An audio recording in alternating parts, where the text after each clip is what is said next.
Good evening, good evening. Good evening. And good evening. We are going to continue where we left off. In sweet, sweet Disco Elysium. But I don't think we're going to continue doing what we left off. Because I was addicted to reading books. And, honestly, it wasted a lot of our day 2 time. We've not accomplished anything on day 2. All I've done is read Hjelm Dalaman books. Which is not a good place to be, honestly. Look at this. Nope. This. Look how many tasks we've got. We've got tasks out the wazoo. I mean, I don't think we're going to report our badge missing. Although, maybe we'll get XP for that, so maybe I should. Hey, look. We're a level 14 fascist. Nice.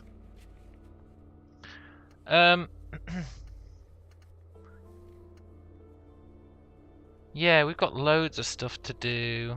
We should probably do a bunch of our Monday stuff. Explore the whirling secret passages. Oh, the blue door. I'd love to buy the pants. But we need to figure out what's going on with him. With Kuno. I want to get those boots. But Kim has to be absent.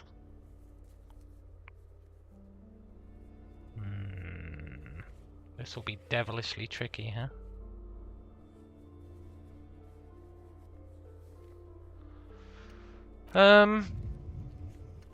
Oh yeah, we need to, after 9 PM, we need to go to the smoker's house. Sing karaoke, we need to get a sad song. Need to figure out who made the call. Yeah. This victim's tattoos is kind of tied to ask the scab leader about tattoos, right? Let's go do that.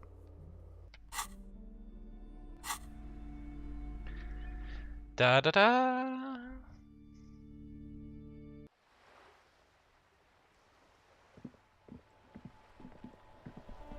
Maybe we'll find some pants at some point. Oh, what was that? There. Working class drunk.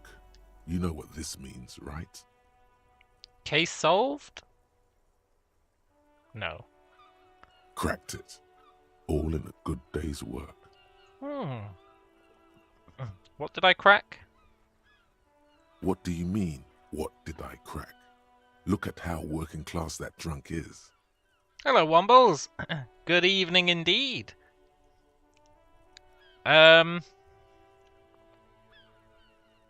It's not the missing husband. Well, it could be. It's the future leader of a proletarian uprising. It's a third option.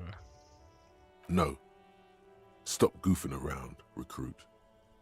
Alright, alright. It's the future leader of a proletarian uprising. I believe that wholeheartedly. No, it's not. But it's not her husband. Well, maybe it is. It's her husband. Yes, and you found him. Now go and tell the working class woman. Protect and serve, recruit. Yeah, okay. I'm going in. There's no need for champagne when there's honor, recruit. Go and tell the working class woman what you found, right now. I mean, she's just going to be insulted. We might lose morale.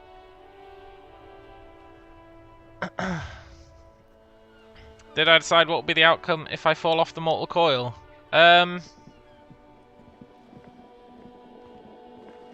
No. I didn't. I think I might accept it. I think I might accept it.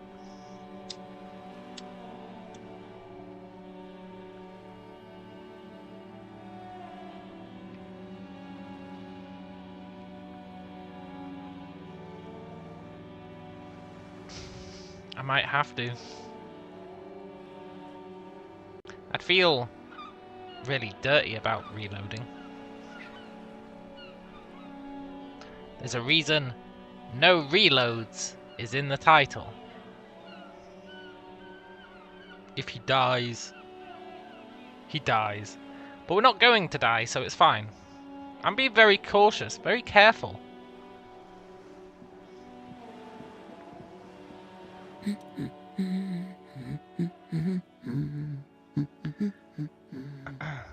Protect and serve! I found your husband. God damn it, I already told you. My husband isn't missing. Well, I found him anyway. I'm that good. Very well then. Where is he?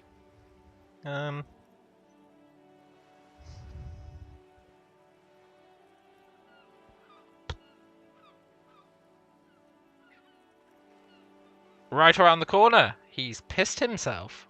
Excuse me? I don't follow. I found a working class drunk, and I thought he might be yours. Right, 'cause working class women come with alcoholic husbands. You know what? I'm not saying what. You were right. I do have an alcoholic husband. Although not that one. Let's go! Ha! Blam! Knew it. Is he missing as well? No, he's not. Or maybe he is, I don't know. He's probably in the park or in Shamrock somewhere. Drinking with his friends. I haven't seen him for... Well, to hell with him.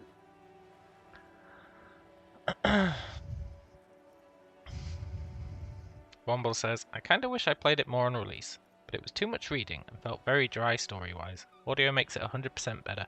Yeah, the audio makes it really great, eh?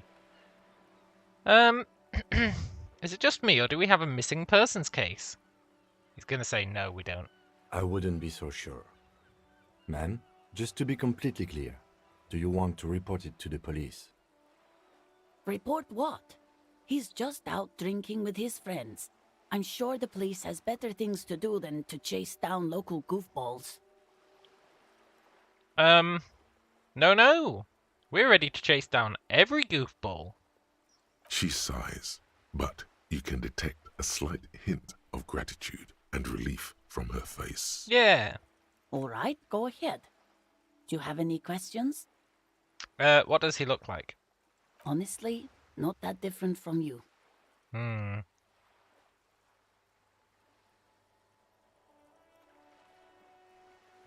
What do you mean by that?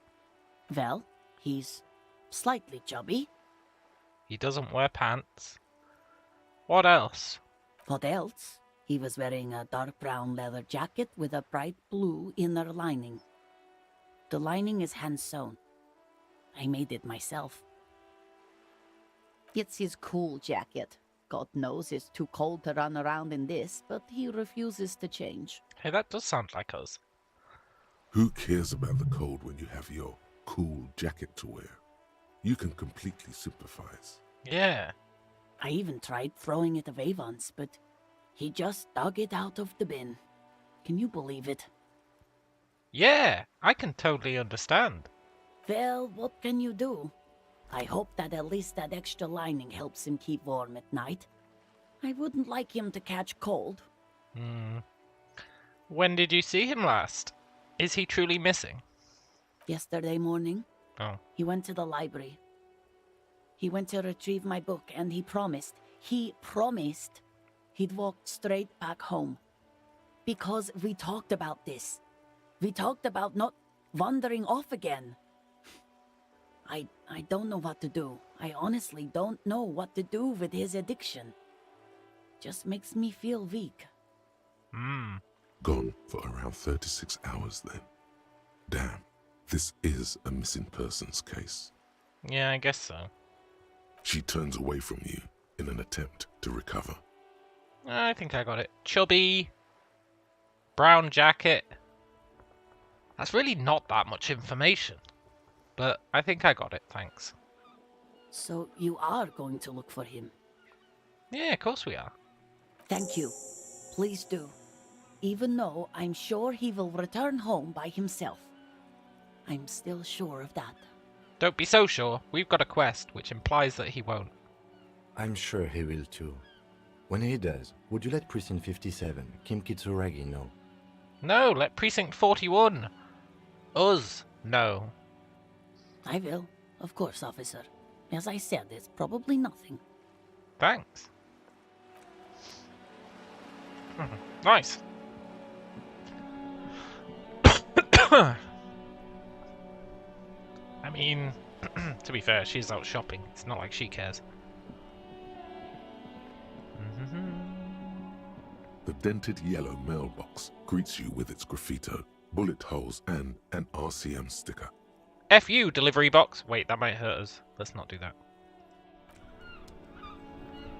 Right, I want to go ask that guy about, I want to go ask the dock worker. Wait, what was that? Snow covers the white on blue police livery of the motor carriage. No, it doesn't. The white colours nearly meld together. No, they don't. Why am I thinking about this? Do something important? Something murder-related? There's always something important. Yeah. Doesn't mean you can't take a moment to admire this piece of machinery. True. Even at a standstill, the unibody Caprice Kanema looks sleek and dynamic. The cabin is tilted frontward to give it a more aggressive, hunched look. Someone has waxed it recently.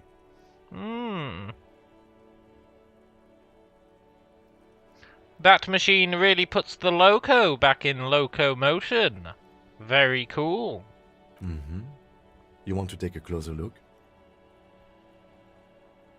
What's it packing? 130. I reckon that's a 7-litre V12 there. That's what? A 7-litre V12? 7.2. Supercharged. A fine machine. Yes. An extraordinary machine. It's nice and all, but why so modest? Put some zing into it. Flare it up. Slam it down. You need to slam it. Make it more imposing. Sorry, I'm not following you. Lingo it up. Drop the ride 200 mil. Get the camber to frosty minuses. Get some sweet rims with spinners. Oh wait, I guess you can't do that bit. No, that's porno tuning. Use bigger words. Yeah, what about spinners? Use bigger words. It needs a massive aero kit and gargantuan roof-mounted... Porno. That's short for pornography. The sole purpose of pornography is to stimulate one's visual sense to evoke sexual arousal. The same is true with the modifications you're proposing. So, what's wrong with that, Kim? That's a negative on the porno. Thank you, though. Yeah, fair enough. Let's go. Anyway, I want that guy to give me some pants. One of those tracksuits.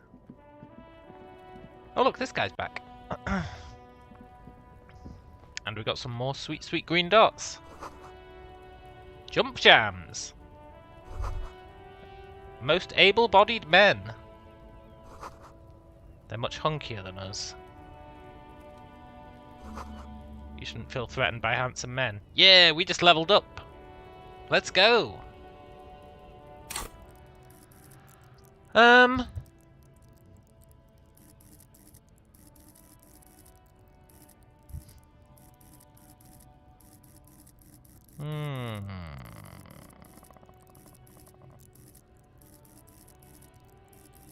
The eternal question. What to put points into?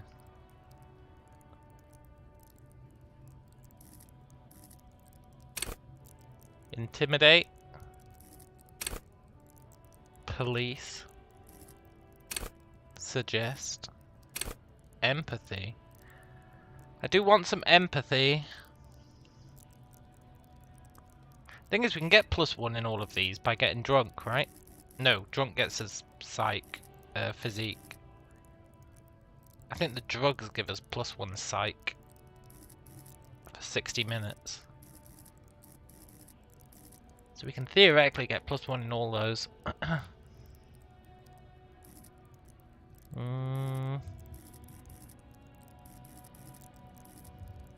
Why is my rhetoric so low?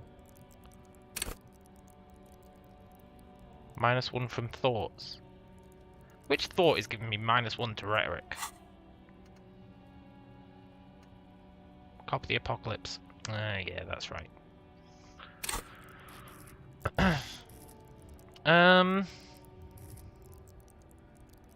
I kind of wanted to put points into these to make us less likely to die.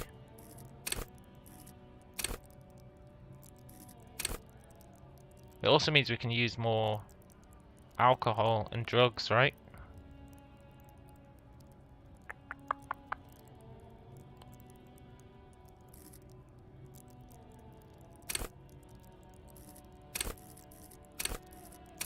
Didn't I want savoir-faire for something?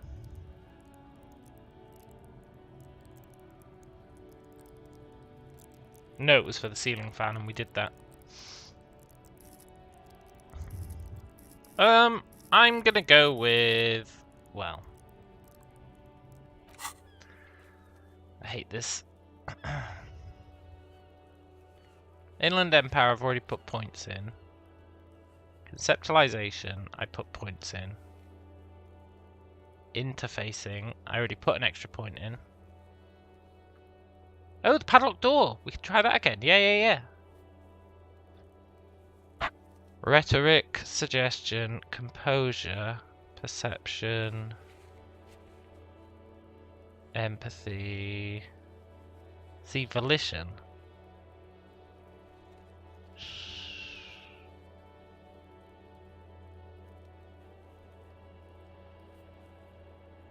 Kim's got a volition one. Let's put a point into volition.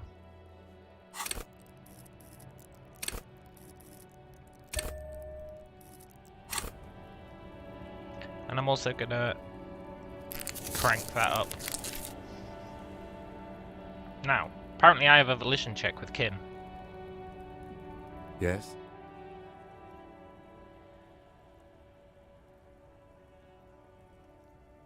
Where's my volition check with Kim?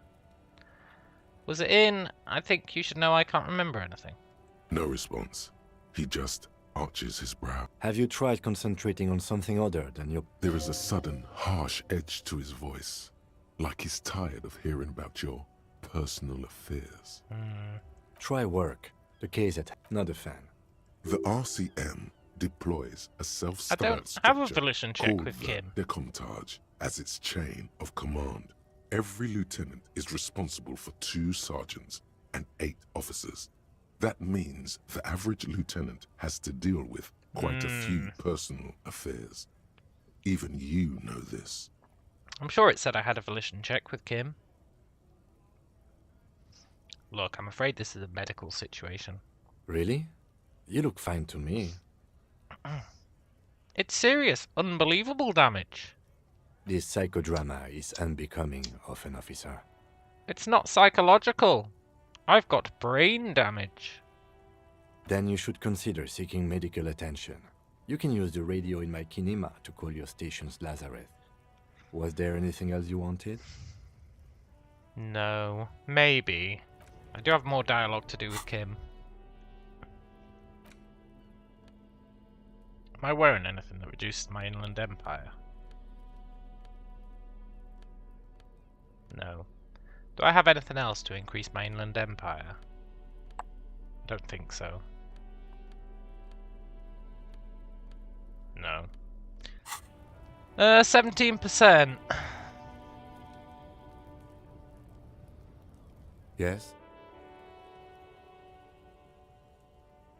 I want to do volition checks first, I think. Can I talk to this guy today? Maybe he's got something else to say. Hello, compatriote. You have something to discuss? Oh, yeah, I found the mug in the trash. Yours? Oh man, that's great. Look at that guy go. Haven't seen anything that funny in a while. I assume it's not his then. Is it yours? God damn. Thanks for that, but no, it's not mine. Yeah, that's fine. I appreciate the XP. Right, I wanted to talk to this guy about the tattoos. Right to work! Right to work! Shame on you! Shame on you. Can you help me decipher some photos? Don't think so. Suddenly, this feels like a really, really bad idea. I agree, Inland Empire. But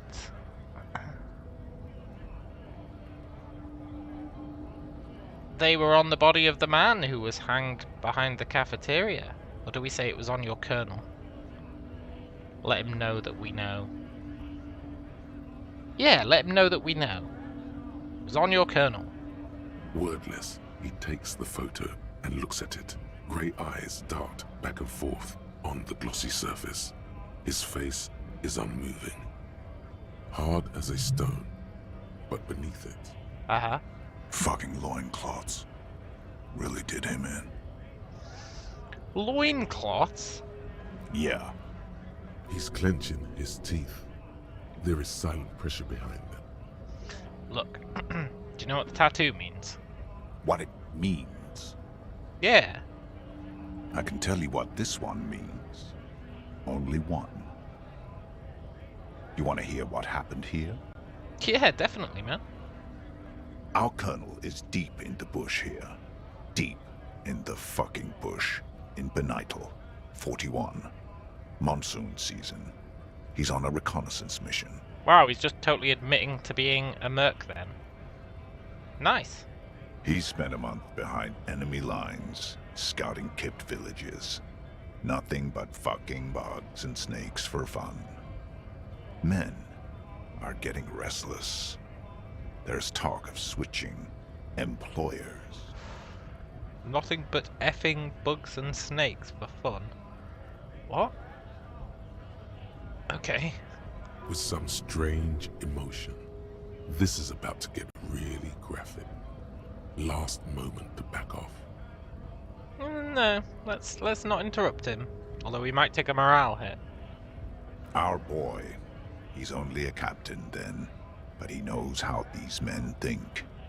If they don't see action soon. At dawn, he comes upon two kids, breeding in the bushes by the river. Or maybe they weren't breeding. Maybe they were just making eyes at each other. I like to think they were breeding. Okay. We shot the boy. He was useless, but the girl, she was nice. A little fat, you know, but not too old. Go on. She was quite the entertainment. For the week she lasted, expired in the hands of Sarge Mason. The kind of guy who'd make Chief there shit his pants and cry like a bitch. God. Mason couldn't let go. Cut the tits off her cold body and fucking ate them. Wow. Said primitive spirits were watching over him now. Drowned in a creek a week later. Spirits my ass. Yeah, that's probably karma of some sort. Something stirs in your stomach. Uh-oh. There's a word on the tip of your tongue. Colorless. Odorless. It's...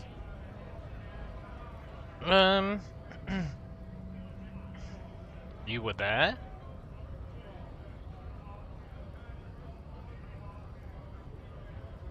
Evil. You bet it was. Yeah. What is evil? It's just nature.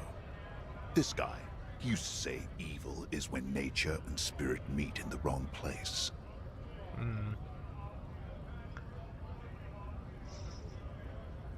I don't think this guy was there, but let's ask the question. No, I was somewhere else. That's just a guess as to what this one little star on his belly might mean. I'm just a bouncer. But you're not really a scab leader. Fucking mask is getting sweaty. I want to take my mask off. But Look, he's not getting to keep the photo. Can I have it back? go ahead. All right now. Free commerce! Keep the goods flowing! On the photo in your hands, the dead man's skin is studded with stars. Tens, hundreds of them, littering his dead skin. Hmm. Well, I don't know if that taught us much about the tattoos, but it did teach us these mercs are indeed pretty shady guys. Didn't Kuno say to talk to this guy about the armor? I think he did. That this guy pretended to be addicted to cows or something. Bit of a weird statement, but he did say it. Hola, Wandering Man. How can I help you?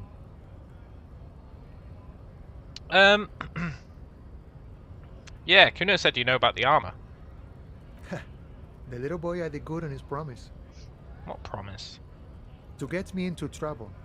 To sick the pigs on me. Pardon the choice of words. Not mine. What happened? I was asked to look into that armor situation. Official Union probe, you know. Track it down, see who took it. Did you?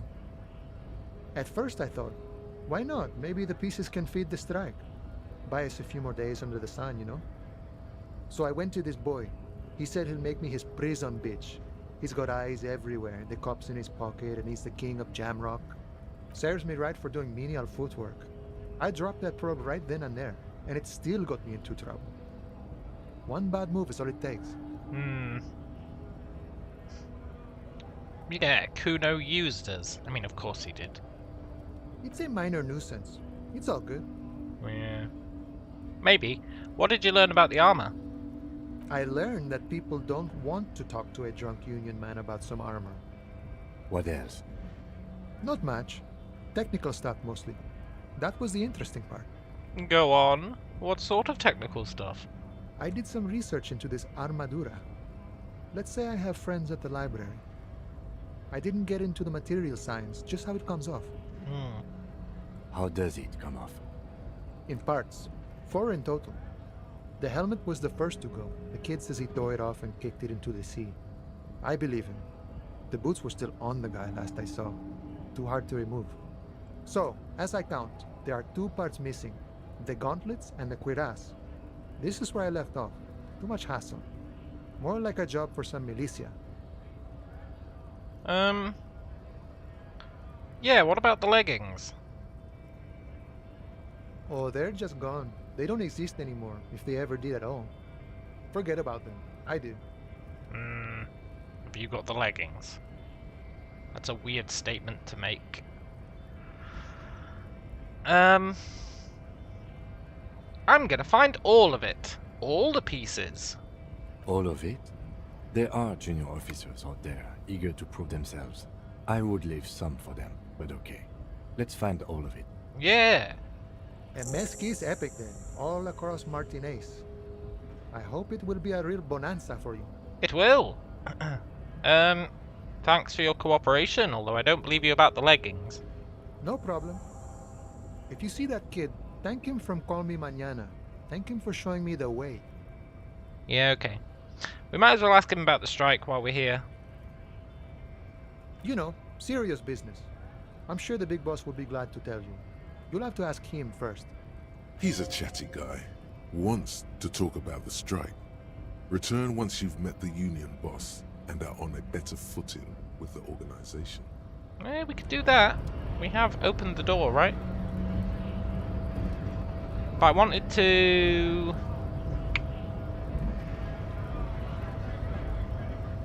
look at the body is what I wanted to do.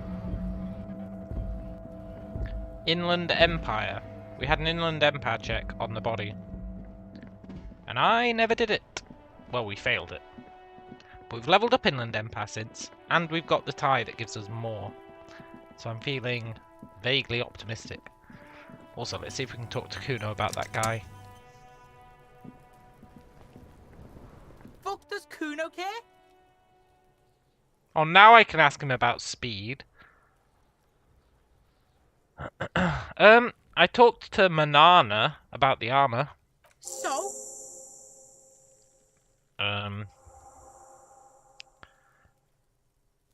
He said you're the king of the entire Jamrock? North Jamrock? Kuno meant everything north of 881. The rooster fucked Kuno's words up. Kuno doesn't do south. Doesn't fuck with the Madre. Kuno sent your fat ass running around like jello. Yeah, maybe so, but I did get XP out of it. Look, pig. Kuno sent you to rough some people up. Kuno played you. That happened. Now you and Kuno should move on. Good idea. Not this guy again. I like this guy. Yeah, let's move on. Yeah, that's what Kuno said. Don't be saying what Kuno said back to Kuno. Get the fuck out of here, Patterson Kuno.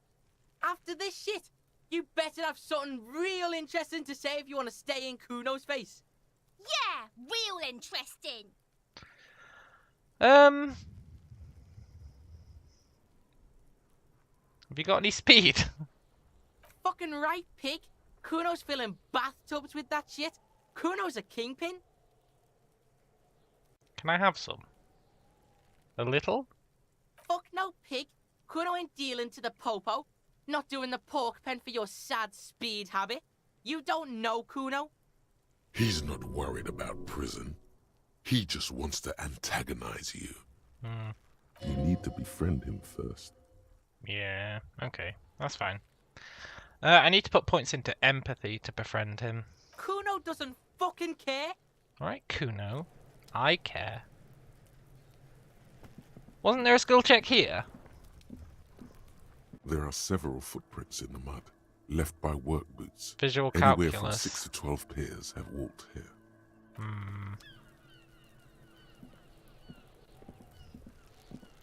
The man before you is naked, but for a pair of underpants and white boots. His skin is marbled with decaying veins. 83%! By lividity. On his chest, a fading web of tattoos. The cargo belt used to hang him from the tree looks reinforced. We got +1 from knowing his eye colour and +1 from talking to him in our dream. Nice. I want to believe. I'm gone. Nice. Where have you gone? Into the wild pale yonder. Nice. Where's that? In the past. Way out in the west. What's happening? What do you mean? I'm talking to you. It's the power of your imagination. Yeah, man! Don't be crazy! Inanimate objects and dead people can't really talk to you. Your wild imagination is doing this. Ask some more of those questions you love so much. Alright, necktie. He loves those.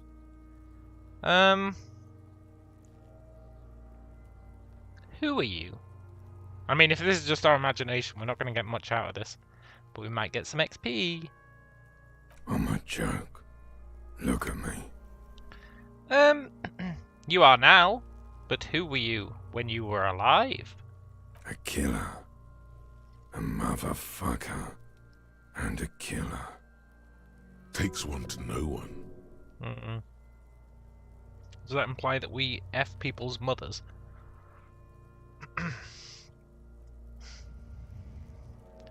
I have another question for you. Go ahead, Cobbo. Why do I love questions so much? Because you're a copperoonie. Look at all of them go. Do you want more questions? Yeah! Give me a comical amount of questions. Coming right up, Copper Rooney. This is getting upbeat now. That's not really a comical amount of questions. It's 4. But I'll take it. Is my name Rooney? Fuck no. You're no Rooney. I could be a Rooney. No, you don't. Between you and me, your name is probably Harry. Yeah. They did call us Harry in our dreams. Why do I feel like I've forgotten something terrible? Because we have. Because you have. Yeah. Who killed you? He's not going to tell us this because we don't know. Love did me in, Brother Copo. It was love all along. Fair dues. Can you ask me a question? Ooh. Sure, Lobo. I can ask you a question. Why are you doing this? What? Looking at my face, motionless. Looking into my eyes. Standing here. Why are you investigating my murder?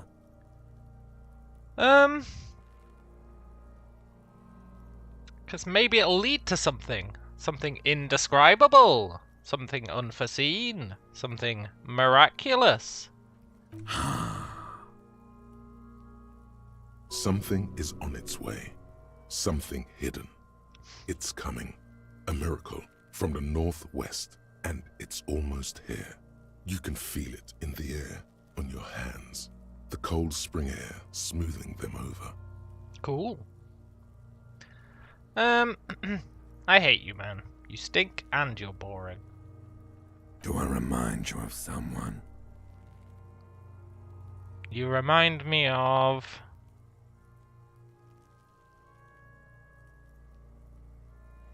a deep-sea creature, sure. No, not quite. Be fair now. Fine. You don't remind me of anyone. Sure I do. You just don't want to admit it. Maybe. Bye. You know what? Do I remind you of someone? A baby affected with harlequinism. Yeah, I don't know about that. But I'll say it. You sure I got out of that one? Coppellini. Did I? Okay. Enough is enough. Come back later, Coppo. Amuse yourself with my frank manners and my memento mori features. If possible, also, see me in your dreams. Look, I'm gonna be honest. That's not what the text says. But that's fine. I don't want to get him down yet. Dee. Hey, who's that? Can I get there? Where is there?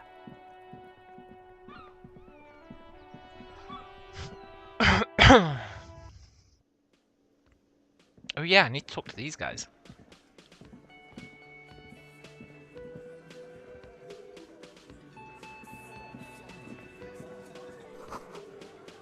A spitball.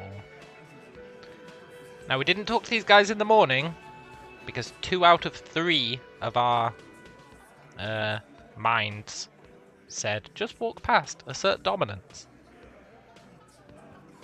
But we've done that now, so... Over here.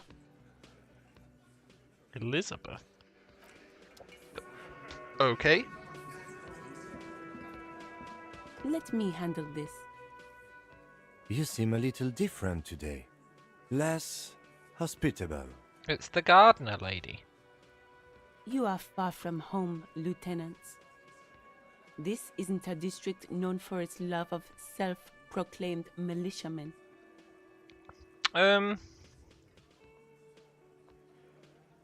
Yeah, she did seem friendlier on the corner. Not a muscle moves in her face, but her eyes trace yours, stern and perceptive. You are looking for Titus Hardy, who you think has information on a murder the RCM is investigating. True. You want to interview him. True. That's Titus. Talk to him. But know this. I'll be keeping an eye on you. No strong arming. Nothing official. The District of Martinez does not recognize your authority to make arrests. Oh, is this the lawyer lady? Ah, maybe. It doesn't matter if you recognize our authority. We will make an arrest if we have to. She says nothing. Her glare speaks for her. Could this be the Miss Buford that Easy Leo mentioned? The one Mr. Everard sent to law school? Yeah, probably. Are you Miss Beaufort? I suggest not wasting time on trivial pleasantries and focusing on why you are actually here. Titus Hardy. Even though she has excellent control over herself, something moved behind her eyes. In the way she stands. In her face. You caught her off guard. Push her some more. Yeah. Easy Leo told me about you. He likes to talk a lot. Good job, authority. You are not here to chat up the legal counsel. You are here to question these men. You set the pace and the topic of these conversations here. Establish that.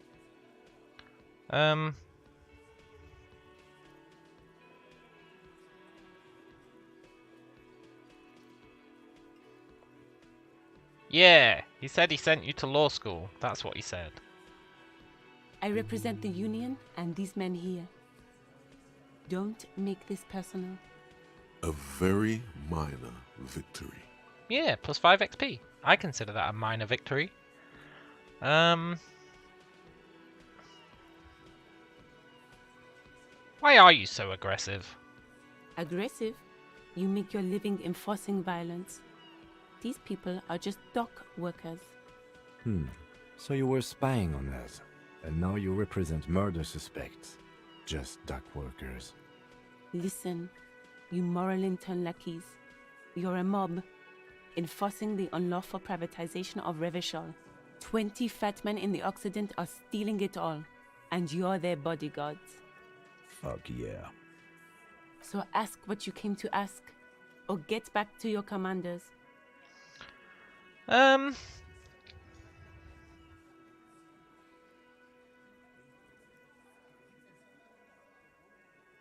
Look.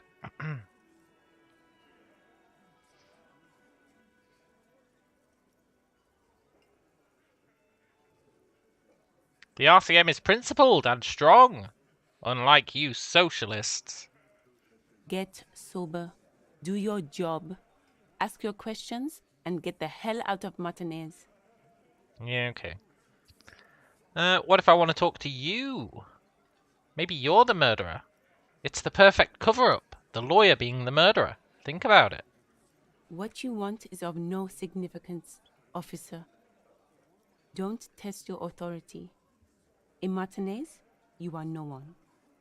Yeah, whatever. What's your role? Obviously, I'm a lawyer. A legal counselor for the Dock Workers Union. I would urge you to consider what you say to my clients. So why were you pretending to be a gardener? That's the real question here. What are you going to do to me? She's not going to do anything. What are we going to do to you?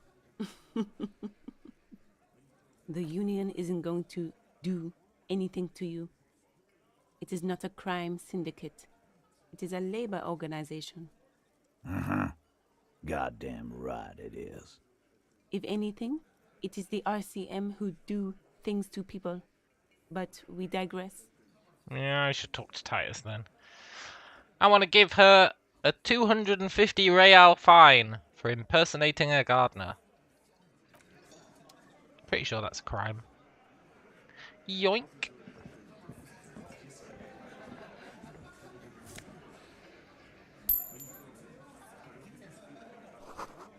Photos of men in overalls toting guns.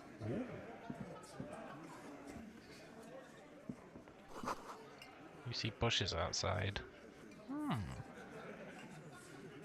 Behind the dockworkers, a ceiling-height window. The hawthorn branches scrape the glass like bony fingers. -12?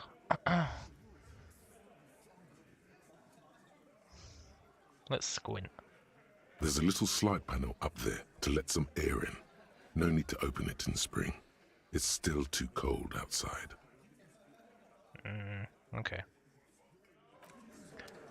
Oh, Mr. Titus!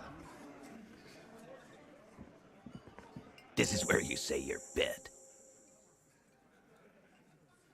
Yeah. Detective.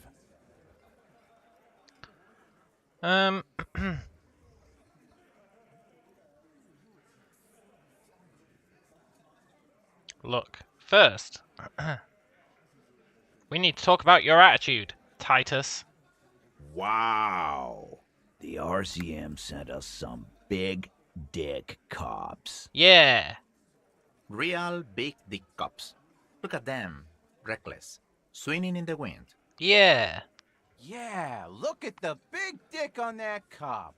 Can't tell a dick that big what to do. Yeah. Must be something in the water in general.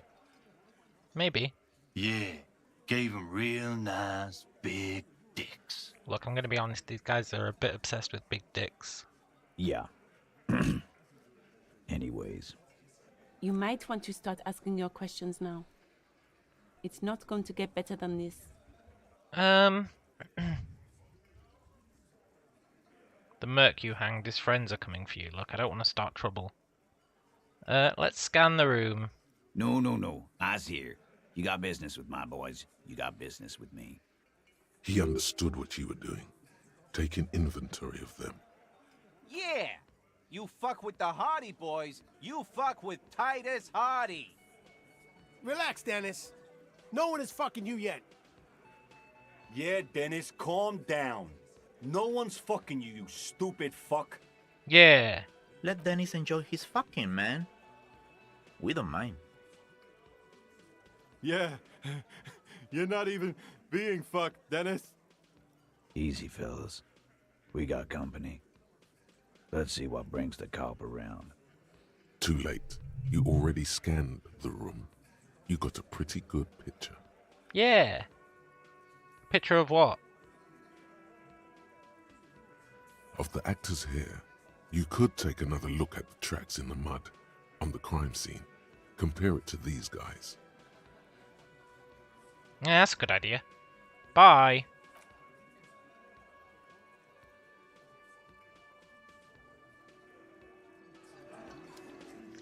Let's do it. Hopefully it's unlocked now. Hello, Icarus. Kuno says you should serve them cheese. Fuck Kuno saying? Fuck Kuno, know about cheese? There are several footprints in the mud, left by work boots. Let's go, it Anywhere from unlocked. 6 to 12 pairs have walked here. 42%. I don't think I have any visual calculus stuff.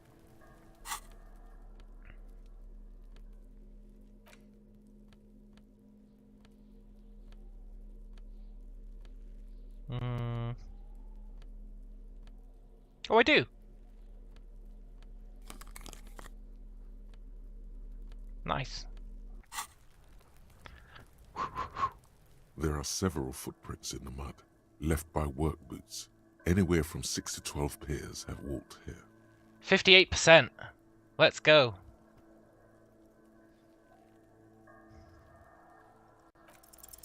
Wow. Still not doing it. You're bad at this. Why is this so complicated? Maybe you keep why did I ask the question? Yeah, I guess we do suck.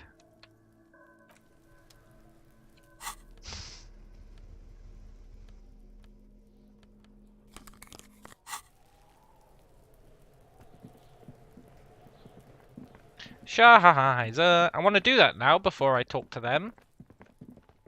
It seems relevant. You see a set of tire tracks in the brown slush that covers the Visual plaza calculus. mosaic.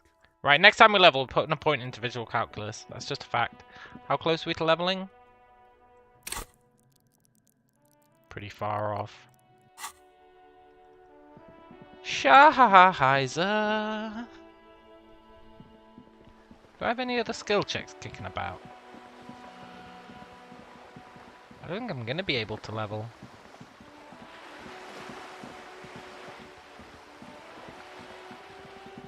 I know I had a skill check with the dock lady.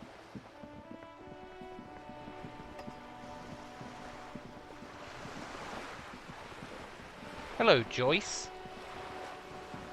You're back. Good. What can I help you with? Where was my skill check? Was it in reality? More lessons in basic reality? My favorite part of the day. Go ahead, ask me anything.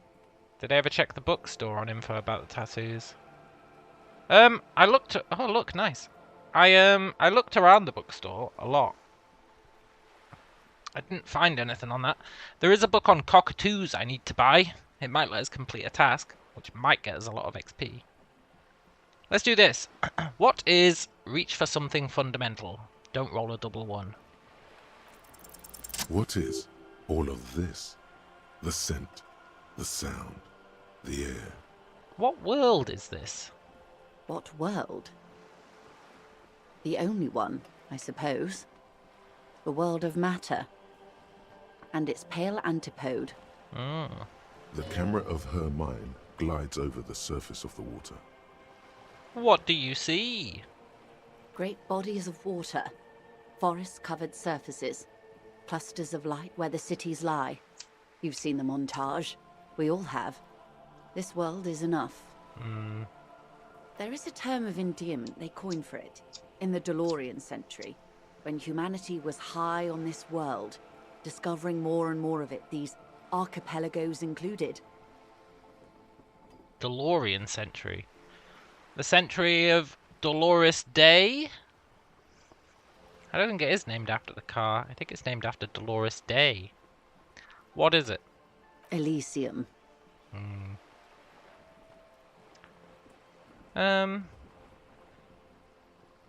Is this the one with the evil apes? Yeah. Not in this case, no. That sounds more like something the Mesk petrofascists might say. Maybe I am a petrofascist, you don't know. It isn't enough to call us animals. Even animals aren't animals. Okay. What are animals then? They're like you and I suppose. Living organisms don't identify with abstractions. Elysium is for particular beings. The world needs a term of endearment. Please give me a morale boost. It does. There are those who would call it hell. What is hell? A term of hatred that originates, like many such things, with the Mesk petrofascists. Look, you think everything originates with the Mesk petrofascists.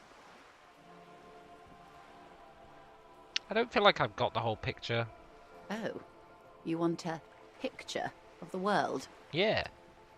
There is no complete set yet, dear. They're having some trouble reaching orbit. Why? Great things are difficult to achieve. For now, we're viewing the world from the inside, sideways. What shape is it? Is it flat?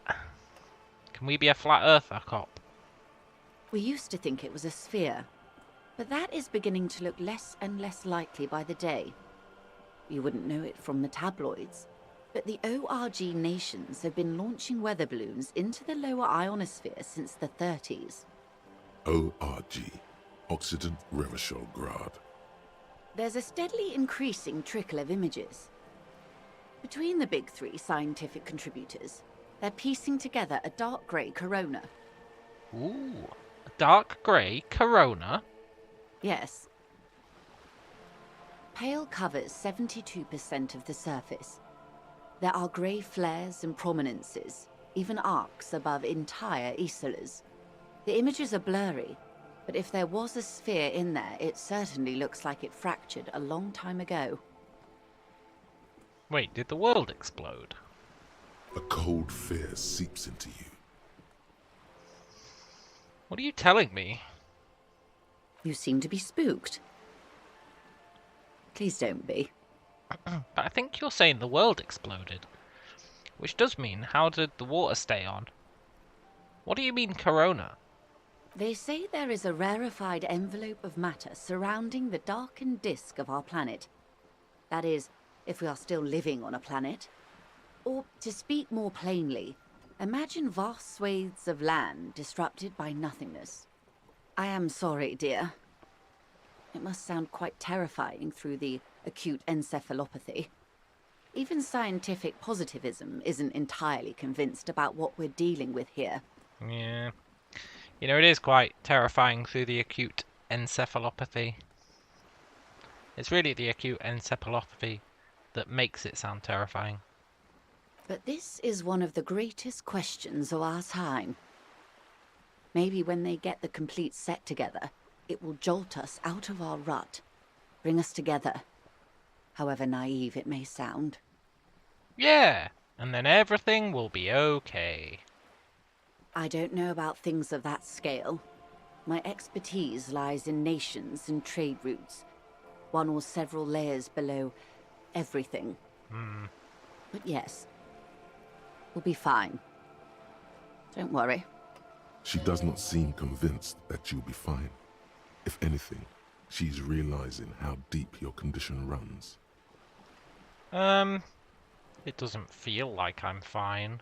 Shit, is this gonna give me a morale hit? You have misimagined it. I don't have the power to convey to you the effect and geometry of the images that depict our world from below low orbit. It's like the crowning of the world. It's insane. Very disco. You'd love it. Well, if you say it's disco. See? Everyone finds something worth holding on to in this world, however wasted its opportunities. The cold seeps into you. The air is heavy with 80% humidity. Suddenly, you're conscious of yourself standing there, on whatever this all is. Your arms hang down by your sides. The lieutenant observes you both, silently. He adjusts his glasses. 28%. Yeah, what is pale? The hanging man told us about pale. The pale is not, technically speaking, part of reality.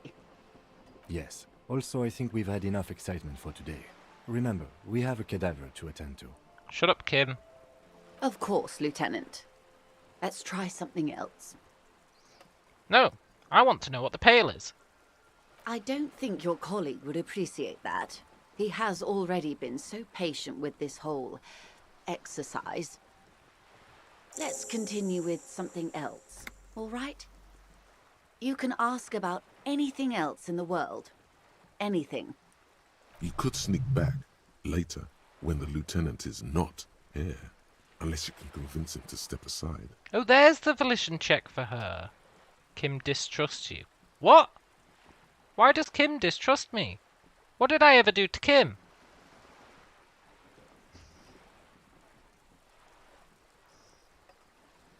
Look, Kim. Do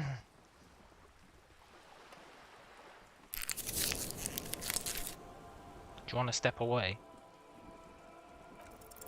Is what you want to do. But should you? He expressly stated you shouldn't hear about it. What if it renders you mad? Or catatonic? Or makes you lose your memory again? Yes?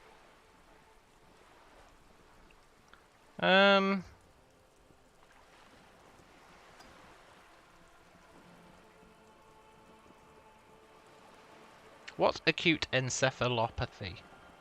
It's a neurological disorder caused by lack of vitamin B in the brain. Symptoms include a retrograde amnesia. It's quite serious. You should get yourself checked out. Okay. What causes it? What a weird question. She just said a lack of vitamin B. But let's ask it. Well, it's either bariatric surgery or long-term alcohol use. Well, it's probably the surgery then. That seems unlikely. Yes, and perform autoerotic asphyxiation on yourself with your funny necktie out in the open somewhere. What? Why would I do that necktie?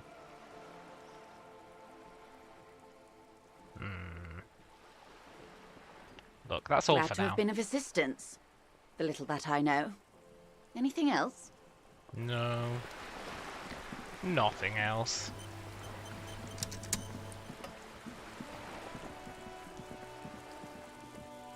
Can I look at the wall again and piss Kim off? Just an ordinary wall. Nothing to see here. 28%. Yeah. Why? It's a wall. An ordinary wall. Why must we stop to look at this wall every time we pass by? We have business to attend to. Look, Kim. You wouldn't understand.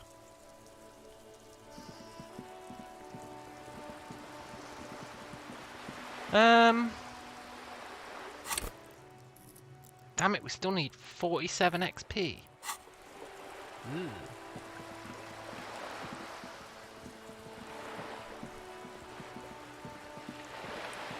I know who we can talk to.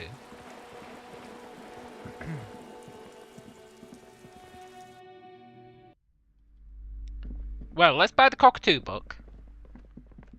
I was going to try and steal it, but I don't think we'd get away with it.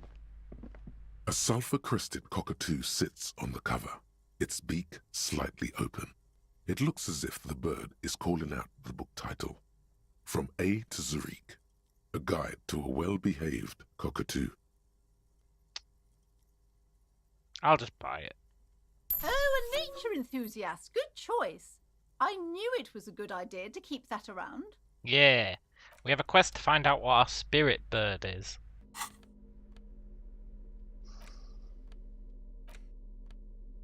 A cockatoo is a parrot with an erectile crest, found on the Seminine Islands and in southern Fas a la Mer. Known for their intelligence and general precociousness, cockatoos are popular birds in aviculture. However, they often exhibit various behavioral issues. This book talks about the delicate nature of toos, as well as introducing some of the most popular species among the bird enthusiasts. The funeral cockatoo, the major majestic cockatoo, and the most common bang bang cockatoo. It's colorfully illustrated. What problems do the birds have? Where to even begin? All cockatoos are known for their needy natures, requiring attention for at least 2 full hours a day. They love to talk and have been described as lovable clowns who just don't know how to wrap up. Yeah, I could handle that. A nice chatty cockatoo. Pet owners also report moodiness, loudness, and hostility as recurring issues. If left unsatisfied, cockatoos may scream non-stop, pluck their feathers, or become aggressive. Wow, that sounds annoying as hell. Anything else? It is not recommended to get a cockatoo if you're not able to cook them food every day and give them the full care that they need. These birds will never understand that you have a life of your own. There must be something great about cockatoos. You're right. Cockatoos are magnificent creatures. They love to perform, cuddle, and show off, and will even scream for fun, often as loud as up to 135 decibels. That doesn't sound great. Ouch. That must hurt. Yeah. Let's read about the major majestic cockatoo. Perhaps the most impressive of all the species, The endangered major majestic cockatoo is often described as the most flamboyant bird in the jungle. Its pink-colored wings and flowing crest embellishing its proud and bumptious nature. In the words of poet-explorer Sir James Fournier, few birds more enliven the monotonous hues of the verdant forest than this big, bold, and beautiful species. Ooh. It must be glorious to behold, dark pink and snow white. Yeah. What about the funeral cockatoo? This is a yellow-tailed black cockatoo. Its specific name, Psittacus venereus, relates to its dark and somber plumage. This bird looks as if dressed for a funeral, 24/7. There is something indisputably ominous about it. Ooh. Yeah, that is cool. What about the bang bang? Despite its banging name, the bang bang cockatoo is actually the shyest of the species, common in almost all Seminoles forests, as well as zoos and homes all over the world. Its plumage is mainly grey and white. The Seminoles name, bang bang, is thought to be of onomatopoeic origins. Onomatopoeic origins, not onomatopoeic origins. Come on, internal voice. This bird does sound a bit like me. Yes, but all those cockatoo species are so different. Which one are you? I think we're the funeral cockatoo. Only the funeral cockatoo in its darkness can truly grasp the depths of our doom-laden soul. Yeah. You're right. You're Psittacus venereus embodied. This ominous bird belongs on your heraldry. Yeah! 15 XP, let's go. Whew.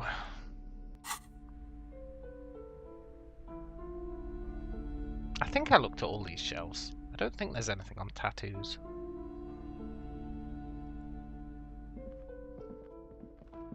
This bookstore is not strictly about crime, romance, and biographies of famous people. There's also a wide range of paranatural literature. Okay, I'm too obsessed with the bookstore. We'll come back later. I'm conscious that every time we read a book, so much time passes.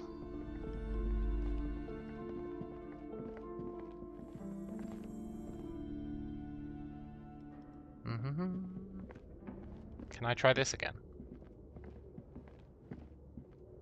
The barbell waits patiently on the floor, like a dog for its master. 28%. I don't even know why I want to lift this thing.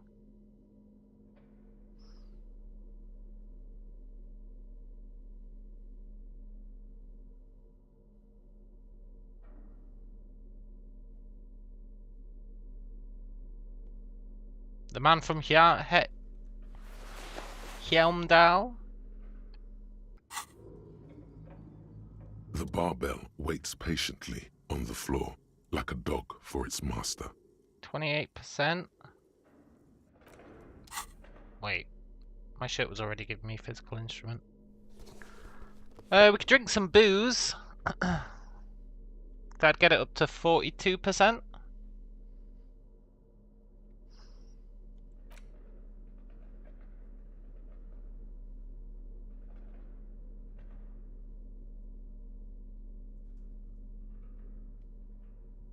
It'll also give us a morale hit. How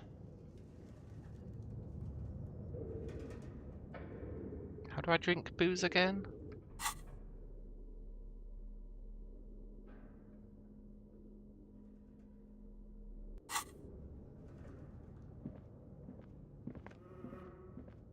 How do I drink booze?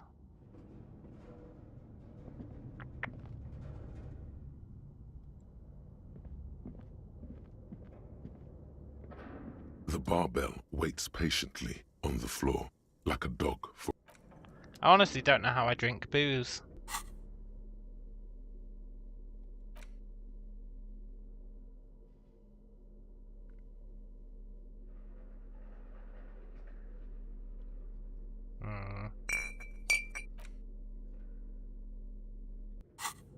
got no idea how to drink that. Shit. Well, I wanted to go upstairs. Oh, hello, Kim. It's dark. Yeah, no shit. And the flashlight works a lot better if you hold it in your hand. Yeah, totally obvious. Right. Now let's get to it.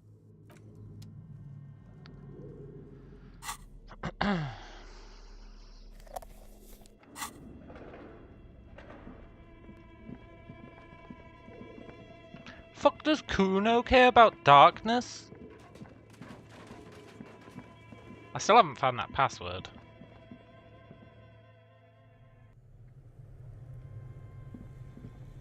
Oh, I've gone the wrong way.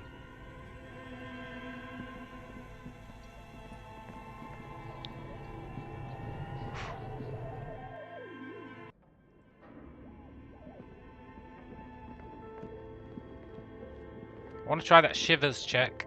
I think we can get our shivers pretty high.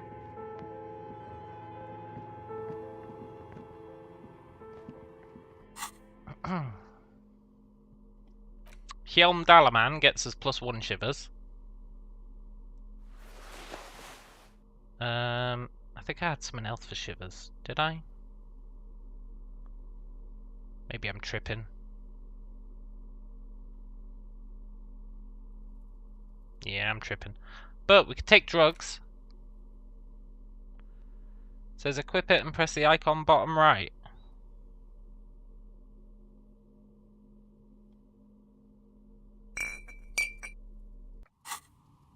Press the icon bottom right.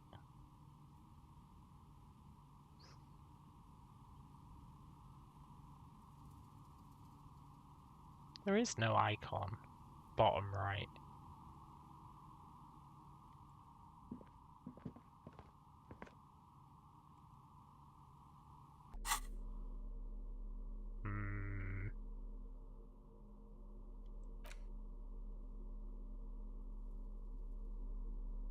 Ah, whatever. I want to see if I can take these drugs. Aha. See, the first time this happens. Whoa. In your hand, Pyrrolidon, the double rainbow of synthetic hallucinogens, rare and gritty, a product of the age of atomic power. Let's look at it. What a funny little cap. Don't let the scary medical warnings throw you off. It's an inadequate antidote to radiation poisoning, but a potent antidote to boredom. The container is warm to the touch. Or is that just the anticipation? You screw the lid open and look. A little slit on the side lets you just slurp it up, like an oyster. Come on, slurp it. But won't Kim see me? What is he? Your mother? Is Kim your au pair? Slurp it. Slurp the morsel of danger joy. Yeah, I'll slurp it, but only a little. You suck a minuscule drop of extremely chemical-smelling liquid into your mouth. There, it seeps into your tongue. When you swallow, it's already almost all gone. Tasted like fire. It tastes like many things, all melting into one conflagration in the back of your throat. As you look around, the world slowly exists, as it did before. Only now, gentle flames lick at its edges, as though it were a photo burning. Really? No, of course not really. It's just a metaphor. Yeah. The effect of that otherworldly drop of liquid is slower, more subtle than that of real flames, yet just as warm. This warmth, it makes you want to share your discovery with Kim. I see what it means. Like, look, there's a little icon there with 2 on it. But when I equipped the booze, it didn't show that. Kim, I just did a drop of that anti-radiation drug. It's great. I'm happy for you. His glasses turn golden as the fire reflects off the lenses. Once again, you are filled with the certainty. This man is your brother. Just don't mix it with anything, he thinks, looking you over. Thankfully, his sense of balance seems okay. Whatever. I'm not getting involved. Mr. Tools says, I love the taste of many things in the back of my mouth. Yeah. Wow. Kim's badass. Or he's had a druggy partner. Whoa. That's probably it. He's seen it before. Look at all these guys go off like fireworks as information pours into you about the lieutenant's simple remark. I'm happy for you. This stuff is great. This is going to be so useful. Already you can tell you're going to be slurping a lot more Parolidon. This stuff is going to give you insight into that little flickering light hidden in all human beings. Wow, that was useful. What was I going to level? Visual calculus. For sure. Whew. Right. That should have given us more shivers. Oh, it's you again. Are you looking for a die? Maybe. But 17%? Look, I'll be honest, I expected that to be higher.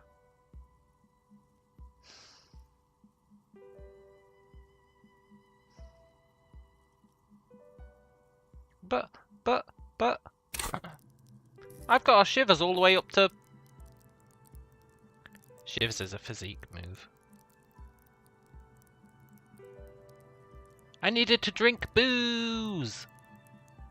I assumed it was Psyche, right? Because it's all about tuning into the city. Oh, there is no god. I played myself.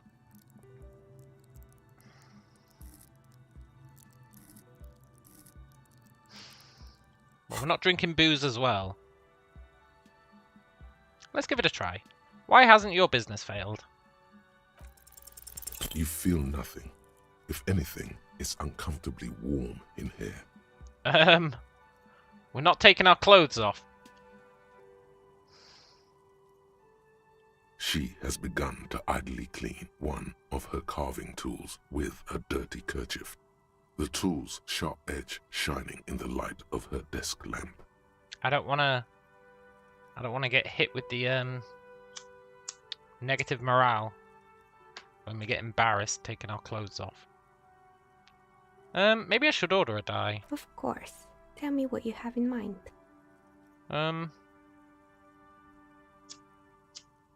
Tell me about your most extraordinary dice. Actually, do you have any cursed ones? What do you mean by cursed? Abracadabra! Perished like this world. Alright, how about I surprise you? Come back in 8 hours with 7 real, and I'll give you your cursed die. It's a deal. Great, see you in 8 hours then.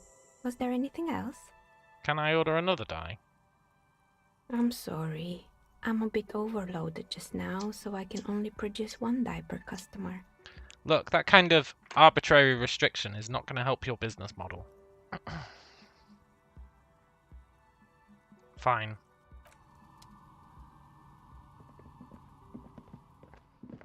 I can't believe I boosted our Psy. Hey Kim, what's up? Are you just going to yell at me about the torch? It's dark. And the flashlight works a lot. Yeah, I got it.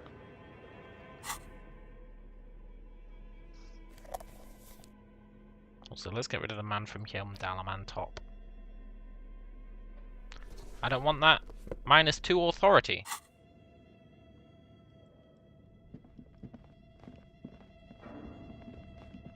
I'm sure I had more side checks to do. I would check on that screen with the unnecessarily slow scroll bar.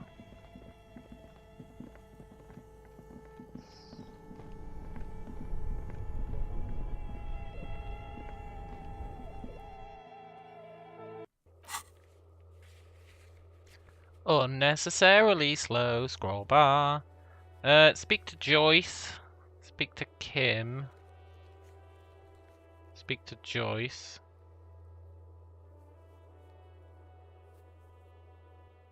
We're looking for purple ones. Speak to Joyce. Kuno, but I can't do that. We need empathy. Oh yeah, the padlock door!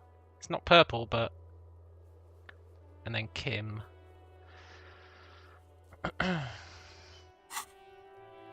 Hey Kim. Yes? 28% chance to convince him there's a sexy dark mystery twist. I want to believe. Only banal things strike you. At the core, you're a very banal person with a very small soul. Don't do it, game. One you should be ashamed of. It's no wonder the soft one doesn't want it back. It was right to abandon you. I hate losing these stats.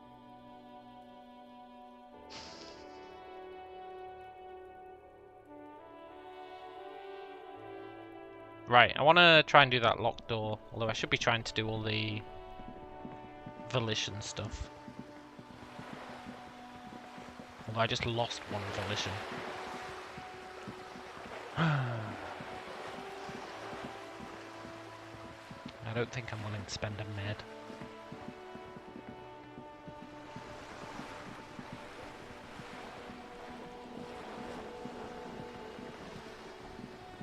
Yes I am.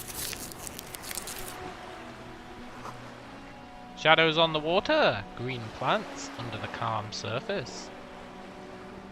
You're back. Good. More lessons in basic reality? My favorite 42%. part of the day. Go ahead, ask me anything. I'm gonna fail. I don't think I've succeeded a single skill check today, but... It remains a mystery what you mean by this something close. This isn't about you. It's about reality. Glad to have been of assistance. I'm actually incapable of succeeding in a skill check.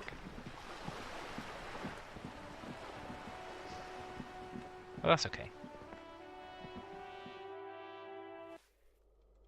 Where was that locked door?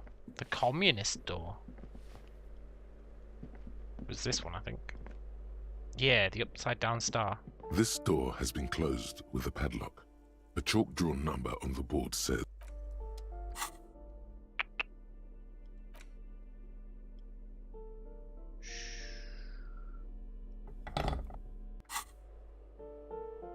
This door has been closed with a padlock. A chalk-drawn number on the board says number 11. Please don't fail and give me a morale hit. I just can't take it anymore. I honestly can't take it anymore. The morale hits are actually hitting my morale. I want to believe. What are you doing? You're trying to cut the body of the lock with the chain cutters, and it's really not working. I believe it's the shackle you mean to cut, Detective. He's just trying to help. Don't take it bad. Relax. Perhaps you should give it another go. Kim. F this game.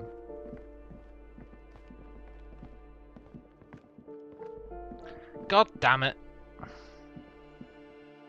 I'm legitimately incapable of succeeding in any skill checks. Oh. Except yesterday when we got that double six. When we needed a double six. That was pretty sick.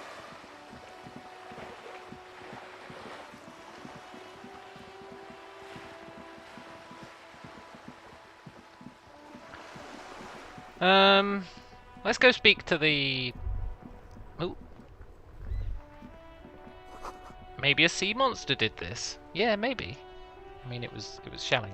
Oh, I know who I can speak to. The guy's playing ghouls. I got that photo off one of them, right? I stole that photo. I might need to spend some of our money on meds. Vigilance officer, what can this old carabinier do for you? I found your guard booth. Yes, The Debardeurs Union pays me to stand vigil during the night. Not out of any political allegiance, mind you. That's what you would say. I'm an old man. Don't sleep more than a few hours every night anyway, and money is tight. Yeah, tell me about it. He feels like he has to justify himself for some reason.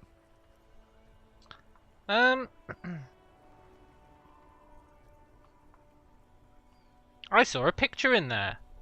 Who's the girl? She is nobody. This is none of your concern, and I refuse to discuss my private affairs with the RCM. The lady is Jeanne-Marie Beaulieu, and she sure as hell wasn't a nobody. Nice. You must have seen something on the night of the murder. Yeah. Yes, it does. Unfortunately, I wasn't working that night. Been on a 2-week leave since last Monday. Why? Why are you on leave? It's a private matter. Nothing to do with your investigation. You see, officer, René is the kind of man would rather die than admit he needs medical assistance or, God forbid, sick it. A real man's man is just gonna ride it out. I'm fine, goddammit. Mind your own business. It's nothing. Just got to cut back on coffee. Yeah. So who was working your shift? No one. The boss has been unmanned since last Monday. There's no other guard. It's just me. No one has been guarding the container yard since last Monday. Yes.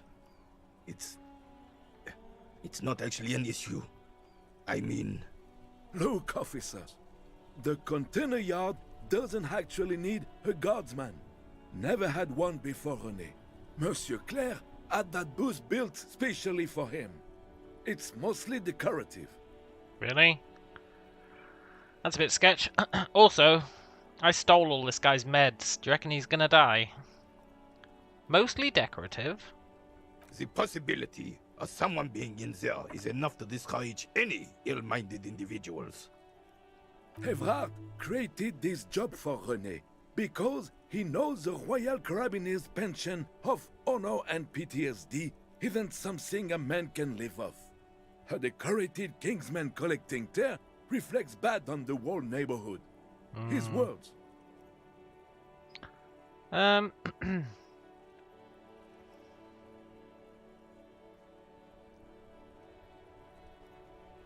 Look. There's nothing wrong with tear collecting. Look, I do it too. Oh, I didn't mean to imply there's something wrong with that. I do it too. Everyone does it. It's an excellent side thing. Yes, yes, yes. Can we conclude the topic of my guard booth now? Sure. He is not going to become an entrepreneur. Fine. Yes, yes. Like I said, it would be up anyway, so might as well keep an eye out. It keeps my senses sharp. Then why did you take a 2-week vacation, René? But thank you for your time.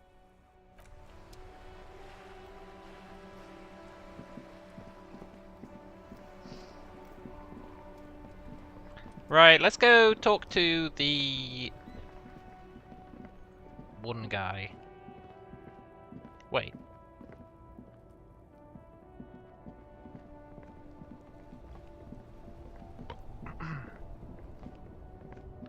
Isn't this lady called the Pale Driver?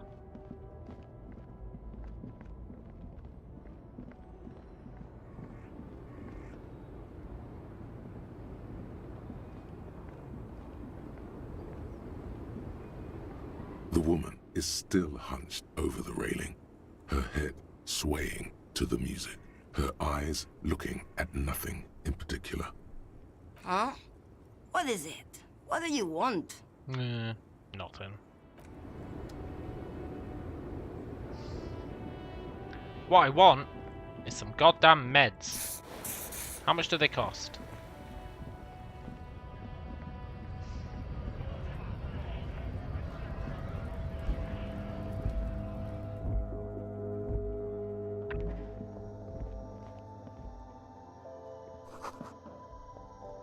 pop some roses.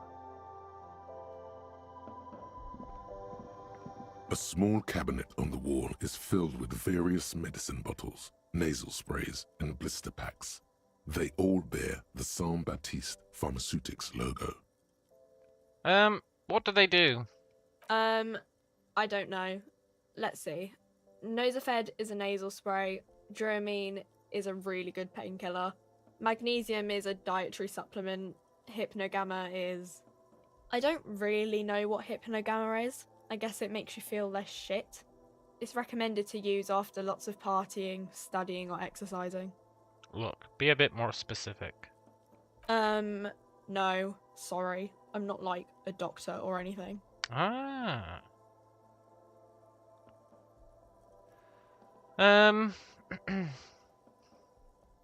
I don't want to spend all our money, but let's take some magnesium. Okay, here. I hope Saint Baptiste makes you feel better or something. Yeah, maybe.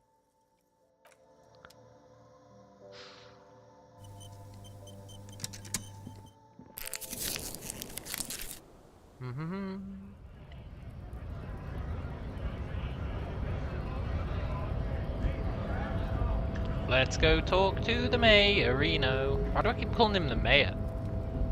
The leader. While we're here, we can try this check. The already familiar cold touch of plastic welcomes you. Maybe. Wasn't this a psych check? The file cabinet stands steady as ever. Yeah. And the unlocked drawer slides out to greet you. I mean, let's be honest, 72%. I think we all know how this is going to go, but... Look how blurry all the lines on these yeah, papers go figure. Are. How unwieldy your own willpower is to yourself. You're like an absurdist Samaran monk, focusing through not focusing. Yep, that's me. Don't give me a morale hit. Hermeneutics was almost within your grasp, but now only vague letters float before your eyes. Less meaningful, but aesthetically more pleasing. Can I actually focus through not focusing? You're a police officer, not a spiritual healer. You can focus the normal way by turning your attention to something and not letting go. Well, if I let my eyes go out of focus, all shapes start melting into each other. Is that what you're doing with those photos over there? Yeah. Right. This is probably not relevant to our case. After all, we're not investigating an accounting mystery. Look, Kim, that's the wrong attitude. Hey, I got +1. 83%. I think we know how this is going to go. Whatever's hidden here is hidden yes. well. Concentration isn't enough. Only a trained accountant with a background in logistics would be able to really make sense of it. However, there is a little handwritten note stuck on the side of the drawer. Yeah, let's look at the note. It appears to be a to-do list written in large, uneven capital letters. Remember, Leo, Everart's shoes, special whirling borscht, water Everart's plants, sweep office floor, more banners. All items on the list have been crossed out and the note itself is crumpled. Look! A to-do note with a list of errands for Everart. Everard Clare, probably. The head of the Debarders Union. Leo must have left it. Nothing incriminating here. Well, let's take another look. Remember, Leo, Everart's shoes, special whirling borscht, water Everart's plants, sweep office floor, more banners. Special whirling borscht. All items on the list have been crossed out. The drawer slides shut smoothly. What the hell is a special whirling borscht?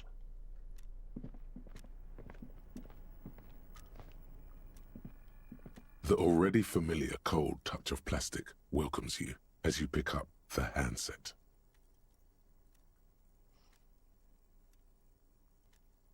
I want to believe.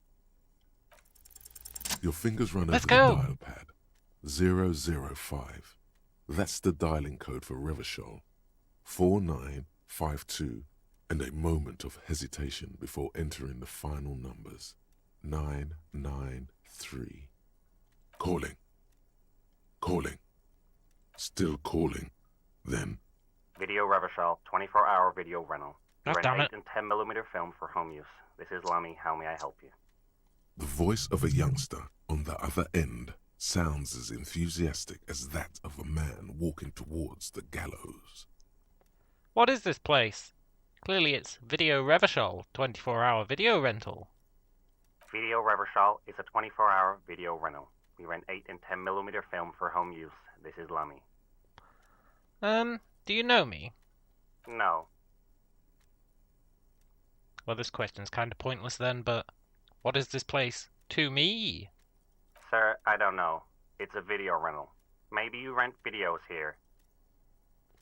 Why did I call you? Presumably to rent a video. Maybe you called to extend your rental period? Do you need to extend your rental period? Maybe. But I don't even know my name. Also, if it's 24 hours, I feel like we've already passed that, so...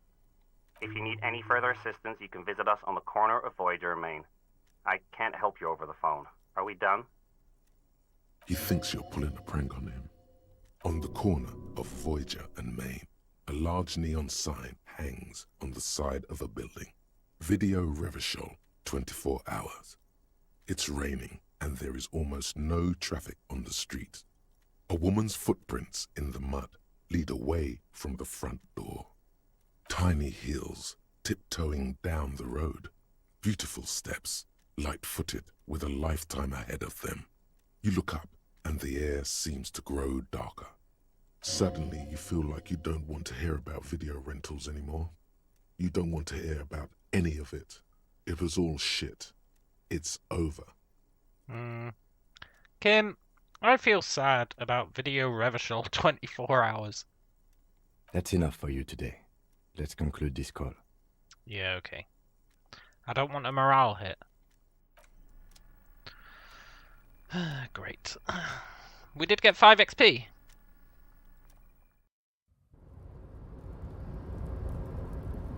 I want to know how I got on that roof. I really want on that roof.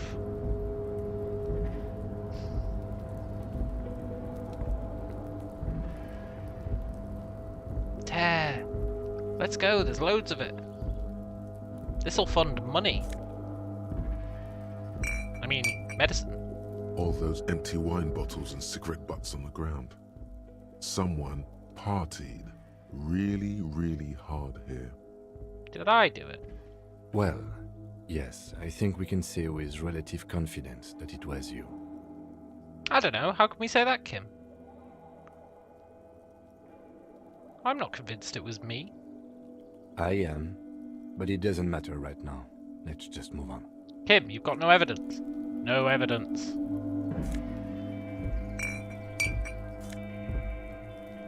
Yoink.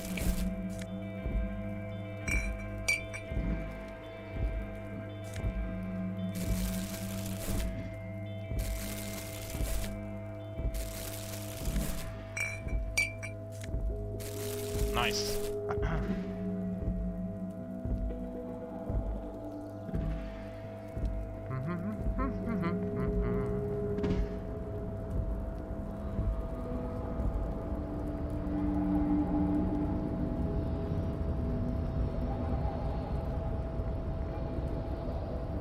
I don't think shipping container guy's gonna have anything to say. He seemed kind of pointless. Maybe we can ask him for more money. Hello, Leo. Oh, hey, mister. I knew you'd be back to talk with old Leo here. Yes, I did. It's like Lady Larice said when she opened a bathhouse in the basement of my apartment building. They can only get so far before they're aching to get back. And lots of folk really did keep coming back. Yeah, I had some questions. No trouble at all, mister. No trouble at all. It's like that old saying goes, wisdom withers if not shared.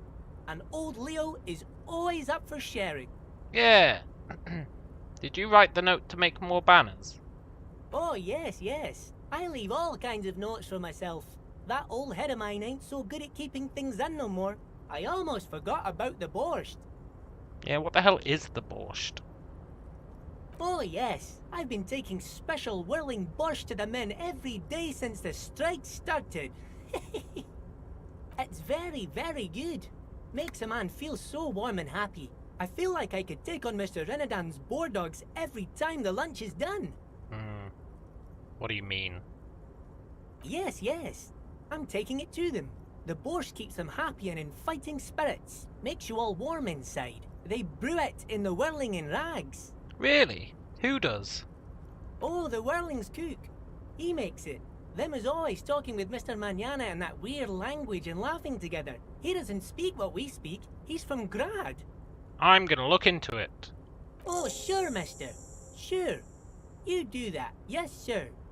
He didn't actually understand what you meant, and now he's just nodding along. Okay. I think the conversation with the guy in there is going to be a long one, if he's the union leader. And we've only got 2 hours until the place actually closes for the day. Or the cook does, anyway. It closes at 4, right? So, let's go all the way back and speak to the cook. I want to know more about the whirling borscht.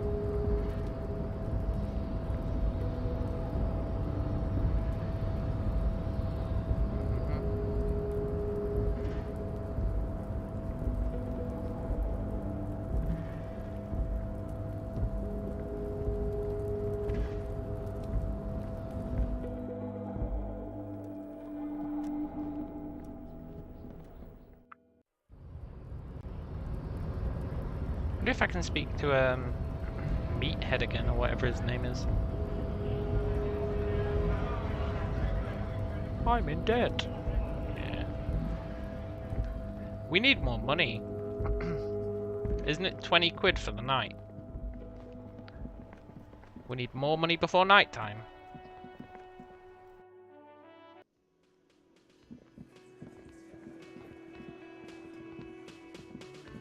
Well, well, well. The man ponders his cooking utensils and gives you a little nod, acknowledging your presence. Do you know what's behind the door? He looks up at you, then looks away quickly, shrugging and muttering something to himself. Shrugging is an international sign for, no, I don't know what's behind that door. Leo said you're friends with Manana. Yeah. The mention of Manana gets his attention. He smiles and delivers a whole slew of unfamiliar words and lively gestures. Then he falls silent again. They're friends. Okay. And what's in the borscht? The man says a couple of sentences in that strange language of his, and then seems to wait for you to speak. Yeah. Borscht need more vodka? Okay, so it's vodka that keeps the men happy and in good spirits. Clever move by the Union. Vodka borscht! I love it, Bratan! Turn it the fuck up and then ask for some yourself. Turning it up seems like a dangerous idea, honestly. The place is a powder keg.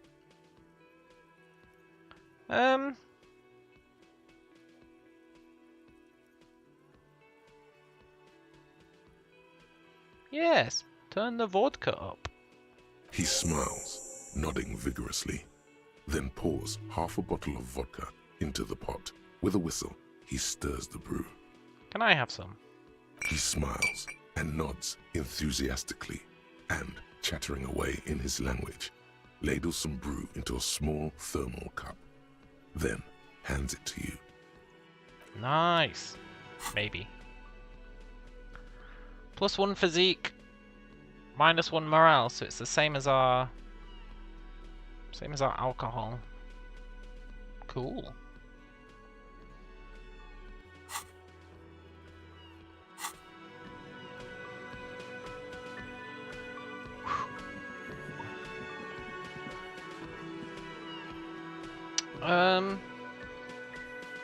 We've got 10 minutes left on our psyche. I should probably try and spend that. I don't think I've got anything to spend it on, though.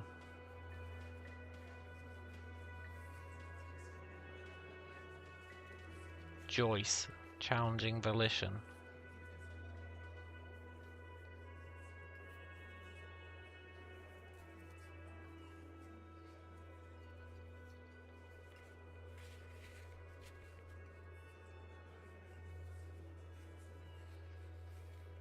But I feel like Joyce doesn't have a challenging volition.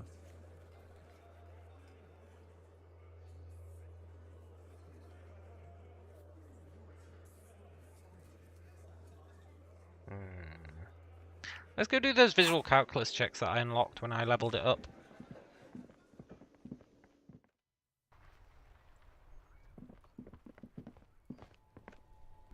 Let's equip our visual calculus glasses.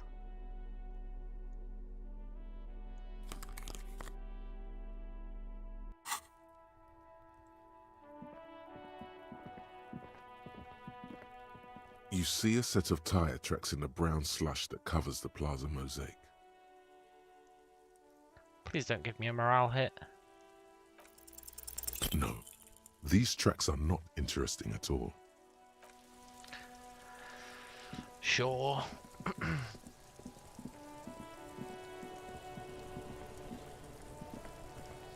Please succeed in this one. This is the one I care about. There are several footprints in the mud, left by work boots.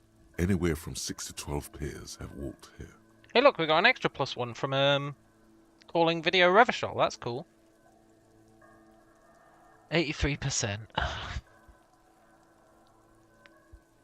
I'm not optimistic. 8 pairs of boots have shuffled back and forth in the mud. Where else have we seen a gang of men in work boots? That's right, the hardy boys in the mess hall of whirling in rags. Nice. Let's go over them one by one. 1. Standard work boot. Steel reinforced toes. Number 46. Just like Titus was wearing in his booth. This is the big dick, Titus Hardy. The one with the bald cap on his head. Interesting. Is it? They didn't even bother to change boots. Putting them on the scene is easy. Maybe even too easy. Yeah, maybe. 2. Standard work boot. Steel reinforced toes. Number 44. Either the blonde muscular guy, Glenn, or the young guy with a plectrum around his neck. 3. Hobnailed work boot. Steel reinforced toes. Number 43. The inked banger, perhaps. 4. Standard work boot. Number 45 or 46. Theo, the old smoker. You think you even see a tiny fleck of cigarette ash inside the print. Cool. What else? 5. Another standard work boot. Reinforced toes. Number 44. Same as before. Either the musician, Eugene, or the muscle-bound blonde, Glenn. 6. Light as air. Same make of boot, but number 41. Small like a rat. Shanky. I should have gotten this earlier. Should I? Better late than never, detective. The whole world is dark and the tracks burn in it with strange beauty. Yeah, count the rest. 7. The glowing outline of a standard work boot. Number 46. The imprints are twice as deep as the others. The weight exceeds 200 kilograms. Fat Angus. Carrying something? And the last one? 8. Another standard work boot. Number 44. There's an aberration in the pattern of the sole. The right sole is smoother, more worn. Curious. A missing 8th Hardy Boy. 7 sets of tracks, right? The Hardy Boys were here. No. Kim, I think you'll find there's 8. That's all? Interesting. Then one of them seems to be missing. Anything else out of the ordinary? Note to self. This would be a good question to ask Titus. Where's the 8th man? Yeah. A leader like Titus doesn't let one of his guys out of sight easily, especially at a time like this. Look. There's a heavy one. 200 kilograms. 200? This could be the combined weight of two people, one carrying the other who's tied up. Let's say a heavily built worker carrying a similarly built armored man. Maybe it was a fat hardy boy, the one sitting in the middle. Maybe. He might be right. 200 kilograms of living weight is unlikely. Yeah, it probably was the fat guy from the booth. Possibly, yes. What about the one soul is smoother than the other? Someone who, I don't know, walks with a limp? Interesting. Let's name it the Old Soul. I wouldn't be surprised if this was the missing hardy boy. Wonder who he is. Oh, this one's easy. Way too Oh, a easy. driver. That makes It's more sense. a driver. I feel like someone with a limp would leave weird footprints. A driver, yeah. With a piece of sandpaper glued to the throttle. Yeah, that's right. Yeah! Which means that the missing lady driver was also present at the lynching? That's it. She's the Old Soul. Yeah! Women. Always deceitful. First the drug smuggling, now this. How deep does the rabbit hole go? Now we know who's the missing eighth person at the lynching. Do you think that Hardy and his boys could also be involved in the drug operation? I think the entire union's involved. Maybe even all of Martinez. We should start with Titus Hardy. See what he's got to say on the matter. This might throw them off. Work in our advantage. So, what else? Light step. I'm guessing that's the skinny Hardy boy. The one with his front teeth missing. You mean rat face? Bit of a harsh term to use, but... Yes, well, he did look a bit like a rat. You're right. Do you think those prints belong to him? Yeah, sure. Why not? I could still be wrong, but I'm probably not. How old do you think the tracks are? I can't believe those tracks would have stayed there for 7 days. I just can't believe it. 8 days, I guess, now. A week, maybe? 7 days would fit the time frame provided to us by the caller, who reported the hanging. No. 8 days, Woodkin. It is not impossible. How do you know? I pulled last week's forecast for coastal Havashol. 7 days below freezing. The day before, the day of his hanging, was the last warm day. Oh, okay.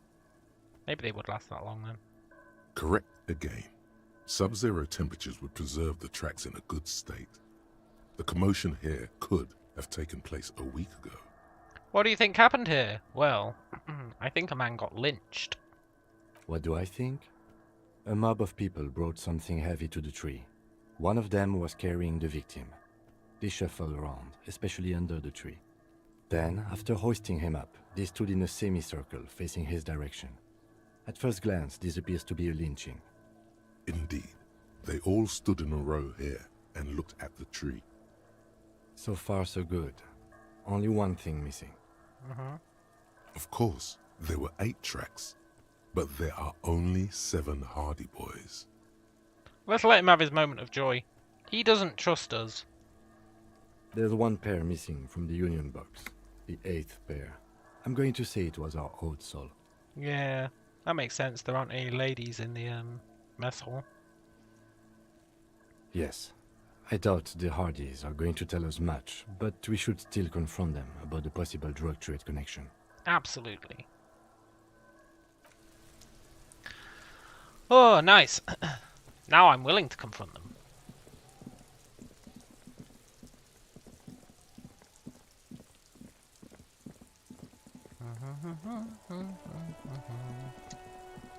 I'll be right back, though.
I have returned.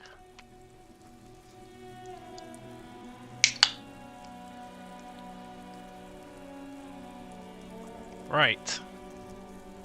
Time to confront the Hardy Boys. I feel like we got a lot of intel out of that.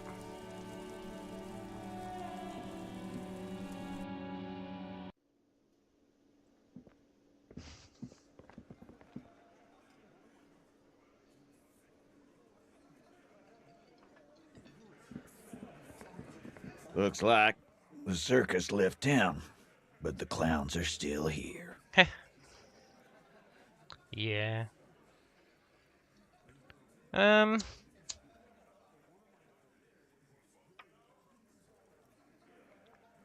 Guess what? I've connected you to the local drug trade. Like hell you have. There is no local drug trade. This place is as clean as a rifle. Go back to Jamrock and ask the local junkies how clean your streets are in Precinct 41 Kilos. To be fair, I don't think we've actually got any evidence there is a drug trade, right? We'll do that. In the meantime, did you know that there's an abandoned lorry at the intersection that was used to move raw ingredients for drugs from Terminal B to Jamrock? The person driving it was present at the hanging. It was one of you. We've connected the footprints. Detective, do you want to deliver the coup de grâce? No, you've earned it. I need to get him to like me so I can tell him to F off at that lady so I can ask about the pail. Thank you. You're right, Titus. There is no local drug trade because it's all controlled by you. You're the drug trade. That's a mighty interesting theory. I guess that's what you would need to do, theoretically. A big, strong, state-run monopoly would outcompete the runts on the street. Yeah, man. Theoretically, that's what you would do. To get rid of the gangs, the dealers, even some of the junkies. You would need good, trustworthy people to take their place, of course. Hardy men to run such a monopoly. For the good of the community, of course.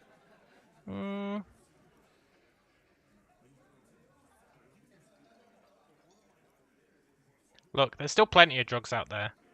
I've got some in my bloodstream right now. Enjoy your shitty ride, junkie cop. We still have it under control. All you're doing is contributing to the local economy. It's just a little hitch. That right there is a confession, right? He was trying to be coy. Hey, Rain. Good to see you, man. Yeah, there's always gonna be little sprouts. People find a way to make coin, but that's the little picture. Hardy Boys are taking care of the big picture. Theoretically, of course. Uh-huh. We're just talking politics here. My answer to your drug accusation is, how dare you? Go fuck yourself. I don't think that works. I don't think he can, like, confess to it. Have his friend also confess to it. That guy literally said Hardy Boys are taking care of the big picture. Not quite yet, Mr. Hardy. There were 8 sets of prints on the crime scene. There are only 7 Hardy Boys here. I want to serve this guy one of those things that says, give me some money. The 8th. She runs the thing. Yeah, the lady driver. My answer is, fuck off. Mind your own business. There is no 8th Hardy. I run this goddamn scene. And here we go. Back to the usual. I know! Fatty walked on all 4s. He's so fucking fat, he left 2 sets of footprints. Go fuck your mom, Dennis. That's more like it, boys. You heard him. It was Angus on all 4s. Anything else you need to know? I feel like... Hey, look, we leveled. I don't know what to put that level in. We'll think about it.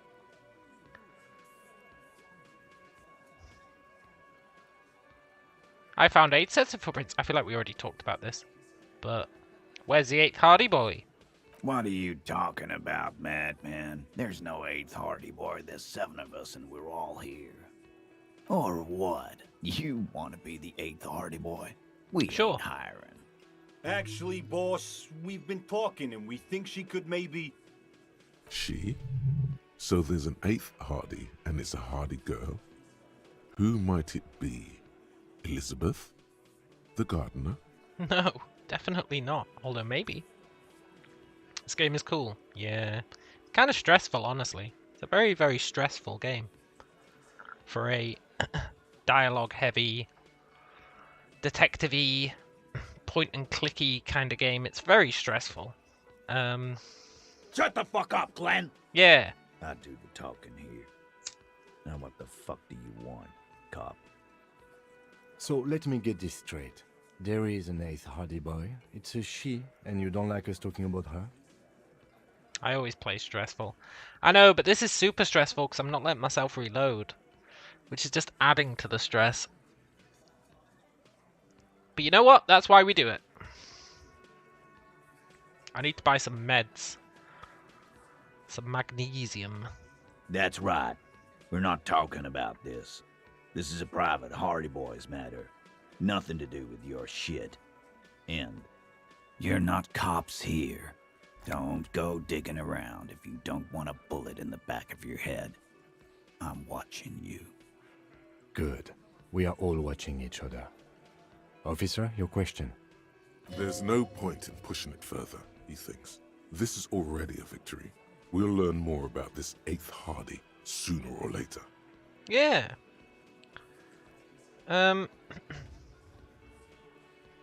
Should we tell him that the Merc's friends are coming for him?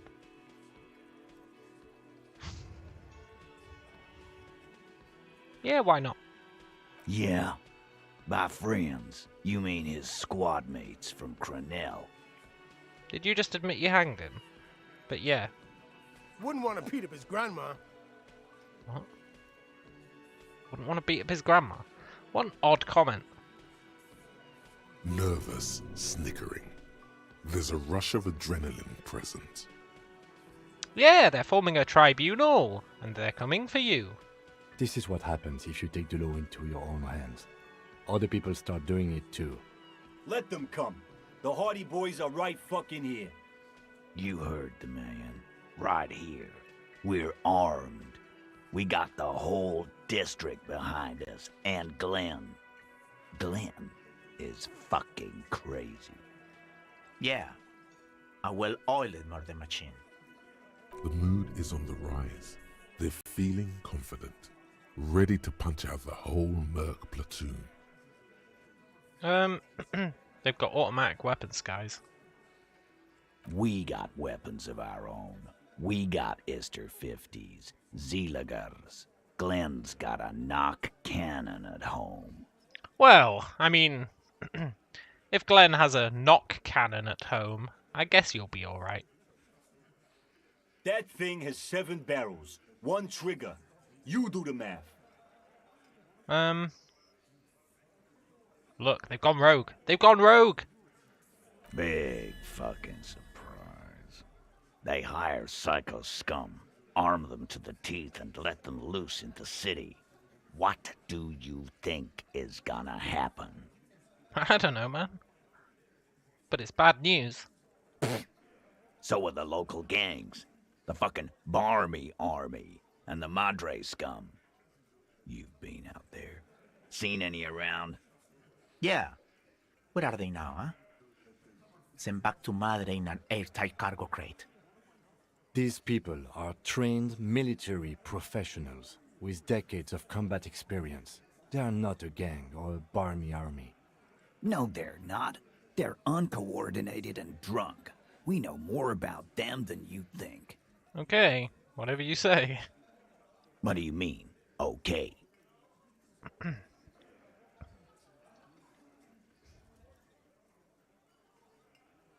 I mean, they're gonna wipe you out, man. No, they won't. Get out of here with your negative energy. All he means is that the situation is serious. Yeah, that is all I mean. No wonder you cops get shot to shit every day. Can't go to war with an attitude like that. Yeah. I'll talk to you again in a sec, but...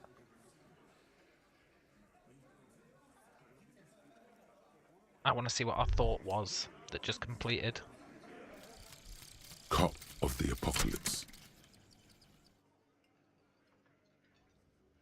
It's not fire. It's not ash.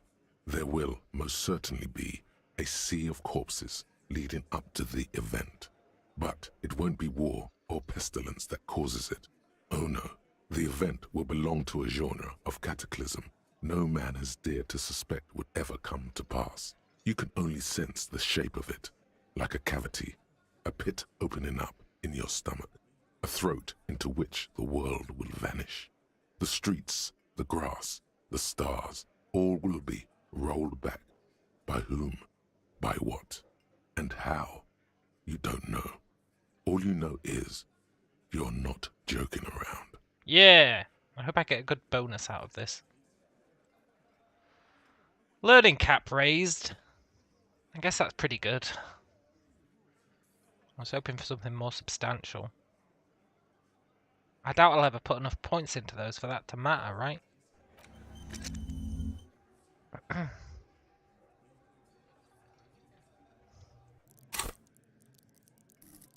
Right, when am I ever going to put 5 extra points in Inland Empire? I've got so much stuff to level.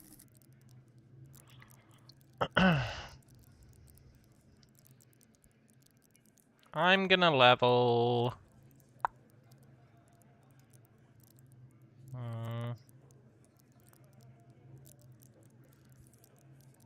maybe logic.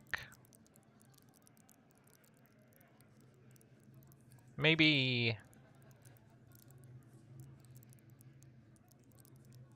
empathy. I want to befriend Kuno so that I can buy those pants and ask him for drugs.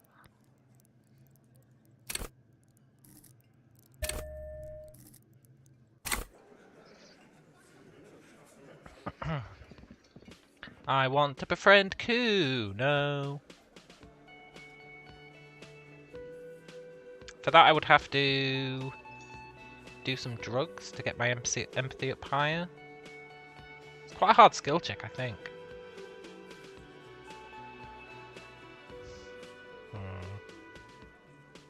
Well, we've got health. We could do some drugs. Let's speak to this guy first. Let's finish him off. It's you again. What is it?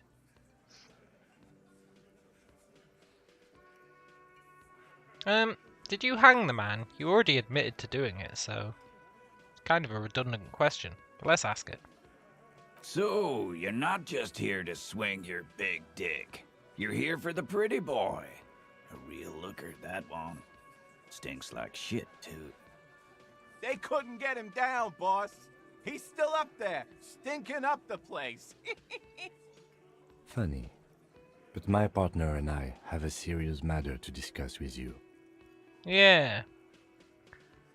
Why are your boot prints all over the scene? You mean these boots? Yeah. We all got a pair. We wore them the night we took the pretty boy out back and hung him by the neck.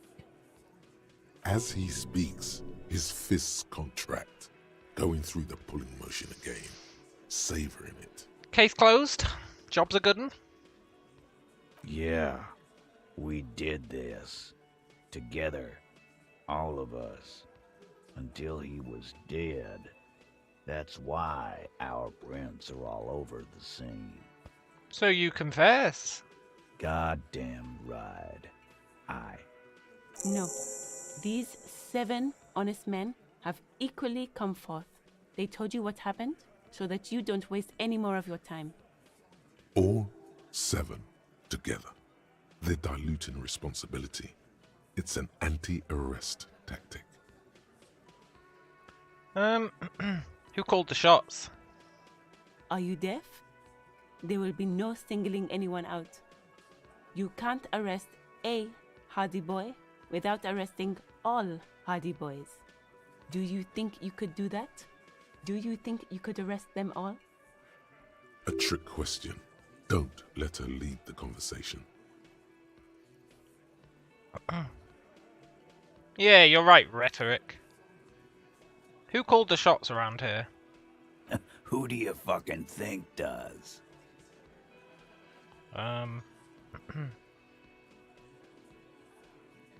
It's the 8th one! The big dick! Titus, no one was thinking that there's any question who's the leader. That's how he would have ended it. Titus won't let him. Yeah. No. Fuck no! The big dick is right here, asshole. You're looking at it. Right. Fucking here. Disregard the outburst, officer. None of the boys have any comments on their power relations. That night, they acted as one. That's all. Look, lawyer lady. You might be their lawyer, but you can't just say, just ignore that thing he just said. That's not how it works.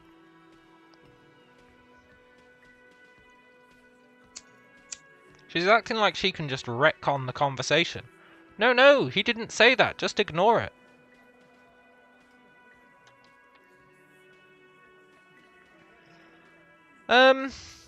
Why did you kill him? Why? 'Cause he was worthless mercenary scum. And he stepped out alive in my town. So he was a merc. No, that's not it. He stepped out of line. And he stepped out of line. Yeah. What kind of mercenary? The kind that shows up when you start a strike. The experienced kind, too. Had Cohoy and Semenine written all over him. Ex-Oranese Special Forces. A live grenade. Right here in our bar. This one has a special gripe with him coming here. I can't prove it, but I know he was sent by the Wild Pines. They hire merc shit like that. Story of every strike from here to Samara. How'd you know he was Special Forces? 'Cause one night, he walked straight up to the mic and said, I'm RNE's goddamn Special Forces, and I'm gonna fuck you all. Really? Yeah, really. Had a gin and tonic up there, sang some RNE's paratrooper song, and said he's gonna fuck everyone. we couldn't believe it either. But he fucking did. Right there. Like some kind of animal. Nice. This is a serious violation of the karaoke code. Okay. Besides crimes against karaoke, what did he do wrong? I like it that we get different options based on which of these skill checks we pass. It's good. Besides crimes against karaoke, what did he do wrong? Wrong? He harassed women, raped one, harassed workers, threatened to kill some as a warning. From rape to harassment to threats of violence. Why the strange de-escalation? He regrets mentioning it. Hopes you didn't notice.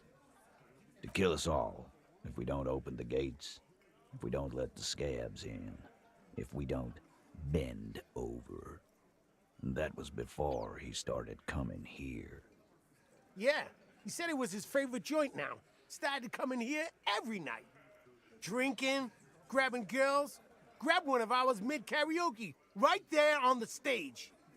He grabbed someone? Yeah. This girl's on the mic. A beautiful girl, young. Gets into the second verse of Lover Lake. The fucker grabs her legs, starts screaming. Show me your cunt! Why don't you show me your cunt? Then, he gets knocked on the head with a wine bottle. Doesn't even fall down. Was that the same one that he, sexually abused? Aren't you fucking listening? My man is talking to you. He took care of it. They got the girl out before anything else could happen. No, I am listening. Your man said he hit him on the head with a wine bottle and it didn't do anything.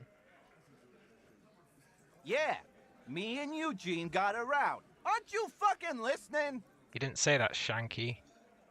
Seems like they don't want to talk about that rape Titus mentioned. Why not? This is a serious allegation. Make them talk about it. Yeah. Who did he rape? No. You're not getting a name. That's a Martinez matter. And I'm not discussing it with you clowns. Yeah, fair enough. When did this occur? You don't have to keep answering his questions. I know, Lizzie. Relax. We killed him last Sunday night. Seemed like a good way to end the week. How long had you known him? Known him? We don't associate with scum like that, asshole. Yeah! Who do you think we are? Quiet. He came around about 3 weeks ago when that Pines cow first sailed into town. Happy? Yeah, she did say she arrived 3 weeks ago. That clears up that matter, because I didn't believe her. By the Pines cow, you mean Joyce Messier, the representative for White Pines? The same company you are striking against? No. I mean the Pines cow. The stupid-ass cow they sent in to fuck us over. But you know what? Why don't you ask her about the pretty boy? I'm sure she has interesting things to say when you ask her hard enough. That's enough insinuation for today, Titus. Officer, your interview is drawing to an end. Don't waste your last questions. You had no remorse? How many people have you sent to the Shays? Ever felt remorse for them? Or send them to Reunion to rot. For 20 years. For life.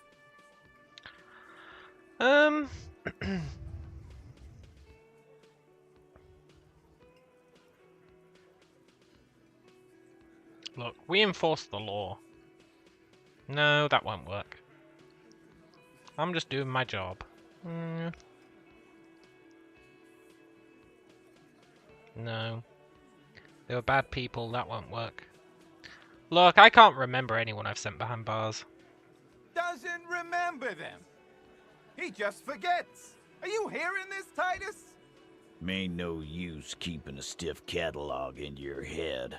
That's for sure. Yeah. And, how did you kill him? We hanged him up by his neck until he got real still. Wasn't that obvious, copper? Didn't they teach you anything at the cop school, idiot? Can you give us a few more details? Did you muffle him? We haven't heard any reports of screams. Titus, you don't have to clarify anything. We overpowered him, dragged his unconscious body to the tree, put a noose around his neck, and hanged him till he was dead and steady. Then we left him for seagulls, maggots, and you fucks.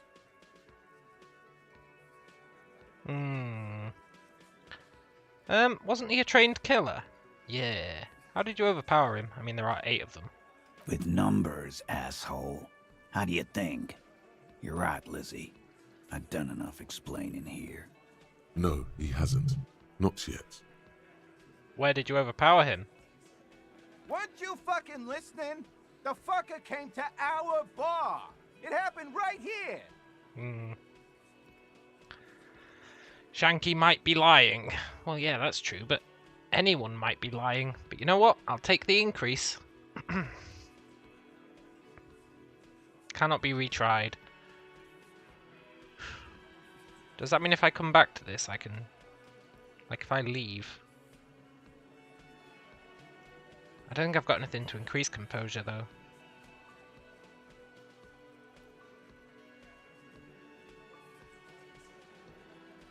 No, I don't. Do I? Oh, no. Hard to say. Yeah, let's just try it. 58%. I like those odds. Titus Let's is go! solid as a rock, and so are a few others. But Who's solid? Elaine, who looks like he might be Titus's right-hand man, the least antsy of the bunch. Definitely not his first time being questioned by the police. This little rat-faced fellow is solid, too. Always fidgety, yes, but no change there. Him neither. Mostly keeps to his tomato juice, or whatever he's got there. And who's cracking? I think Titus is cracking, honestly.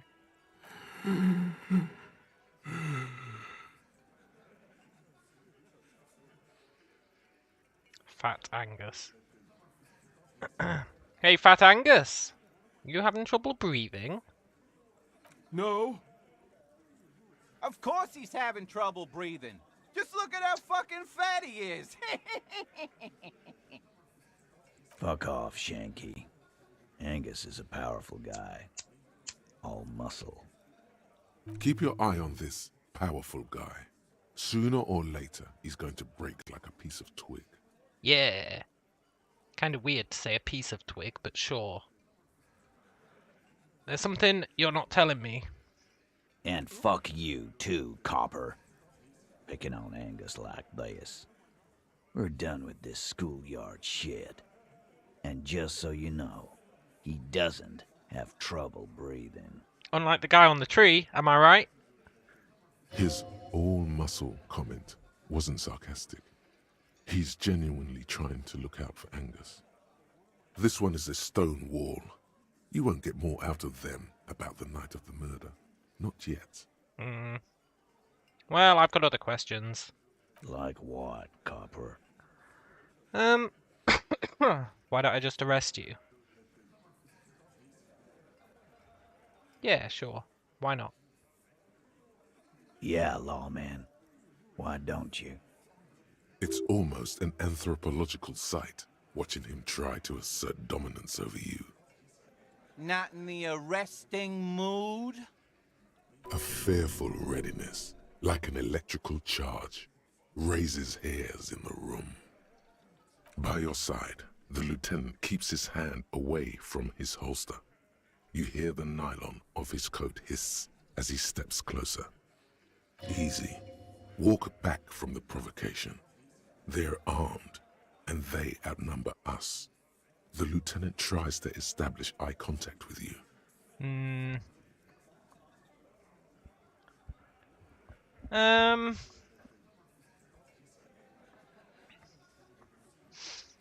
Walk back from the provocation, huh?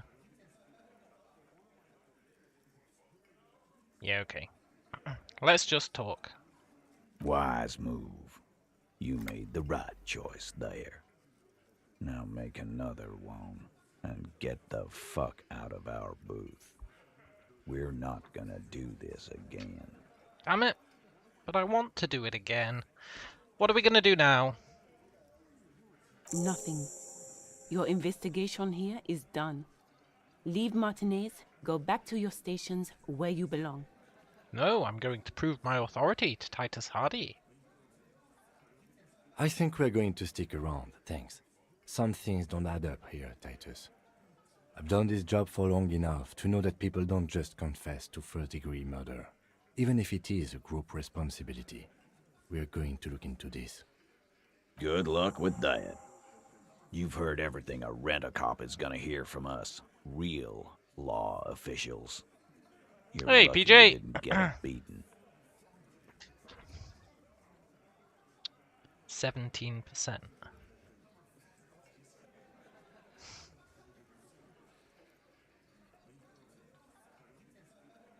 Bye.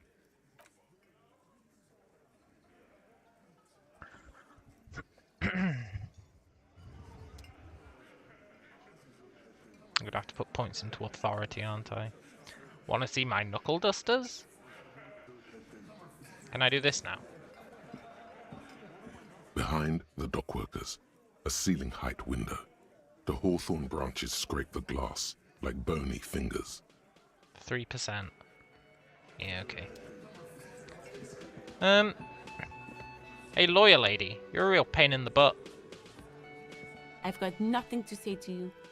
Why are you wasting your time? Are you the Hardy girl? I am not. You could be, Liz. You could be anything. You could even be a model. Even a mod? Glenn, I went to law school. I am an attorney. He's right. With a face like that, she could be on the cover of Le Debutante International. He's right, you know. This is always a bad idea. It always screws our morale. But, you know, you gotta keep trying. The cold look in her eyes speaks louder than words. She is not amused. Plus, you know, we need to bring her down a peg.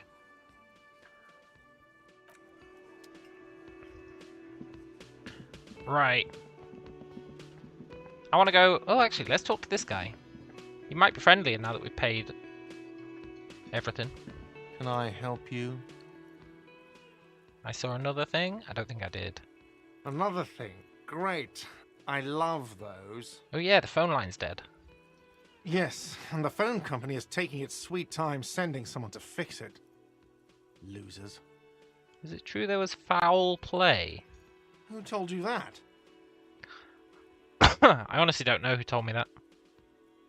Oh, the woman I called. It doesn't matter. I just want to know who you suspect. Fine, yeah.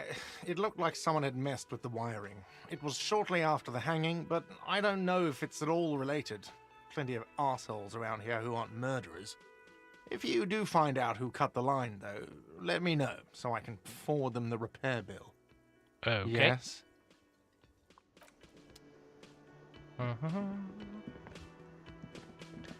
Right.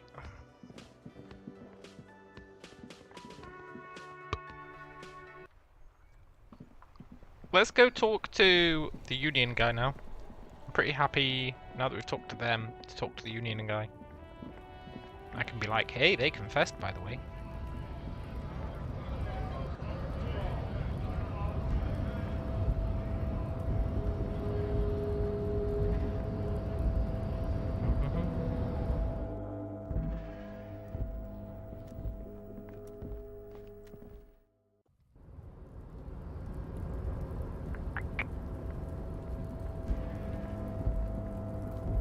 We do need to buy some meds. Goddamn expensive meds.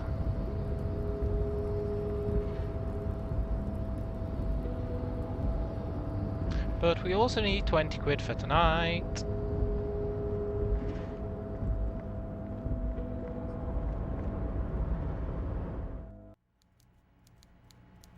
Eh? Coffee is lukewarm. Nice. Hello, friendo.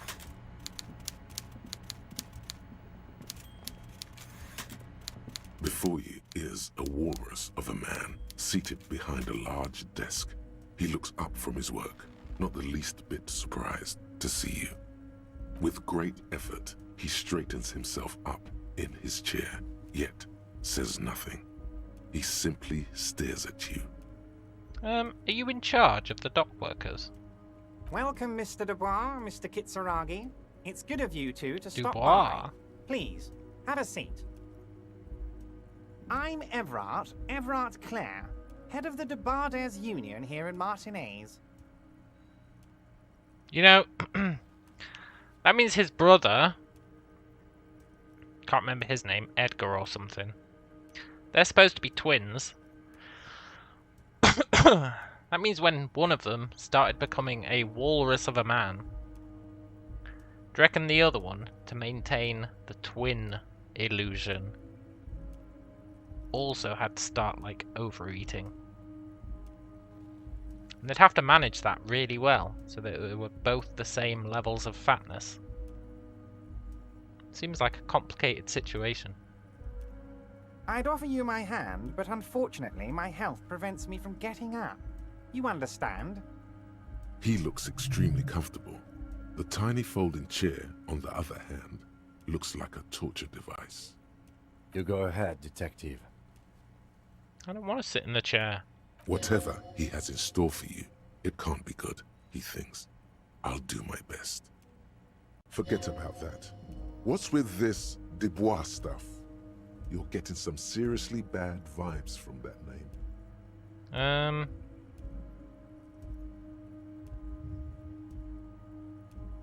I'm not going to say why you're calling me Mr. Dubois. I feel like a morale hit's going to come in. I'd rather stand. Please, Mr. Dubois, let us converse in a civilized manner, as equals. Take a seat. I insist. No, I don't sit. It's my thing. Very well, Mr. Dubois. I respect a man with strong convictions. Nice. I, too, have convictions. One of which is that I will not engage with any man who won't face me at eye level. Okay, why don't we swap chairs? Should you find yourself more amenable in the future, I'd gladly resume our conversation. But until then, I'm afraid I must ask you to leave. You're no Titan of Felician, buddy. He's got you in a fork. Sit down or leave. Damn it. Fine. I'll take a seat. Excellent, Mr. Dubois. I can see that you're a reasonable man, and reasonable men can be of great use to one another. Let's remain serious. So tell me, how can the head of the Debarders Union help a representative of the Revachol Citizens Militia today? The chair you're sitting on has got to be the most uncomfortable chair in the world. It's violating your backside. I don't want to die to a chair. I don't want to die to a chair. Okay. Sure. By the way, I heard you got a rather rude reception from a certain Lawrence Gart. Some people have no manners, it pains me to say. This should take care of that nonsense. A giant novelty check. It should be sufficient to cover your expenses for a few days and patch over your differences with a cafeteria manager. Go ahead, take it. Wow, that's 25 real. That's good money. You need it.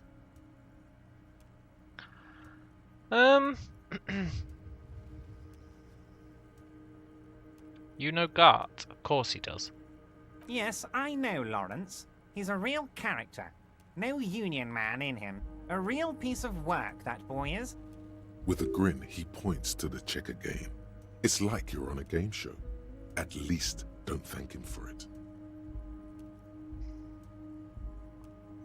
25 real, huh? That sure would pay for a lot of medicine. He didn't want to stare at our underwear junk. Yeah, that must be it. That would pay for a lot of medicine. Kim's gonna disapprove. I'll take it, but not say anything. I trust our drama, and I trust our perception. Is there anything you'd like to say to me? Or... No. No, it's cool. We've got integrity. Cool? I wouldn't go that far. I'm sure there are cooler things than delivering a comically oversized novelty check to a cafeteria manager. But, sure, if that's what's cool nowadays. Now, I'd like to set your mind at ease about one other matter. Your lost gun. Let me assure you, Union people are on it as we speak. I've got my best hounds looking for that lost gun. His slug-like lips move, but all you hear is an echo.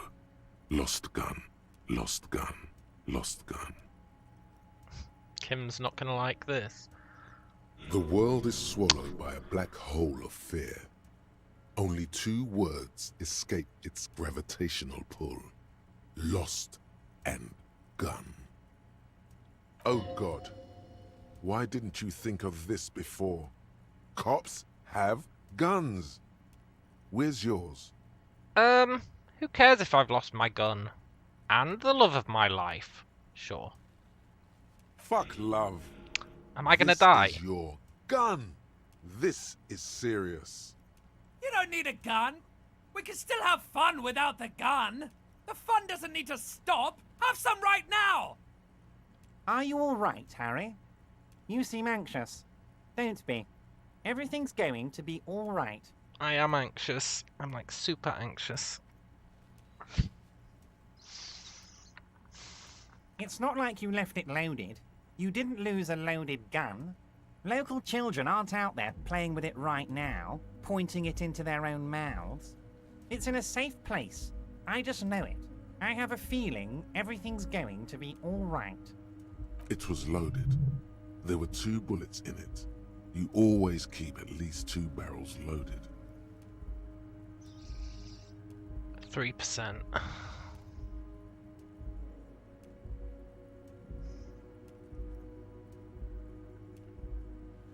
Kim? Officer, we will deal with this later. We don't need Mr. Clare's help with this. I wouldn't be so sure about that.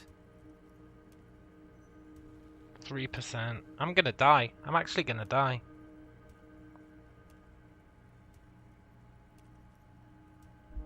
Don't panic.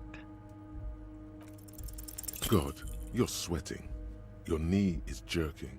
You're about to cry, aren't you? You're about to cry because you lost your gun and those children are gonna shoot themselves with it.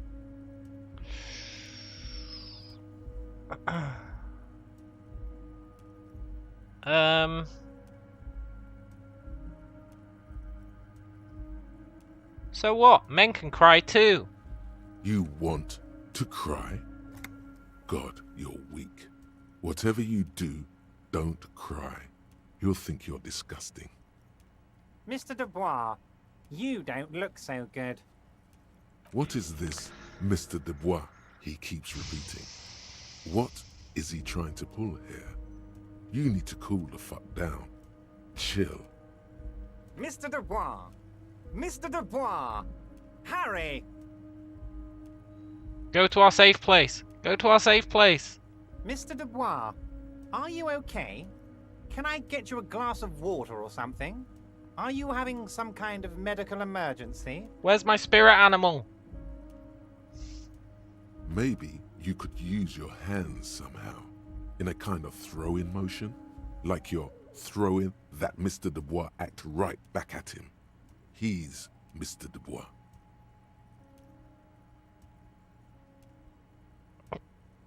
I could use that glass of water, yeah. What an odd demonstration of... you got me, Harry.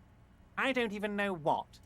As entertaining as it was, I'm afraid we're wasting our time. And I'm an extremely busy man, as I'm sure you are too. Okay, enough. We are here to ask you some questions pertaining to a murder investigation. Quick, here's your window. Get yourself together and ask him questions. Police officer questions.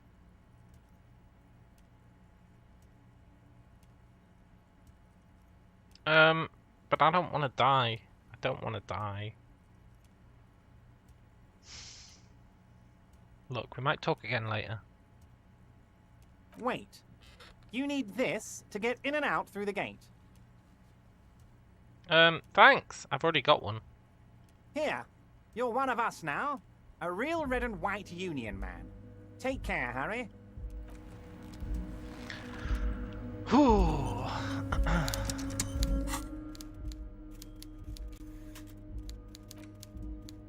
Giant novelty check.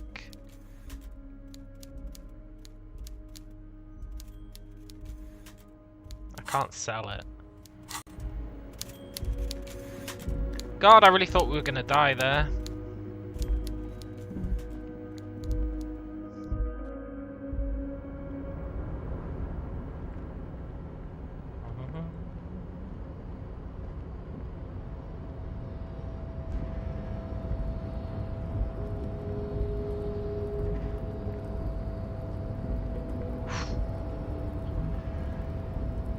We need to buy some meds.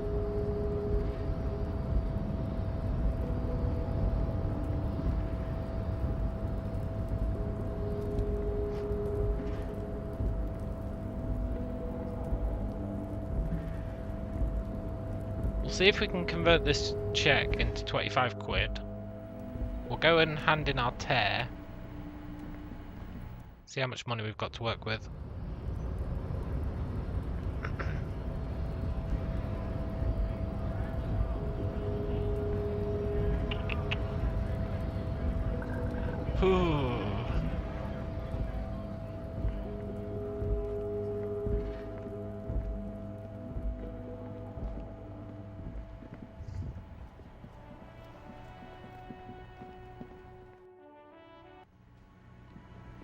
Ooh.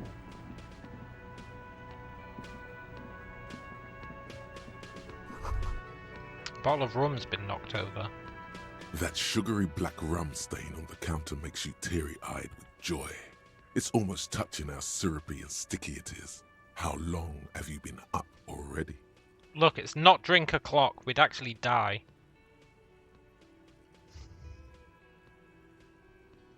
Not now. Oh, excuse me. Do you have something better to do than lust for sweet syrupy rum and lemonade? With a twist of lemon? Maybe lime. Maybe who cares? Just rum? Yes. I do have better things to do. I'm not gonna die to licking a pool of rum off a table. Can I help you? Another thing. Great. Yes. How do I use my novelty check? They said give it to Gart. Maybe I give it to the one shop guy.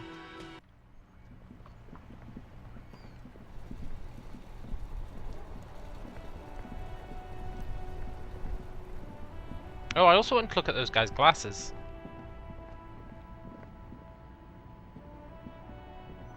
There are clothes inside. Oh. Cheap second-hand clothes, smelling of strangers' body odors. Don't be shy. These are premium class clothes. Good quality fabrics, best retro design.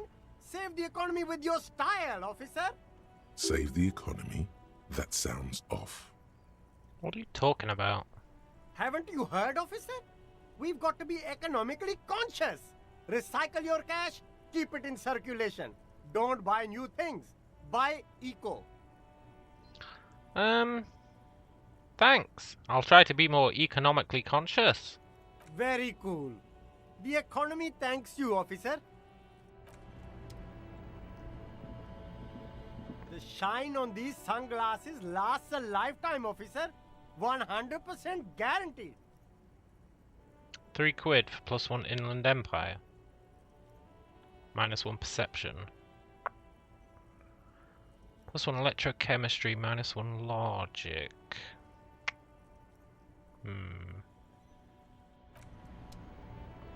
What's in this box? So you got clothing, shades. What about this one? You see two lowly, defeated speakers, thralls, slaves basically, perched atop them like conquerors surveying the land. A pair of found, durable wear sneakers, ultra series. I can see you've a taste for luxury, officer. Can't keep your eyes off those sneakers? I can't. A pair of found ultras. The design is impossibly sleek and simple. A futuristic silhouette with a sleek monochrome colorway, a jet black upper, and a silver-lined midsole. Those sneakers, mister. Those sneakers are the latest found sneakers. Super air, super fine, super cool. Only 50 real. 50? Only? That's madness. Fun ultra. Wear the future. You remember the slogan from some magazine? They are pretty good. There's no way we could ever afford 50 though. What the hell? Well, that's not true. We could sell that box with the password on it. Remember the password box? I think that sells for 50.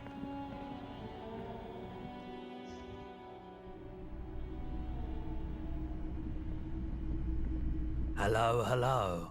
Let me know if I can help you with anything. Sure. Let me have a look. Anything else you're thinking of selling? The giant novelty check. Oh, at the fritter store.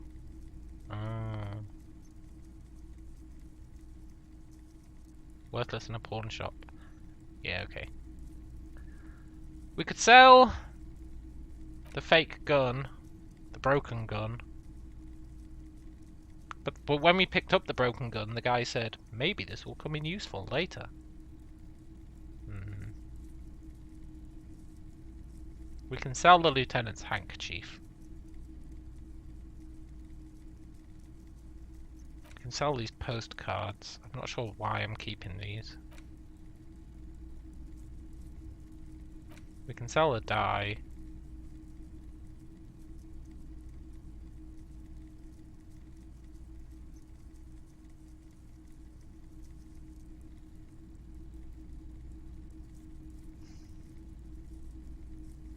Okay. Let's go to the fritter shop. Another time, perhaps. I'm not going to ask him about the gun, it might get us depressed.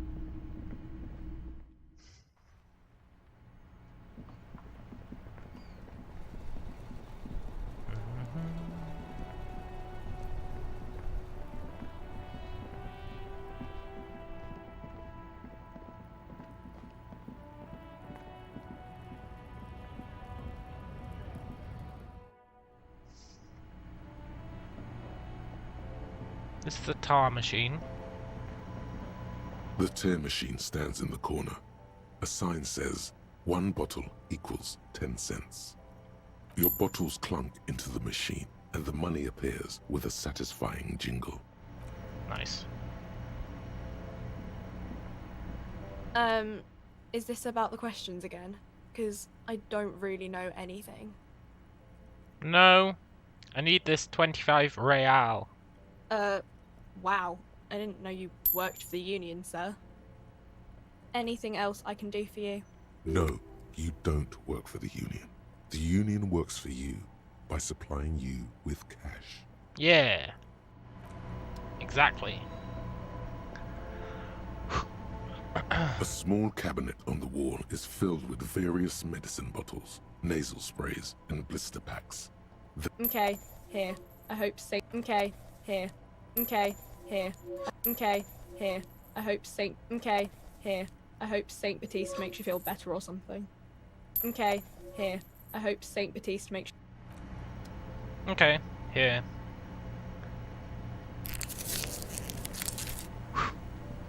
I don't like being on 1.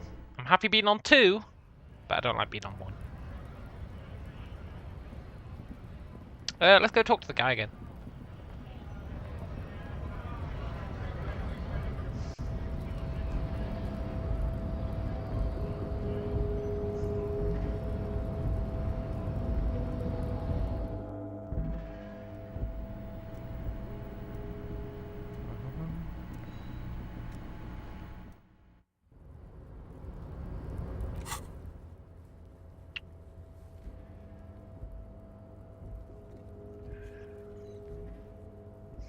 I wish I'd take away ones that don't exist anymore.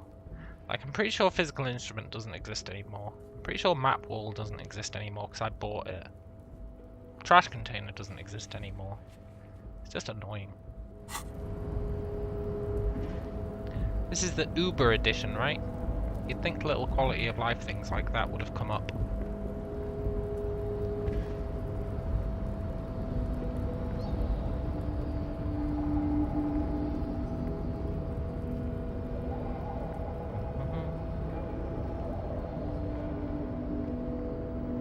Better not get more pain from sitting in the chair again.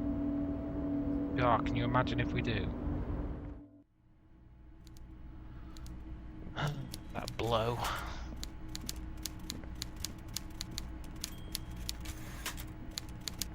Mr. Dubois, a pleasure as always. You don't have to sit down this time, since you've already sat on that chair. Everard, that literally makes no sense, but okay.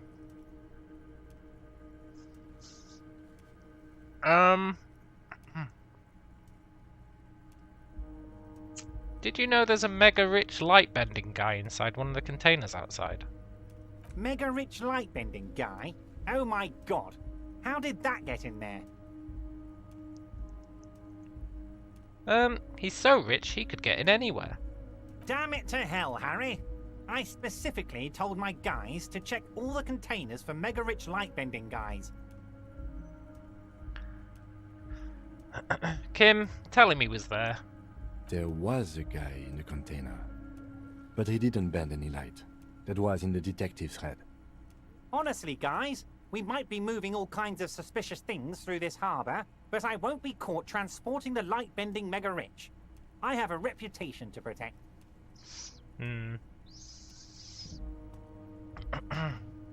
Look. You should be honoured by the presence of this Magus. He was of half Revacholian blood, and amassed his wealth using the mysterious bond of nationhood. Harry, it's beginning to dawn on me that you're a real fascist. A mega-fascist who imagines mega-rich light-bending fascists. I love it. Thank you for sharing this facet of yourself with me. I don't imagine mega-rich light-bending fascists. He existed. I shudder to think what you're going to tell me next, Harry. The strikers are being served alcoholic brew. I made it even stronger. I don't know what that means, Harry, but I love it. I love your initiative. Knowing you're out there keeping things running lets me focus on the big picture stuff. Don't even tell me what was going on. Alcoholic brew, stronger, stopped it, strike. I'm just gonna let you surprise me, Harry. Sure.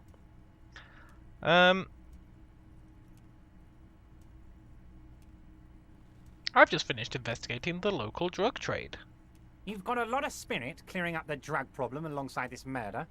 I'll talk to the mayor and see if I can get you the key to the city, Harry.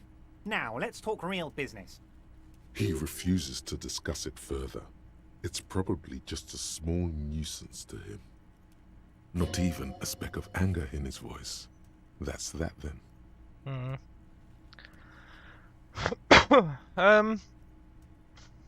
Aren't you going to ask how I got in? Honestly, I didn't want to bring it up, Harry. I heard you have become Measurehead's race pupil. I really believe in the race mystery, and I'm glad I was given this chance. I hope to one day be able to contribute. Personally, I'm not big on the whole race thing, but that's okay. It's alright to be a massive racist, Harry. Let me assure you, I'm very glad you're comfortable sharing this with me. I run a big and quirky organization. Everyone is welcome. Birds of all feathers. Yeah. Anyway, I assure you, I am a very well-informed man. Information reaches me before I even get the chance to request it. I met Joyce, by the way. Oh, that's very nice. I haven't gotten around to her yet. I'm very, very busy, you see. I hope you're getting along. Yeah. One thing I want to make very clear, Harry, is that this is not some kind of union versus corporation situation. Everyone is just pals here. Really? Yes. We're all trying to do what's best for Martin 8. Don't feel like you shouldn't work with her just because you and I are such good friends. I'm not a jealous guy. What happened to the previous negotiator? What do you mean, Harry? Nothing. I let him go. But he made concessions. Why would you let him go? He's an old man, Harry. I wanted him to spend more time with his family. God knows how long he's got left. Yeah, but you called him a midget, man. Harry, I have little people in my organization. I would never call someone a midget. What is this? Honestly, I'm beginning to think you're a midget, Harry. What? I'm only kidding, Harry. You're not a midget. No one is. We're pals. It's hard to say if he really lost his temper, or if this is another one of his tricks. This man almost never angers visibly. I want to see this man up against Kuno. I wonder who'd win. Joyce said the previous union leader vanished under suspicious circumstances. Vanished? Harry, the woman left her casserole in the oven and couldn't make it here in time for the voting. Oh, did I leave my casserole on? Better go home and check. The election can wait. When she got back, the whole thing was over. Uh-huh. And why did she, quit work and never come back? I doubt the casserole caused that, Everett. Wait, there was no mention of a casserole from Joyce. Yeah, no shit. Joyce didn't mention any casserole. Harry, Harry, Harry. Do not fixate on this little matter. Maybe it was a rabbit stew, or a hairdryer, or an iron. The point is, her heart wasn't in it. Mine was. Maybe this guy is a fascist. This particular brand of humor he has, it makes for a fine distraction. He's definitely talking about the woman. If it's spilled blood you're looking for, then there certainly isn't any in his expression or demeanor now. Why haven't you let her in to see you, man? Harry! I have let her in to see me. If she actually wants to see me, she will find a way. Any good negotiator would. And I just don't have anything to discuss with a bad negotiator. He doesn't want to see her. It's as simple as that. Well, apparently the union's lowballing her. They did ask for a power crane. Yes, yes. Low-balling, of course.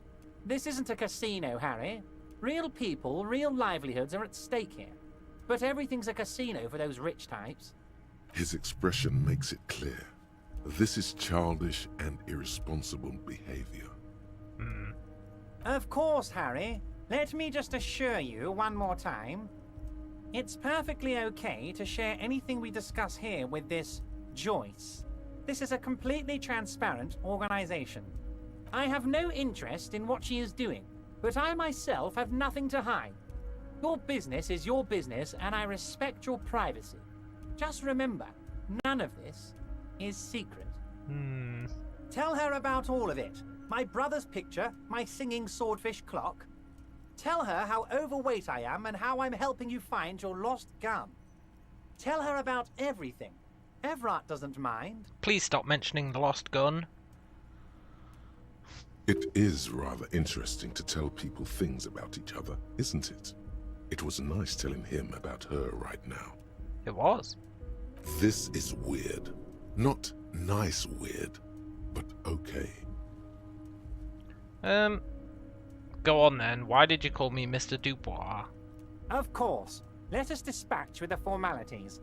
You call me Everard, I call you Harry. That's what the hanged corpse called you. Harry. So that's really my name. Wow, this is going to make us look great. My God, so it's true. I didn't want to believe it, but you are a fantastic science fiction amnesiac cop, aren't you? What are the odds of that? I think the odds of that are very low. It might be a good idea to hide your confusion. I mean, see what his game is first. No, I'm just testing you, man. So good to hear that, Harry. Apparently my sources were wrong. However, if you did have a spot of memory trouble, I could help you out. With my big fat folder. Words flow like a river of honey from his lips. I guess word has already reached him. No matter. No harm done. It's just a brown folder. You can't make out what's written on it. Are you trying to tell me you've gotten hold of some of our documents? Mr. Kitsuragi, would you mind? Me and Harry are talking about his lost identity right now. Hey look, +1 from having read the shipping folders.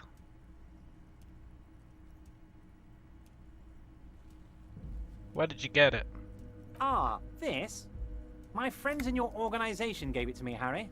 This translates into, haha, you guys are so corrupt. I find that very suspicious. May I have a look?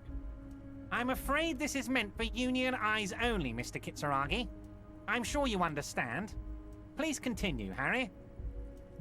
58.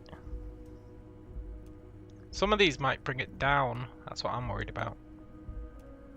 Let's try it. Everard's large hands are covering the folder, but the look on his face says, I know everything about you, Harry. Yeah, I've got nothing to hide. Oh, Harry. Oh, wow. This is really something. I'm sure it's not that bad. At worst, he has an old RCM folder, and I very much doubt even that. So how about it, Harry? You need assistance, I presume? Look, I'm not going to ask him about any of that. Of course, Harry, of course. Let's not linger on personal details and amnesia. You wanted something from me? Yeah, I want to talk about the hanging. Oh, of course. That's your main thing here. That's why you're in Martinez. I know everything that goes on around here, and I would love to discuss it with you. I mean, it's no secret that the lynching is connected to the strike. So much to talk about. Honestly, it's been weighing on me so heavily. I understand you need to interview me. Let's say nothing. But there's a thing that's been keeping me up at night. I want to talk about the hanging. I mean, if we could just calmly talk, exchange information, we could blow this thing wide open. Yes, that sounds good. Let's do that. Yeah. But I can't think straight with this thing weighing on me. You're police officers, aren't you? I have a crazy idea. You guys are basically door-opening machines, incredibly talented at opening doors. I've opened a few doors. And I'm sure you're going to open this one with flying colours, Harry. This really is very simple, and there's nothing shady about it. Does this jiggling ooze think he's going to use you? He's got another thing coming. Play his game, son, with your eyes peeled. He's going to slip up, and when he does, you're going to come out on top. Whose door is it? Oh, no one's. It's just a weasel. A weasel lives there. Nothing for you to worry about. What do you mean a weasel? A loud blabbering weasel. When weasels feel no one is watching, they start acting foolishly. Just go there, unlock the door, and leave it open. It's been such a burden on me, Harry. I just want this to be over so I can discuss business with you. Why don't you just open it yourself? Harry, I'm a very busy man, and more importantly, I don't have that extraordinary physique you do. You look like you could run around all day. You want to send someone a message that the police are working for you. I repeat, I'm a very, very busy man, Mr. Kitsuragi, and therefore I must occasionally enlist outside help. So what will it be, Harry? Sure. Let's do it. Fantastic, my friend. Just let me know when it's done and we can take our friendship to the next level. You can get the key from Manana. He's down by the gates. Manana's like a free agent in the Union. Special operations. Hardened socialist. A real free thinker too. He'll tell you precisely where the door is. One last thing, Harry. Just open the door. You don't need to go in or anything. I just want that weasel to come home and see the unlocked door. I am gonna go in. See you soon, Debardeur. Just kidding, but not too much.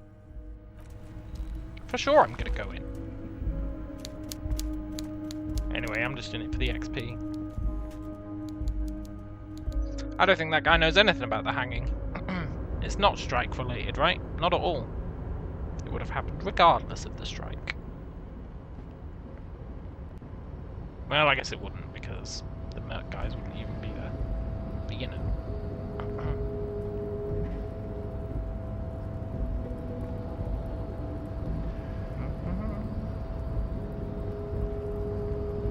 At least we didn't lose any morale there.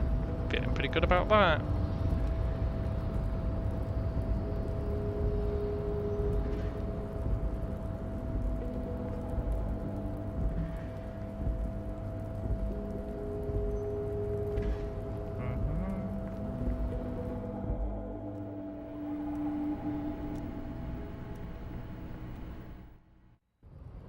Alright, let's talk to Banana.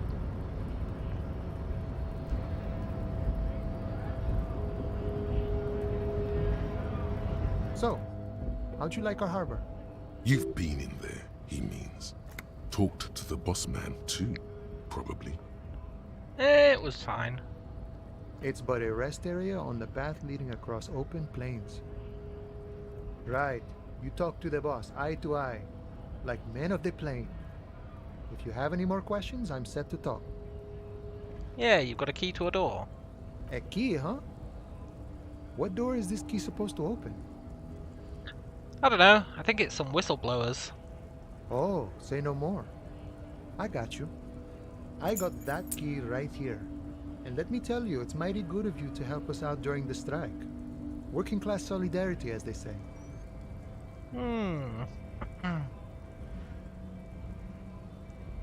I heard something about a weasel, and it didn't sound like a local polar weasel, if you know what I mean. What does that mean? Polar weasel? Oh, I know what you mean. I'm pretty sure he's actually Occidental, though. So you're gonna be committing fratricide, my racist friend. Right, that was a racist comment. Yeah, okay. Sure. What you're looking for is the basement door behind the greenhouse. That's behind the whirling in rags. That's all I know. Our organization is what you call compartmentalized. Means we keep out of each other's business. Okay, but where did you get the key from? The janitor gave it to me. Nice fella. We talked about life and things that really, truly matter. None of this mess we're in. This jiving and juggling. What's it for? To feed our children, I guess. Anything else I should know about the weasel? I'm more of a philosophical dock worker. I like to talk about the big picture stuff. Who I am, who you are, what we are fighting for. He means he's not going to tell you cause he doesn't know. But he will shoot his mouth off with you now that you're working for Everard. Who he is and what they're fighting for. This is interesting. Ask him about the Hardy Boys. Yeah. Do you know anything about the Hardy Boys? Los Hardys? They're an independent militant group. A bit too high-strung, but it comes with the responsibility. They're sort of like you. Preserve the rule of law and all that. Except it's Everard's law. But really, they're just like you. Do you know who killed the hanged man? The mercenary, eh? Who could have killed him? That's indeed the question. Why even do such a thing? Look, do you think it was the dock workers? What a thought. Why would noble workers resort to such a thing? Unless they were pushed, of course. But pushed how? Your dead guy was an enemy combatant. What? He was an agent of the opposition, attempting to undermine our honorable efforts. Did you kill him? I ain't the murdering type, but that's just me. Large organizations like our union have all sorts of men, with all sorts of skills. He means a more violent faction could easily take care of such a thing. Yeah, like the Hardy Boys. Understood. This has been of limited use. Still, thank you. No problem. I wish the best to you in your search. Sure, I'm glad it's not my search.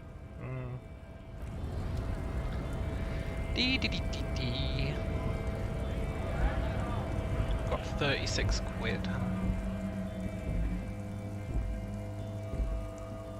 Oh, we'd have so much more if I hadn't bought those Yemadal books. Let's go unlock the door.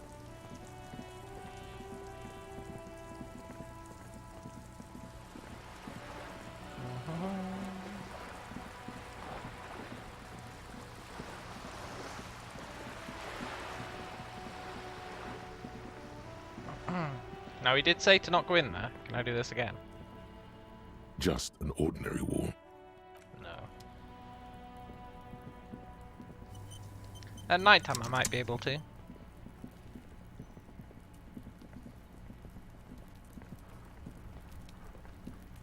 This must be it. The basement door is weather-worn.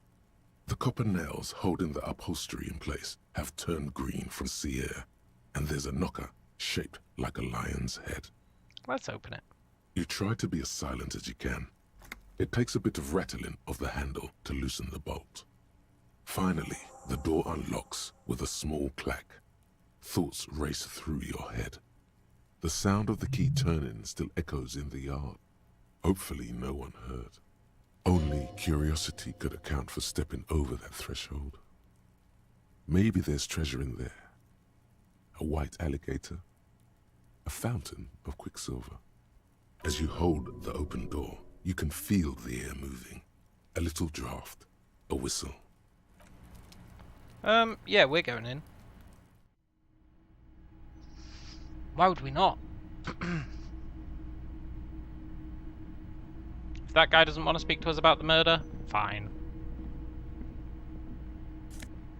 Yoink! It's already paid for itself.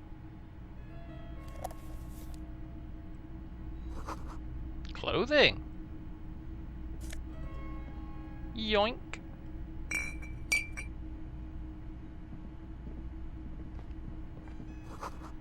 A book titled The Hidden World of Walking Sticks. You can almost feel the warmth of the red sun. This is the flag of Revachol, the suzerainty. What's with the sun? This isn't just one sun, but there are little suns dancing around the big sun. This is the sevenfold sun miracle. Hey, what's the sevenfold sun miracle? It's an optical atmospheric anomaly the first settlers saw. Happens in cold weather. 6 small suns around the big one. This complex halo phenomena is how old Revachol got its flag. Look, Lieutenant, it's the old flag of the suzerain. Mm-hmm. The tenant is an old-fashioned guy. By old-fashioned, he means very right-wing. You're gonna love this, Kim. Let's bow down before the flag. The lieutenant does not bow to the flag. It accepts your salute with quiet dignity. It is not my flag, he thinks. My flag is the signal blue of the zone of control. Cha-ching! Level up. We're gonna save that level up.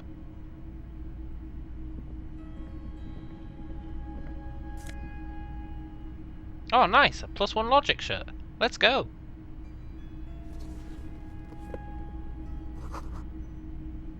Whoever lives here admires fair-haired fancy heroes with muscles. Hjelm Dalaman? A row of mugs sits on the shelf. Each one depicts a human figure. A dark-skinned woman grinning amidst mysterious symbols. A broad-shouldered man shoveling potatoes, and others. We've got a mug. A little ring. Though cheerful, the images on the ceramic make you vaguely uncomfortable. There's something disdainful in the way the curves and lines of the bodies were drawn. The images betray a lack of interest in human beings. They are merely unflattering caricatures. What do I mean uncomfortable?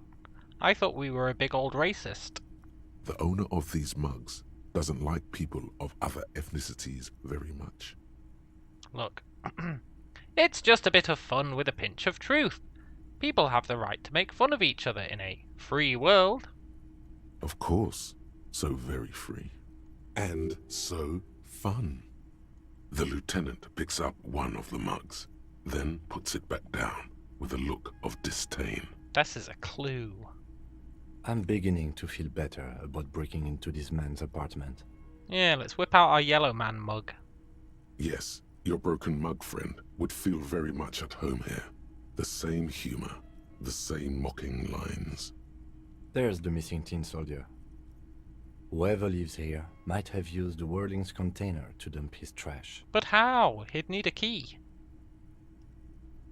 And now they've drawn the ire of the Union. The plot thickens, as they say. An interesting little clue. Let's see where this goes. Clues have a way of magically connecting to other clues down the road. Perhaps you should break into apartments more often. Yeah, definitely. Do you think it's the same person who put the clothes in the trash? Yeah. Who knows? I'm not expecting too much from this clothes in the trash lead either way. It might turn out to be some random local matter, but still, a nice coincidence. Yeah. Smell of disinfectant.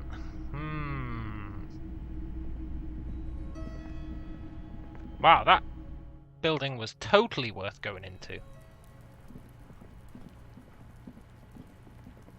Now we can go back and talk to him and be like, I unlocked the thing. And he'll be like, yeah, but you went inside, so I'm not going to tell you shit. Which is fair.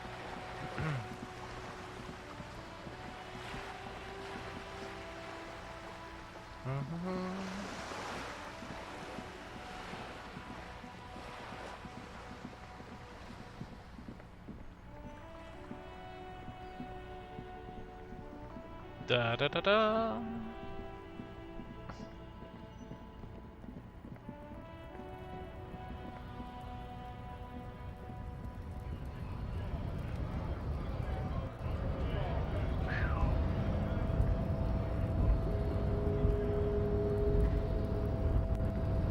Hey friend.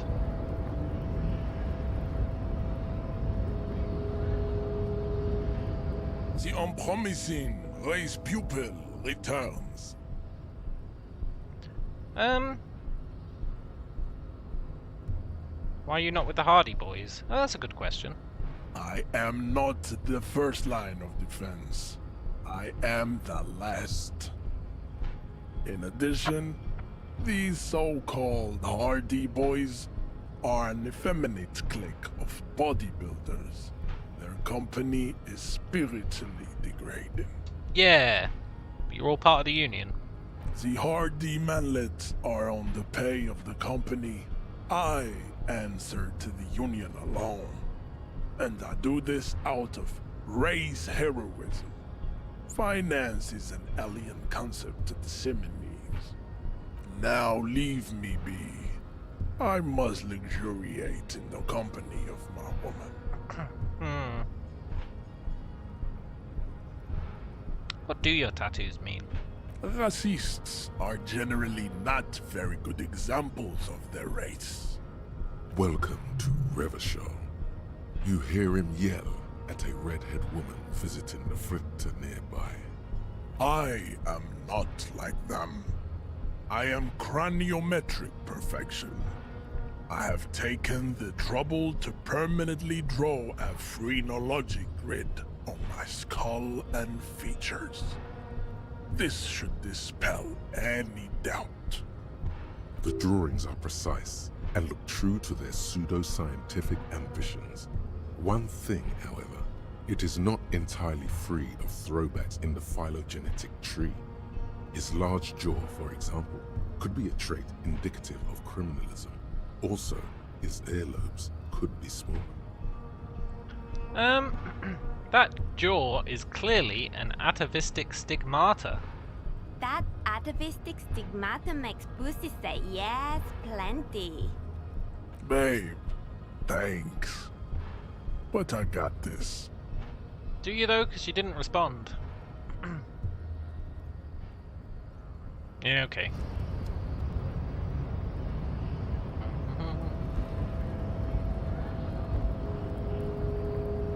I wonder where our gun is. Actually, that's the pawn shop guy, but he's not going to have it.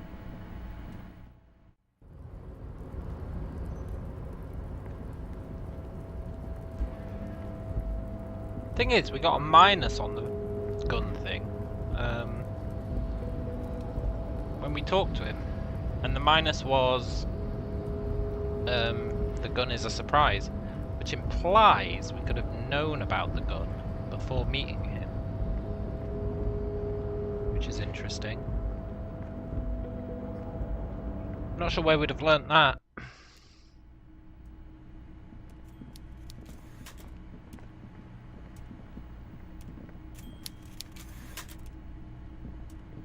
Mr. Dubois, a pleasure as always. You don't have to sit down this time, since you've already sat on that chair. Oh, maybe if I'd reported our badge missing, they would have been like, well, at least you got your gun. And we would have been like, Maybe I should have reported our badge missing.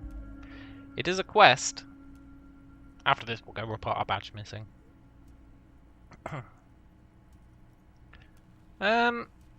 Look, I opened the door. I'm very glad to hear that, Harry. One question.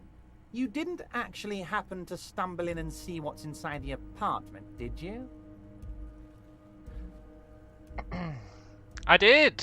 He had the glorious flag of Revachol the Suzerain. The Weasel is no true patriot, Harry.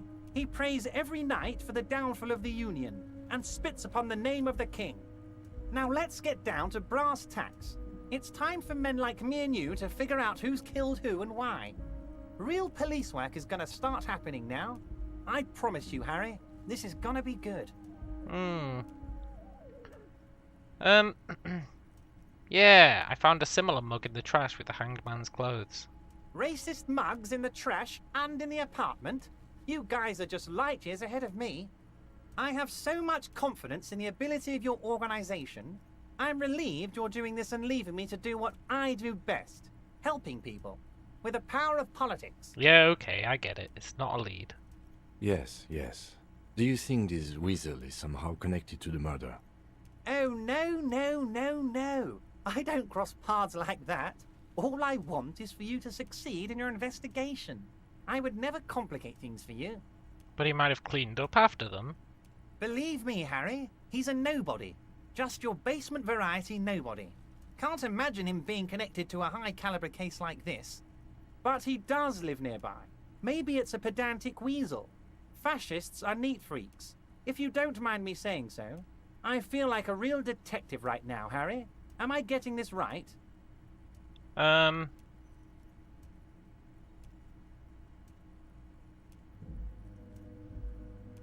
Yeah, great technique.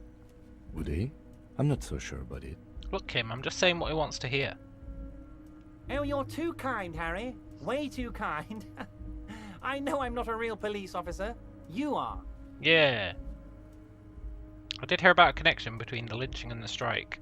By now, I'm sure you've figured out who the dead man was working for. The bad guys. Wild Pines. Sent to scare us. Another violent measure of the top hats against us flatcaps. I thought you guys were all friends. I thought you got along. I thought there were no bad guys. But I'm listening. Harry, this strike is the culmination of many, many mistakes made by the Wild Pines group. They tried to shut the strike down by sending in armed mercenaries. You mean our victim? A security contractor? Can you imagine that?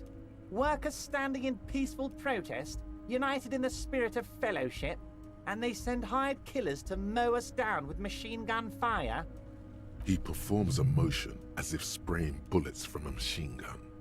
I'm talking beasts, hardened killers from proxy wars in Yisut, Semenine, Saramaritsa, you name it, they've done it. Raping, killing, burning villages, killing little children for the Senorita Pineapple Company, Harry. Yeah. Everything they did there, they brought over here. They want to turn Revachol into a third world slum. Honestly, the only thing they didn't do is kill the village elephant. You have a village elephant? No, Harry, the elephant is metaphorical and so is the village, but the mercs and their brutality are very real. Please go on. Now, I haven't personally witnessed the brutalities out there. I have the luxury of staying in my container, you see. If I need to go somewhere, they just move my container. Liar. I came to your container last night, and it was empty. They moved the container? Yes, I'm an old man, Harry. My legs aren't what they used to be. They lift my office with that big crane. It's actually very fun. You should try it. But enough about me and my fun container. The killers the company hired, I think there were 3 of them, all hardened commando types. One of them got downright suicidal, getting drunk, violent, a little rapey. Even their own negotiator couldn't control him. That's your boy, the one who likes hanging out and trees. By negotiator, you mean Joyce? Harry, what you need to realize is, we dock workers are not pushovers.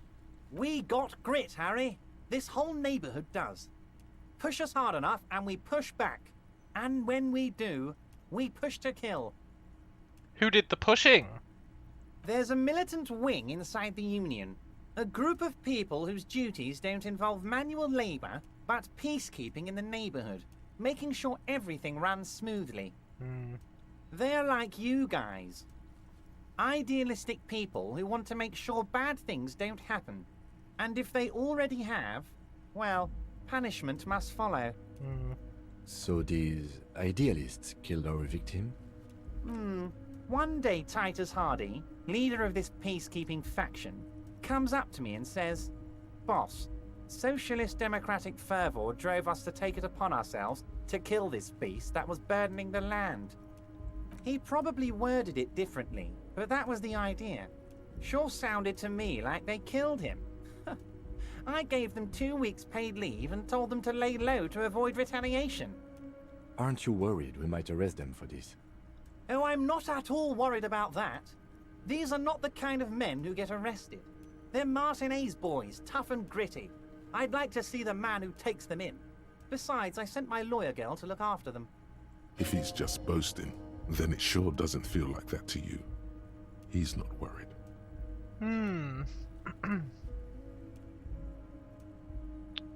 How do you know they were hired by the shipping company? I mean, it's fairly obvious, but... How do I know? Let me tell you about these people. That's their MO. It's what they do. Yeah. Last winter, some poor workers in Terminal E went on a little strike. The company sent in Sediment, a security contractor. The strike was over the workers' right to wear protective footwear, Harry. These guys turn up and start beating people. Tell you what, Harry, I wouldn't be surprised if we got the same mercenary company, after a little rebranding. And I'm sure as hell not surprised to see an army of scabs under my gates. Yeah. So you believe the scabs were organized by the security contractor? Or at least manipulated to do so. You said it. Hell, one of those guys looks big enough to take down that proverbial elephant. Boys like that don't just happen to show up during strikes. Yeah. It's Krenel this time. It might have been Sediment before. Of course. You're always one step ahead of me, Harry. I'm no genius. I'm in this position because people like me. Well, they're organising a tribunal, man. Tribunal? That sounds serious, Harry. We union men should be shitting ourselves. True. I wish you hadn't told me that. I'm gonna lose sleep over this. Let's change the subject. He's clearly happy about the tribunal. You don't seem too worried. Oh, Harry, what do I really think about the tribunal? You're trying to climb to second base with old Everard before you've even courted him properly. He wants you to do more things for him before. I'll do anything he asks. I want XP. Bring it on. You mentioned a lawyer? Oh, Liz is a bright one.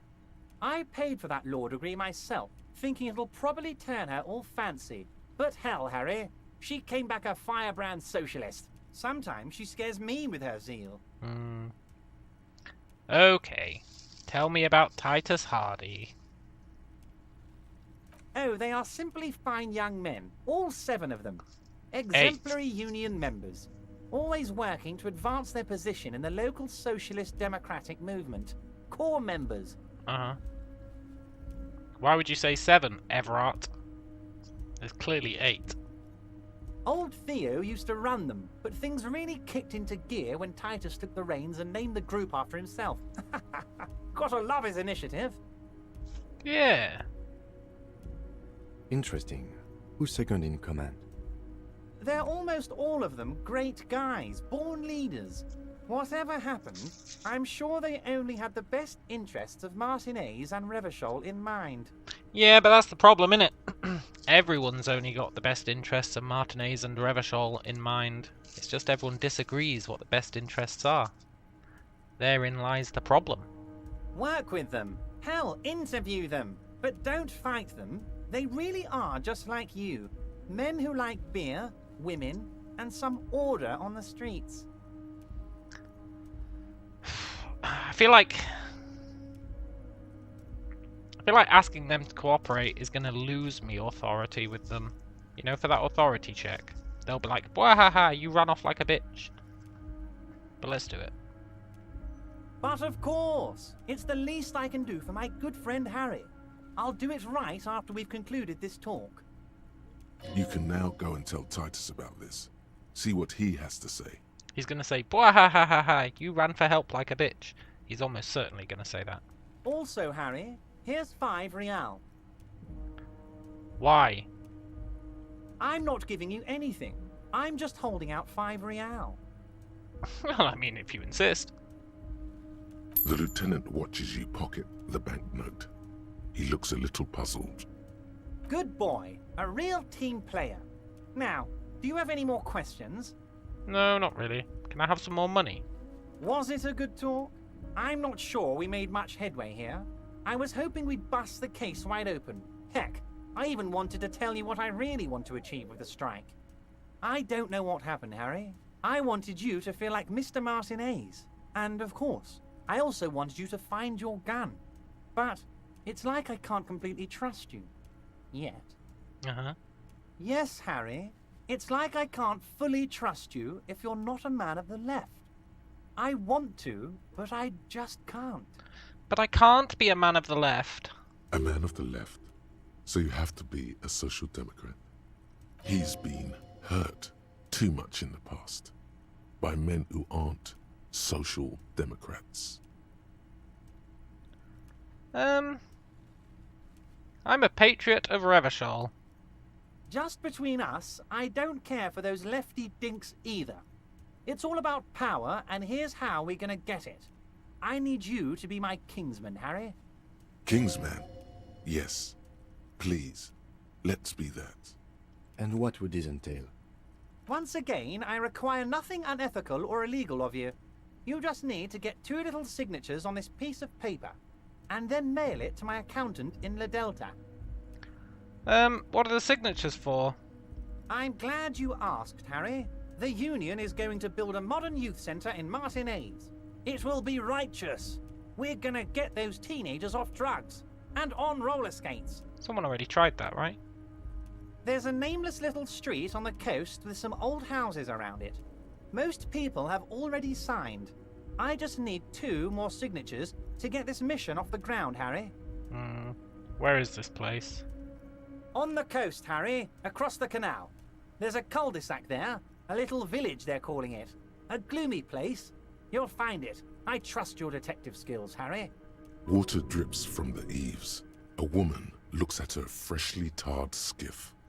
There's a pair of cavalry boots under the fish in the box, and the wind howls like a vicious spirit. Pair of cavalry boots under the fish in the box? There's no way I'm going to remember that. Maybe the game will remember it for me. What will happen to the current occupants? They are just gonna have to deal with the construction noise for 6 months, and then they'll be living like kings. Right next to a fancy new youth centre, designed by the best architects from Stella Marie. Is he absolutely sure the tenants won't be thrown out in the street? And you're sure nobody's going to be homeless? Am I? Harry, these people, Martinez is the most important thing in my life. I would never let anything bad happen to them. We're gonna build a youth centre there. The value of their properties goes up and kids have a place to play in. I'm looking out for these people, not pulling the rug from under them, Harry. I'm looking out for all of Martinez, not just the harbour. He means it. Yeah, okay, I'll do it. You bring joy to my heart, Harry. Such a pleasure to be working with you. Here, you need to get signatures from Isabel Sadie and Lillian Carter. The cul-de-sac is right past the pawn shop and across the canal. I hear there is some trouble with the waterlock, but they should fix it by Wednesday morning. Once you have the signatures, mail this to 13022 La Rocca in La Delta. Then I'll know you're a real kingsman and a patriot. I am a patriot. You know what? I feel okay about you, Everett. Even if you are the most sketchy man to ever exist, you keep giving me money. Let's talk about my lost gun. Yes, your lost gun. My best men are on it. They're turning every stone, searching every playground, asking kids, grandmas, everyone. Your gun will be found, Harry. Let me assure you of that.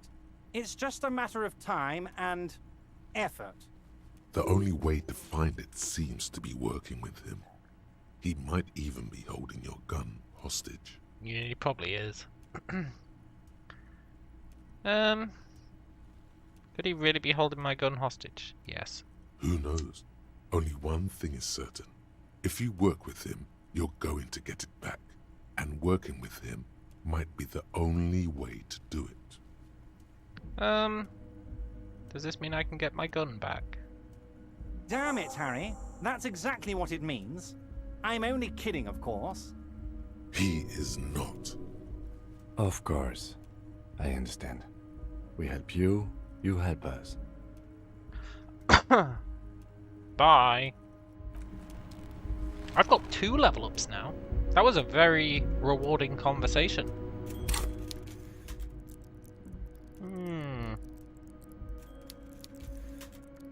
I want some authority for that Titus Hardy check. And there's a bunch of skill checks I wanted to do that I need to level up for.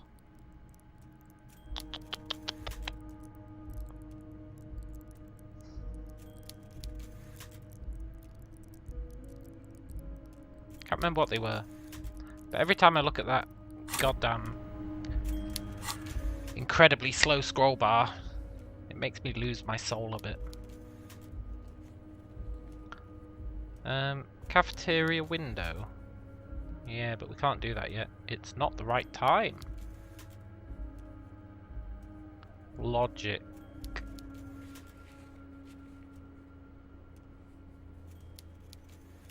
Logic. We've got a few logics. Maybe I should level up logic.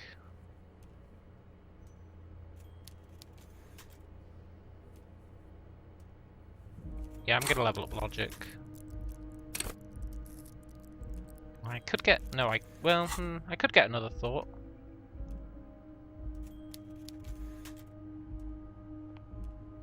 It's just a shame that I'd actually know what they do, right? You're really gambling if you pick up... Oh my god, look how many there are.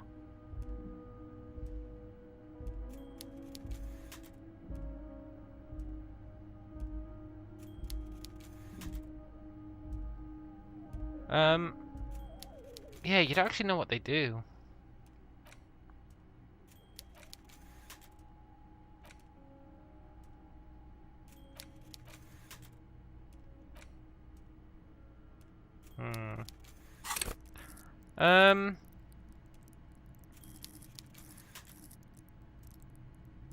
Yeah, logic.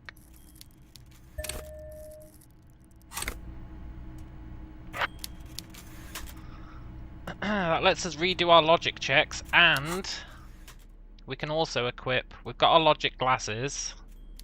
No wait, they're visual calculus glasses. I do have logic glasses, right? Yeah. And our logic shirt. We're all in on logic. I feel like it should be higher than 6, but okay.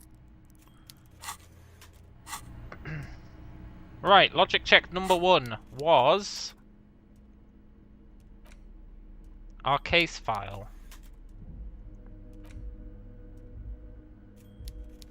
It's the ledger you found in the trash. A cabbage of papers hanging from the board, with the permeables drawer inside. It's barely held together by a clip, then made complete by the faint smell of urinal cleaner. Oh, and the cool piece of toilet paper is stuck to the back. 83%. Let's go. Let's read the case files. Yes, at last. You find a way to piece them together using the alphanumeric code on the margin. HDB 41, date of initialization and time of arrival on the scene, followed by the title. For example, HDB 41120111700, the next world mural.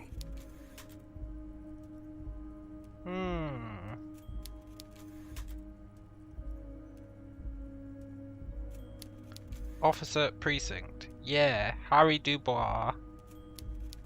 Precinct 41. Why yes, your precinct number is 41.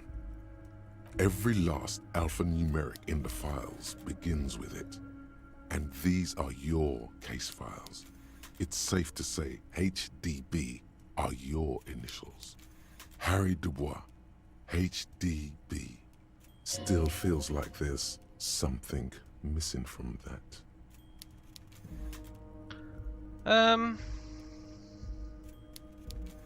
Okay, there was an option there that it didn't let me do, which was how long does it take to read one of these? So I'm putting it away. Not much has changed in the meanwhile. A bunch of sodden papers still sags from the clipboard. Arson, petty theft, spousal abuse. Handwritten logs on dozens of investigations date back to January 51. Stamped case files, commit to paper. These are your last couple of months in Revachol, Precinct 41, Jamrock Quarter. Let's name the case. Fine. For inter-district cooperation, let's try one more time. What do you want to name it? I want to name it The Furies Are at Home in the Mirror. I want to name it The Setting Sun. Okay. It's a good name, but it has one problem. This case has nothing to do with the setting sun. At all. It has nothing to do with that, so... something more concrete, perhaps? Do you have something concrete? Mundane? Usual? Usual is boring. We don't do that. Fine. We'll call it the Hanged Man. Great. That's great. That's actually what I was thinking too. The Hanged Man. Good, strong name. We have a very good name for the case now. I hate you, Kim. I'm going to start calling it the Hanged Man. It's good we sorted this out. But I do like that 35 XP.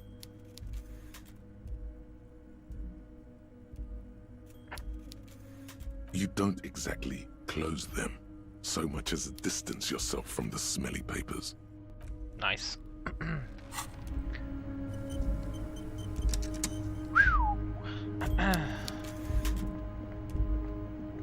I had a logic check with Kim, didn't I? Yes?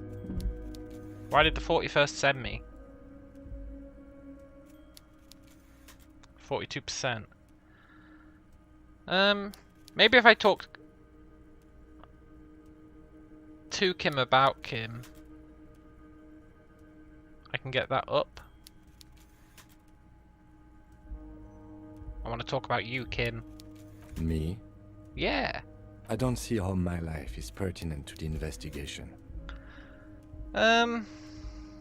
Look, we'll work better together if we have more rapport. That's a fair point. Alright, for the good of the investigation, what do you want to know? Well, you don't look like other people around here. That's because I'm half Seolite, or quarter. My father's father was from Seoul, so was my grandmother, but from my mother's side. It's not an interesting topic. What is Seoul? It's a part of the world, officer. A geopolitical entity, and a geographic division. I told you it wouldn't be interesting. No, you're just making it sound uninteresting. I want to know more. You're barking up the wrong tree. I don't speak a word of Seolite. I've never met either one of my grandparents, and I've never been to Seoul. I'm a regular Revacholière. Okay. Good. Let's change the subject. Oh yeah, I need more Inland Empire. I want to convince Kim there's a sexy dark mystery twist in the case. Okay, why did the 41st send me? 42%. Let's go. Look at you. It's because you're a failure. They sent you to slight Precinct 57. No, that can't be right. Just think about it for a second. You're a raging alcoholic who showed up 3 days late wearing piss-stained disco garb. You weren't sent here to win. Hey, Kim. Do you reckon my precinct sent me because I'm an F-up? I've considered it. But it's not true, right? I don't think I can say one way or another. I do think it's somewhat unlikely, though. Why? I checked the records. This jurisdiction dispute, who polices Martinez, reaches back to the 30s. It's as old as my station. And all this time we can't decide who gets Martinez? I think, yes, both stations would prefer a win. So you are their finest? I am the finest of nothing.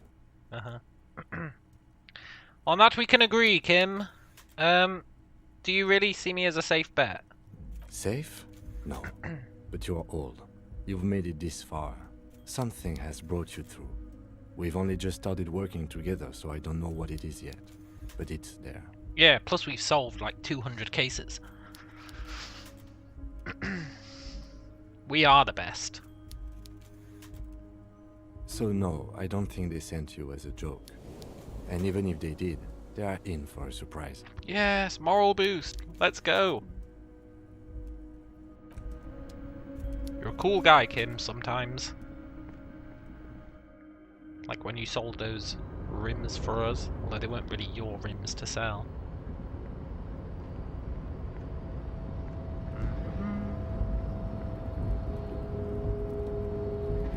And I got some empathy, so we can try and befriend Kuno again. Fuck does Kuno care about empathy? I don't know, but we're gonna try it.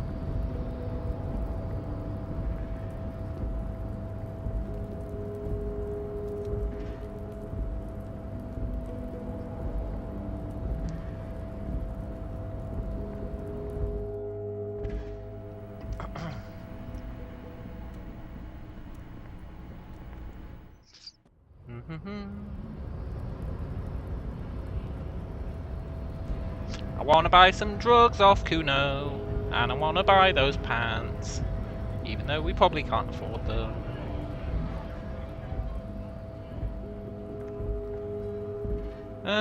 It's getting late. That means tomorrow the canal's open. Awesome. How do I get up there?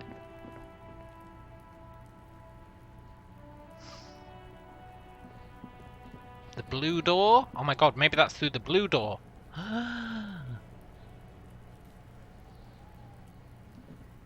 Maybe I should try and get the body down. Fuck does Kuno care? Fuck does Kuno care?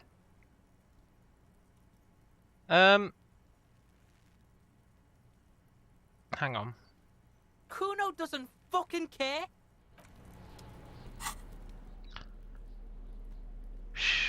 Empathy, empathy. I don't think I've got any plus empathy stuff. We can drink.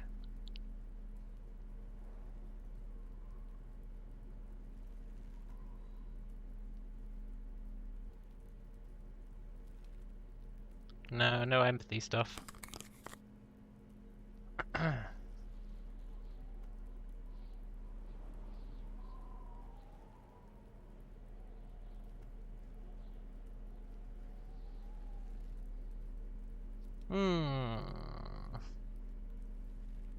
Hang on. Let's go and check out that shopkeeper. We've got quite a bit of money now. Thanks to Everard, Declare, we've actually got quite a bit of cash.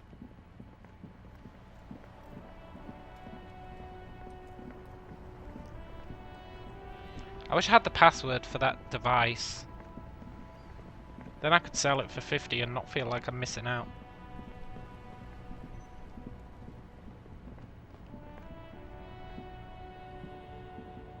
Everything's still cool here, officer. Rhetoric, huh? To get some money.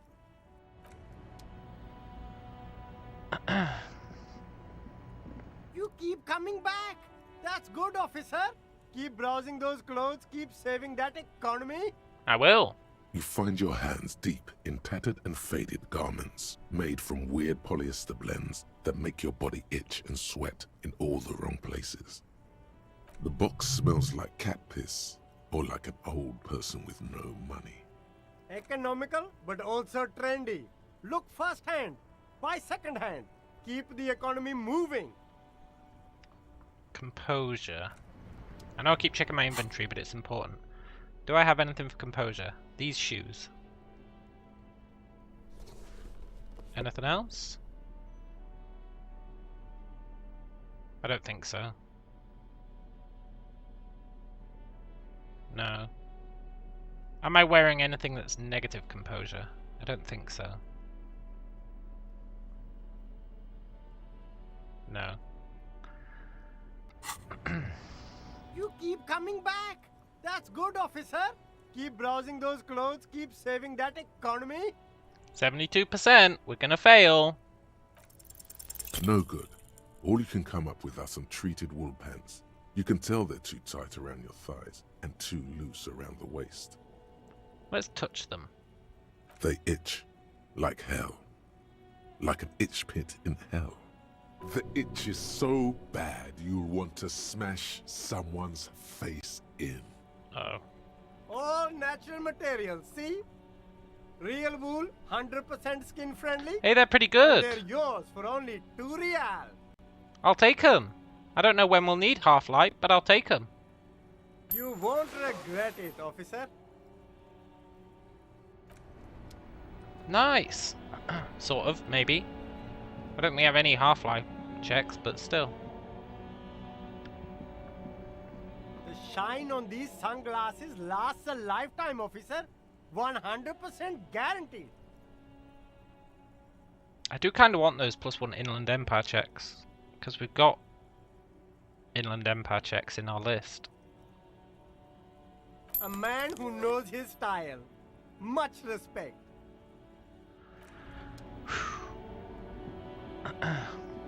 Very cool.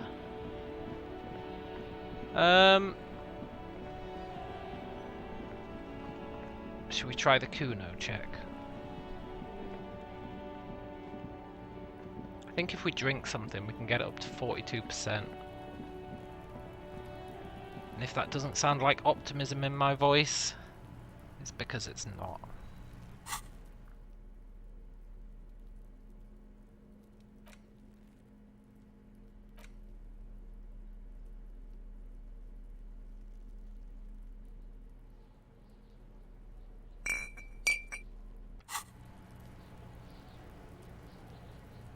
Let me drink, damn it.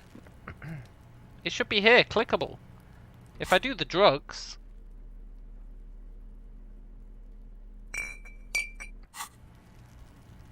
Well, okay.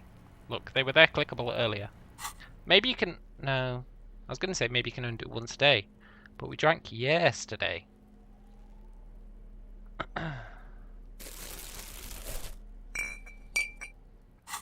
Aha! If I equip them both, they appear. Look at that. That's weird. Right. Let me just check I've got this right. Booze gives us physique. That gives us +2 psych. Wow, that's really good.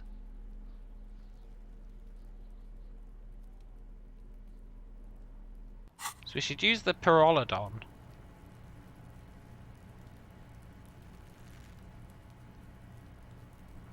Let me just check I've actually got the empathy check unlocked.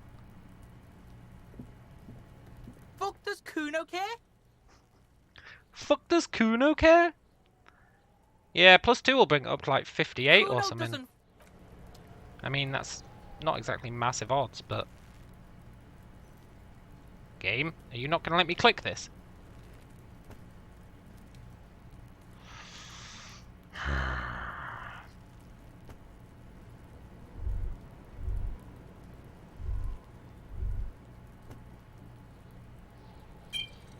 Ah! I had to click, like, not on it. I had to click, like, to the left of it.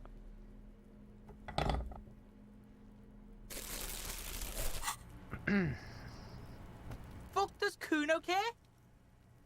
Fuck, does Kuno care? 58%. We're gonna fail. And that's gonna be really upsetting.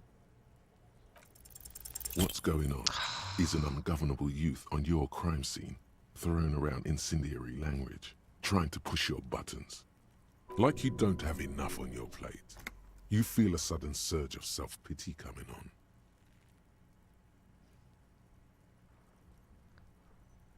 on.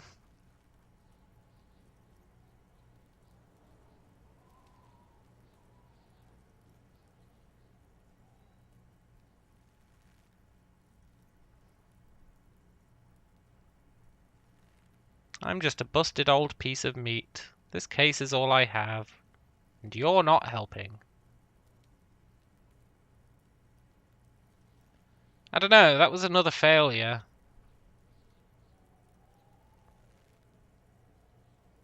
Want to help the RCM bust a murderer? That implies... Maybe... No, he doesn't want to be a snitch. He doesn't want to be a snitch. There's no way he wants to be a snitch. Fuck Kuno snitching! You know?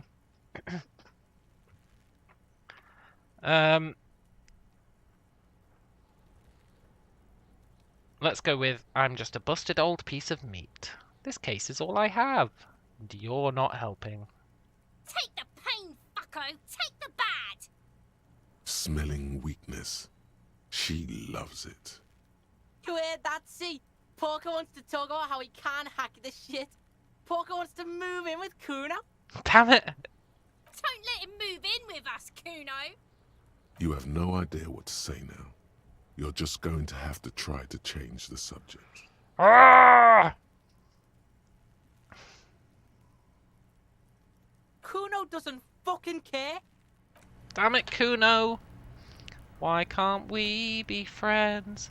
Well, I should try and make the most of this +2 psych. I don't think I've got any other psych checks to do. I was all in on Kuno there.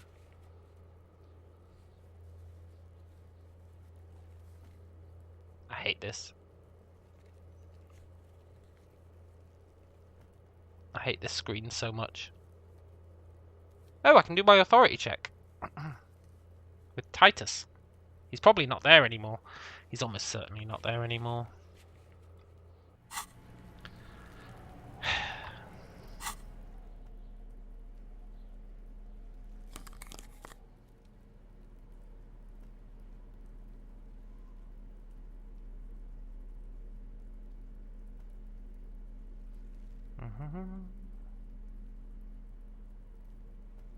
No plus authority stuff now.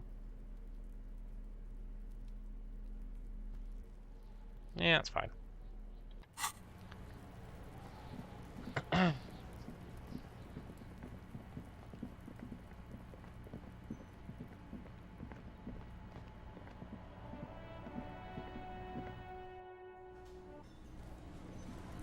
Oh, he is there. Awesome.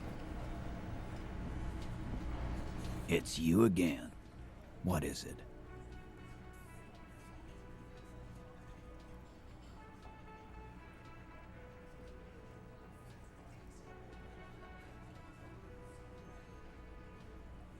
This is going to reduce this. I'm calling it now. He's going to be like, oh, you're such a little bitch. Oh, so you went and talked to my mommy, and now she's making me play with you. Is that it, lawman? Yeah, that is it. And what's gonna happen if we don't? You're gonna go and tell on us? Why don't you push me some more and find out, gimp? You gonna let him talk to me like that, Titus? Let's see. Yeah, I guess I am, you big pussy. The old man sent word you'd be around again. That's the reason I'm being so forthcoming with you. Don't wear it out. But having Everard back you up like that did seem to have some effect. Yes. But I don't think it would have if I hadn't called his friend a gimp.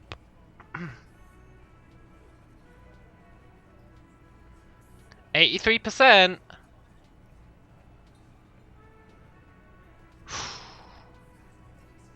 I want to believe.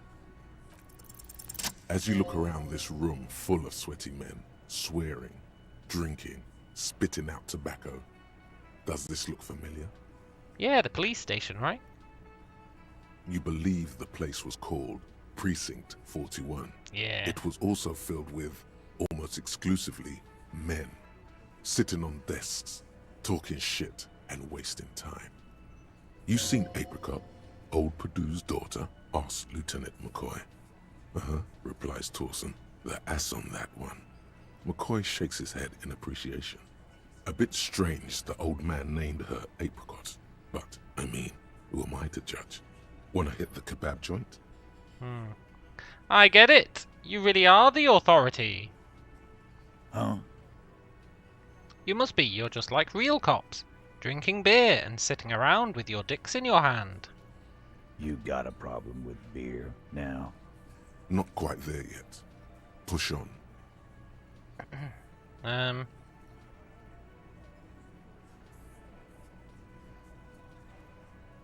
No, I'm a big fan of beer. And jerking off instead of helping people. You saying we don't help people? I've been doing this job for 10 years. Martinez was a dump before we put this outfit together. They don't know, man. They weren't here. We had 3 shootings a week, kids dead, fucking graffito everywhere. You cops haven't shown up since the 30s. Congratulations on the graffito removal. All I see is you sitting around talking about Monica's titties while there's a rape victim. Yeah. So what? What do you want from me? We took care of that fuck. Don't let him drink that. One more push. Quick. Just don't antagonize him. You have this already.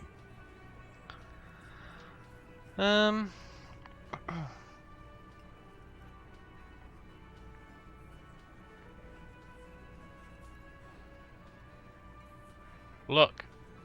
It's not about who did it. It's about the victim. She needs help. Titus? She stops mid-sentence. That's it. You got him. He's going to give it up, but on his terms.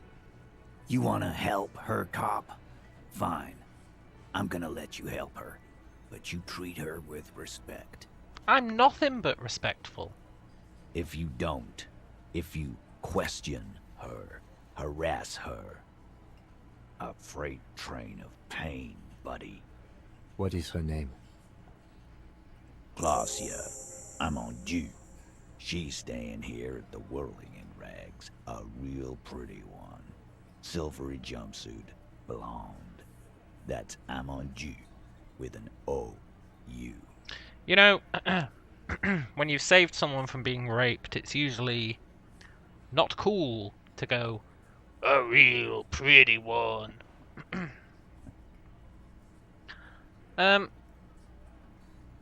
What's your relationship with her? I know her. How well do you know her? A small twitch in the corner of Kim's mouth. He has a hunch about what knowing means. In the biblical sense? Well enough, Copper. We party. She's been here for a few months. He tries to make it sound real casual, but the muscles on his neck tighten. So she's not from around here, huh? You mean Revachol? Nah, she's an immigrant. Or a drifter of some sort. Been staying here over the winter. Really?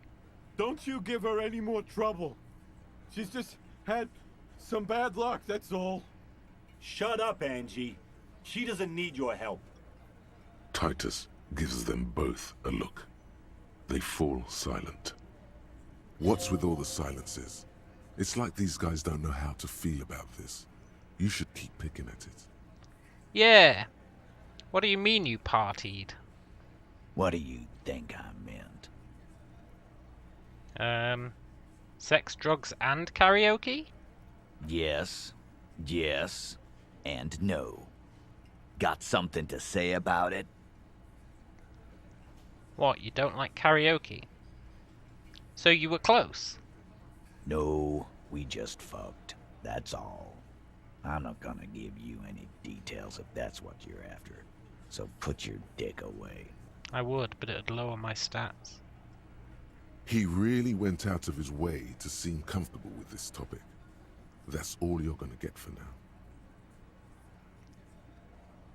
now. What was her relationship with the Merc? Yeah.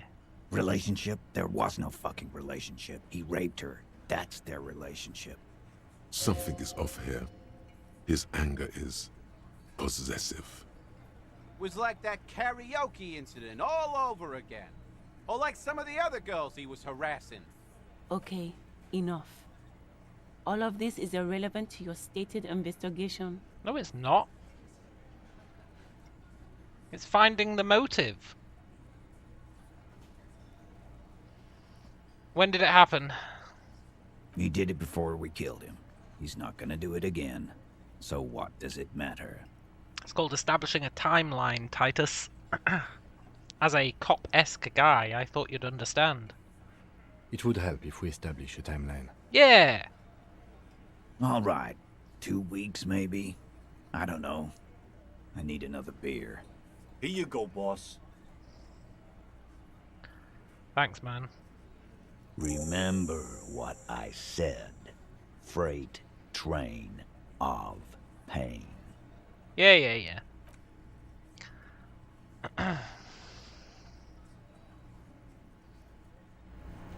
Look, Titus, can I look out this window now?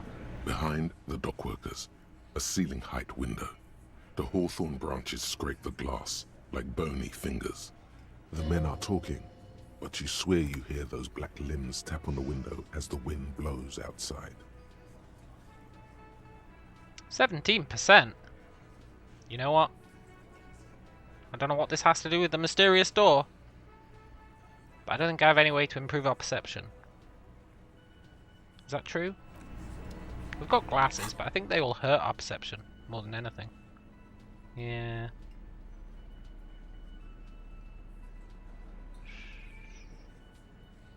Yeah. Well, we'll try the 17%. Again, you find yourself looking at that big old window. I want to believe. There's a yellow Let's ribbon go! tied to one of the branches. Light yellow, faded with time. A tiny splash of color in the blackness of the thicket. Hanging from it, a bronze key. I need to remember these successes. I always get bogged down in the failures. I need to remember the successes. Like yesterday when we needed a 6 and we got it. A key, huh? To the mystery door? Someone hid the key in the bush and attached a yellow ribbon to make it easier to find. Wow, this door just keeps getting more mysterious. It's close enough to the latch up there. One can slide it open and just take it. Surely not a coincidence. Someone's hid a key in the bush. Huh? Oh, God damn it. Look, can you hand the key to me, please? I'm not your janitor, cop. I don't even know what you're talking about. There's nothing there. He failed his dice roll. If he says it's there, it's there. Look. Let me slide by so I can grab it. I don't know about that. I'm comfortable here. Don't think any sliding would really help right now. Also, don't you think it's goddamn hilarious that Kim, of all people, said about us, if he says it's there, it's there. There's no way in hell Kim believes that. Not in a million years. Sorry, fucko. Looks like you're gonna have to go bush diving. Good fucking luck with that. The Hawthorn's got a bitch of a bite. I'm gonna enjoy the sight of you in the bushes out there. With a loud thud, the old man stands up, pushes the window open, grabs the key from the hawthorn branch, and slides it across the table to you. Thanks, old man. The key is brass. Workshop spare is etched into its bow.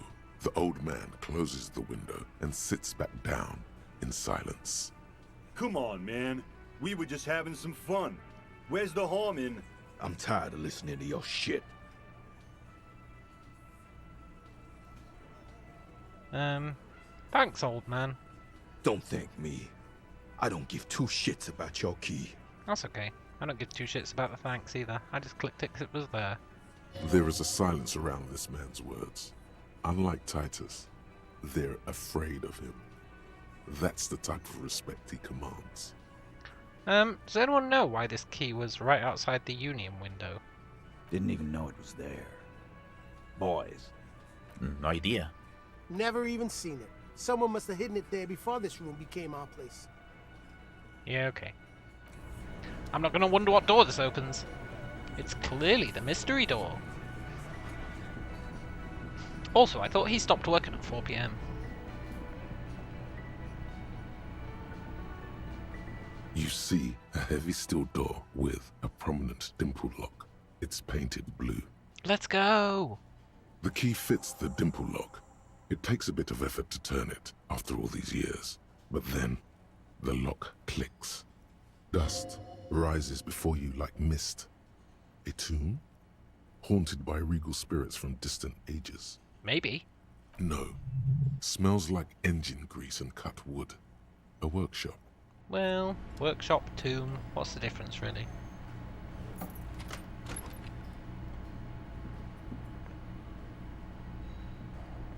Was this worth it?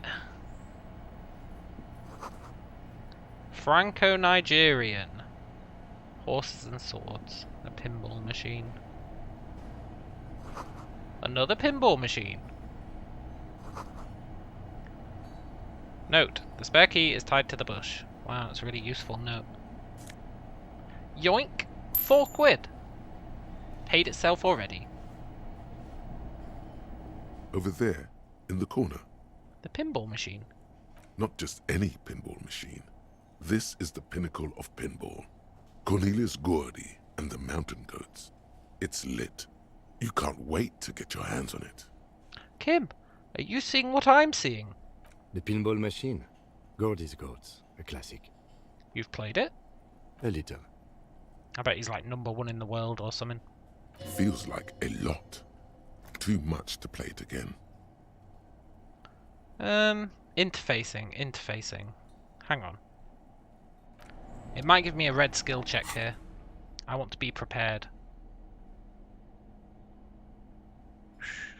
What would we need for pinball?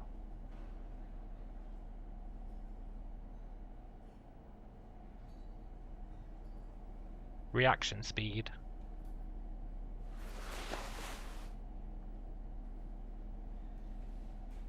I guess that's it. Savoir-faire? No. Composure? Reaction speed? Sure. I'm as ready as I'm gonna get. Over there, in the corner. Not just any pinball machine. Ah, great. Cornelius Gordy and the Mountain Goats reads the golden lettering on top of the back box. There's a small column of text underneath. The machine is coin operated. No! My one true foe! Get the game on, Fingerboy. Those flippers are ready. Let's read the text. Above the painting of a mustached man climbing a hill, a column reads, inspired by the legend of Cornelius Gordy, taken on the world's tallest peak, Corpus Muindi. The Mesk legend holds that when the nation is in danger, heroic Gordy shall return and save his people. We should definitely inspect the playing field. The theme of the game is to explore Gordy's climb through the perspective of goats and to ascend to the top of the mountain in a time of trouble. The peak of the mountain is at the top of the playfield.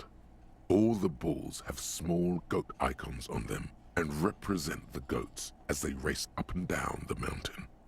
Areas around the playfield represent Gordy's climb, places he was said to have camped, which the goats can discover. Get them to the summit. What is with all the goats? Indeed. Think of them as balls. Yeah, okay. 1 cash. Let's spend it. It takes a while to get into a rhythm, but pretty soon you're able to Hey, keep 3 achievement unlocked. goat-faced balls in play with relative ease. Go, go, Fingerboy. I feel sorry for the gods. If they only knew the kind of guy old Cornelius really was. What kind of guy was he? A goat rapist? The kind of a guy who uses the word savages a lot when recounting his travels. A masked nationalist. A racist mountaineer? An avid huntsman too. He was often photographed in his dining hall, surrounded by wall-mounted hunting trophies from every continent. Well, technically human beings are at the top of the food chain. So, you know. He also hit his wife and kids. Other people's kids too. Sometimes pets. Hateful little man. Look man, you're harshing my pinball buzz. But you seem to be having fun. Yeah, I'm pretty good at this. Your game is definitely improving. The jolly goats are flying all over the board. And although a few plummet to their deaths, you're never left with less than 3. Suddenly, a special passage leading to the summit slides open at the top of the board. This is where the balls need to go. Morale boost? Maneuvering a goat ball into a position for a perfect hit isn't easy. More fall to their deaths. But finally, the opportunity presents itself. One of them gets through. tiny hammer shatters something inside the machine. Something glass. Uh-oh. The words "pale rupture" light up on the speaker panel, and the machine starts filling with a thick, milky fog. Something's happening. Congratulations. This is where the game ends. It's a cheap way of getting more money out of the players. A stupid, nihilistic finale. There's so much fog, you can barely see anything. Some is actually leaking out of the machine, and one by one, your goats start slipping, disappearing into the milky nothingness. This can be navigated. The balls leave almost imperceptible disruptions in the fog. Use them to calculate where they hit next. You're down to your last goat, going mostly by sound. Eyes are useless at this point, but that goat is something special. 5 times you snatch him back from the jaws of death. You're in a perfectly balanced system where neither you nor the pal is able to get the upper hand. This could go on forever.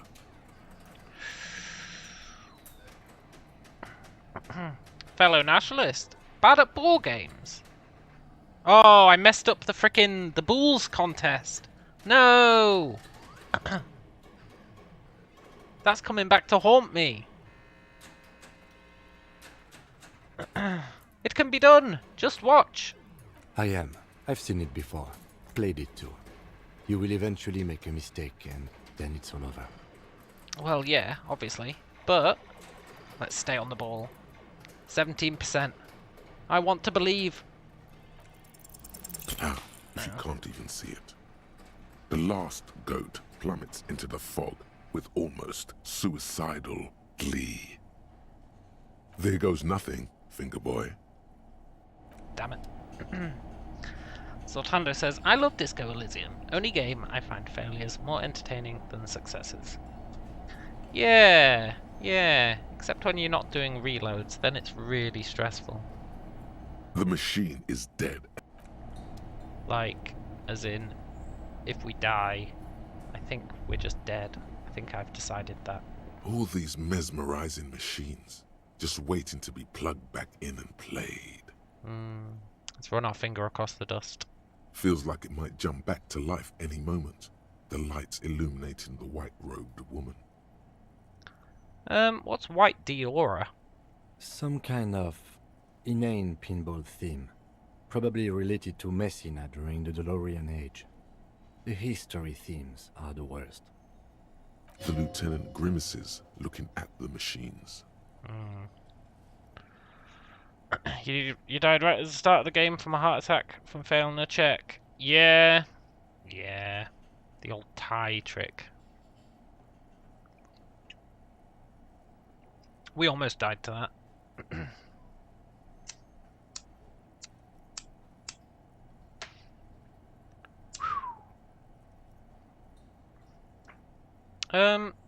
You don't enjoy pinball, Kim? No, I love it. I love pinball. Who doesn't love pinball? Let's move on. People with no arms?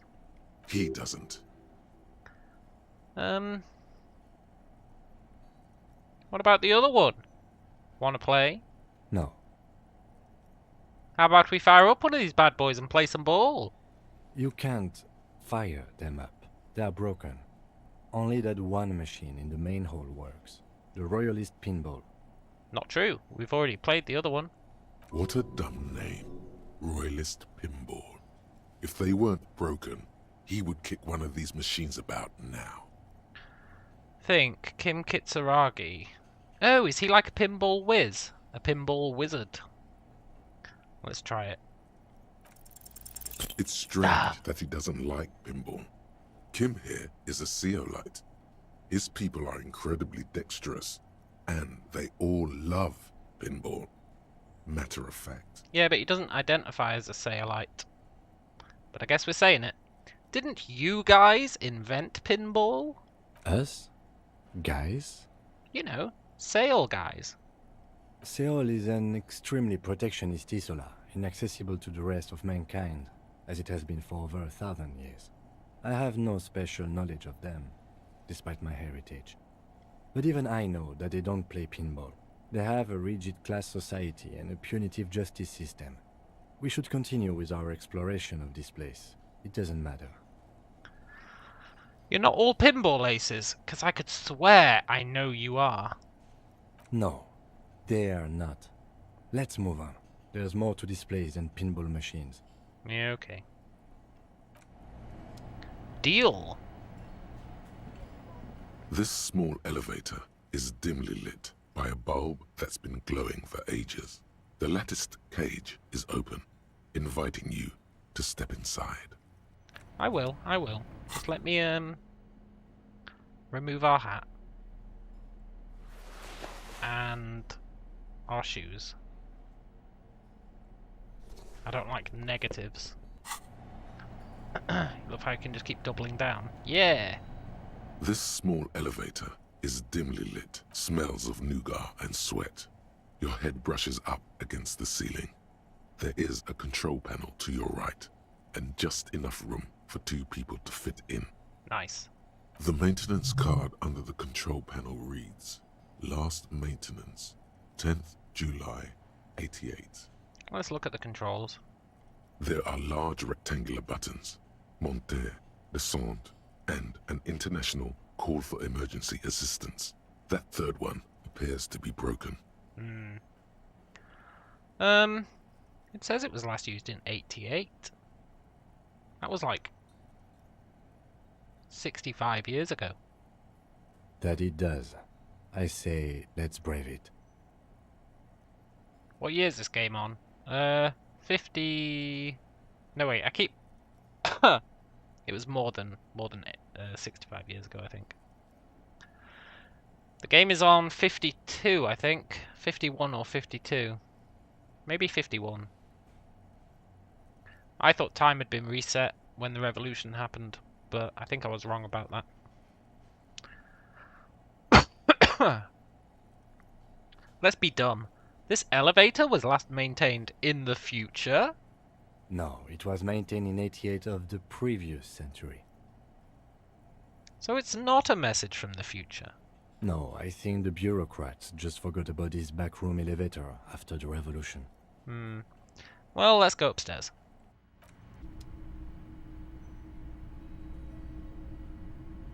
I love me some green orbs. They get us money and XP. Taped shut. Tools.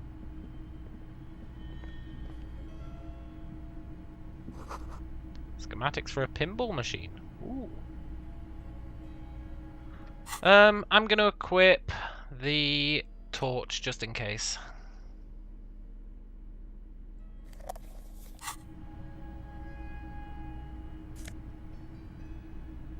+1 empathy jacket.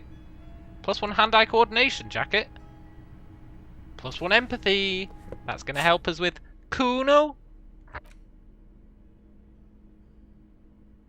So we've got 2 positive only buffs. That's really good. I guess we've got 3, but the Disco Blazer doesn't count. Plus this kind of hides the fact that we're not wearing any pants.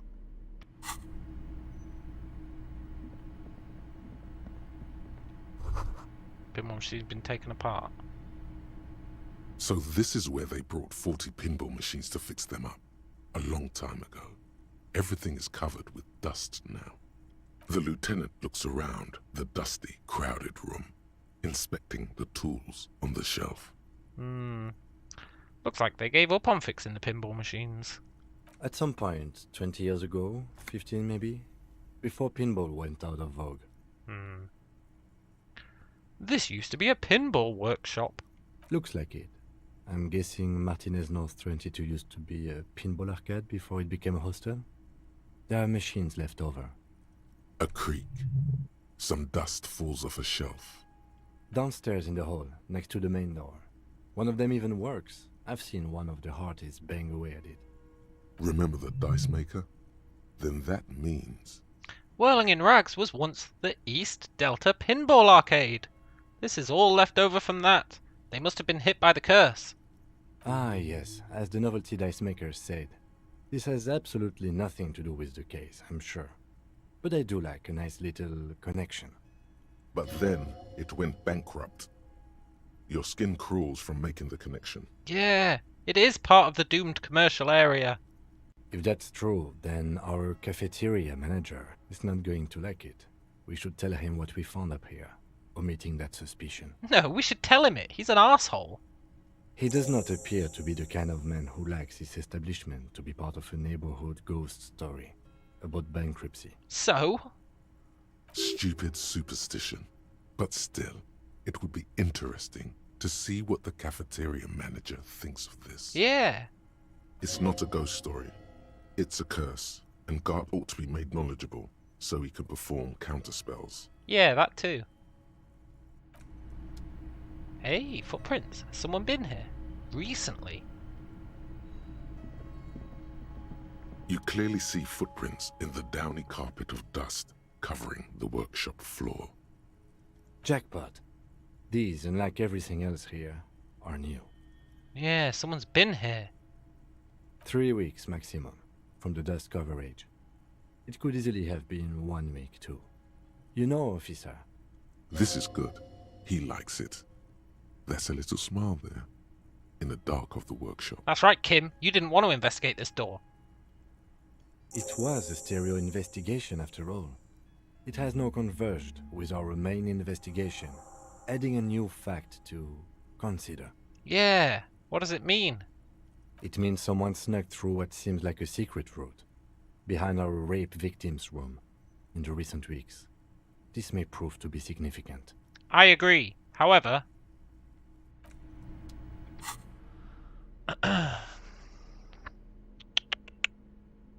this is likely to be a visual calculus check, if it is a check.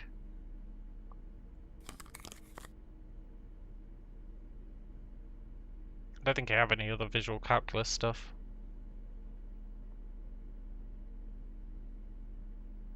No.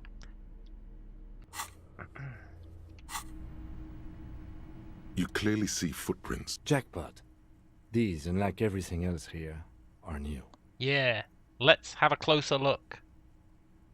Large prints, most likely made by boots. The size is hard to determine. Sole could be bigger than vamp. The soles have left a pattern, uniform, horizontal lines. A vampire? I need to change my clothes before finishing my thought. Yeah, exactly. This doesn't look like the odd-soled print we found. The size looks about the same, actually. They're not the same shoe, but they could be the same person. Alright, Kim. But it doesn't look like the boots from the hanging. No.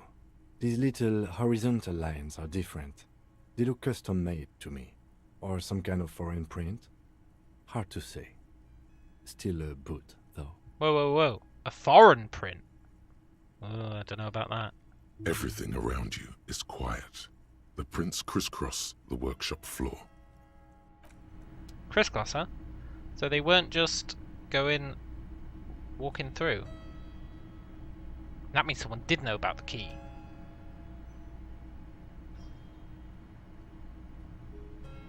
Never forget.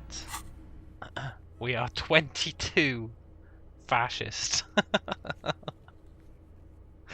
Ooh. And we are -3, good cop.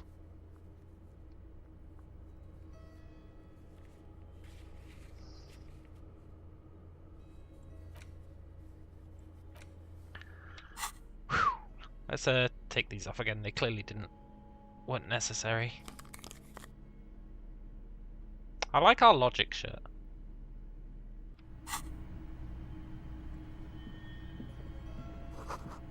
Tiny hole.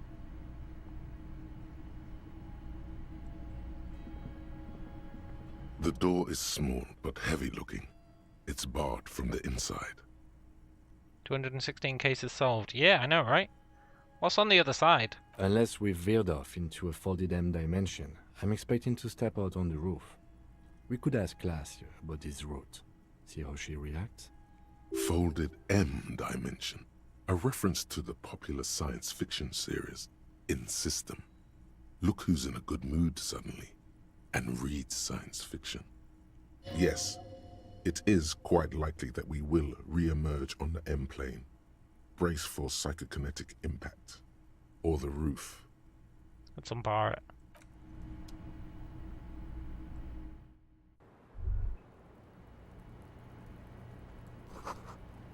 Cigarette smoke. Oh, it's this lady.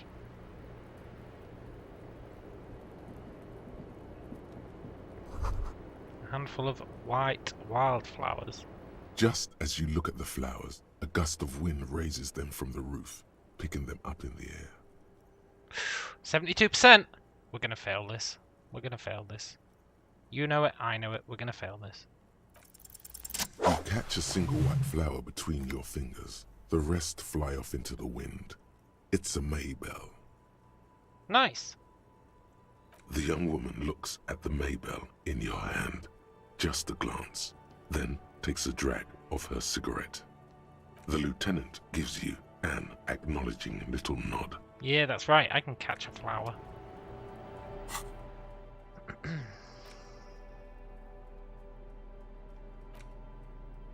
Hmm. 6 crumbling petals rest on your palm. They're white, a bell-shaped crown. What is this, Kim? This is the Insulindian lily, called Maybells or Lucille's tears during the Revolution. Girls used to pin these on soldiers before sending them off to battle. Ah. Who pinned them? Which side? That's important. The revolutionaries, so the communards and the anarchists. White's their color, but the custom started in the suzerain's army, so it held meaning for the king's men too. It's about girls and boys more than sides. Girls sending off boys who are going to their deaths, then also dying themselves in the ruins from dysentery and consumption. It's a symbol of the Civil War. I see. Does it blossom in early spring? Yes, but not this early. Not to my knowledge. It looks dried, preserved. Yeah. But why is it on the roof? Is it a coincidence? Maybe. Maybe not. We'll see. Okay. The petals feel dry and fragile in your hand. Nice.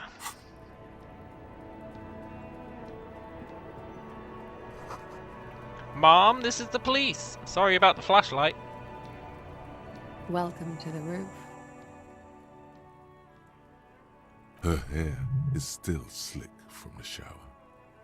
Below her silvery jumpsuit, an athletic young body, built long and lean. I'm sorry for the mess down there. The cleaning lady hasn't come by in days. I'm beginning to wonder if she ever will. Nice view. Nice? I don't know about that, officer. Oh right, we need to do something about the body. Where a ripe corpse still hangs from the tree, spotted with green and purple. I keep forgetting about the body. The woman doesn't flinch, but there is something in her light brown eyes. A sadness. You mentioned a cleaning lady. I think I need one. Oh yes. Legends of room number 1 have made their way around the building. They say a portal to hell has opened in there. There are vortices of dark energy present, but not to hell, to another place, a third place, much different from our world. A third place? Interesting. That's probably why the cleaning lady quit. I am Kim Kitsuragi. I am a detective from Precinct 57. I see you've already met my colleague. Not met, per se, but I've seen him around, Detective. Swooshing by. It has been quite a sight.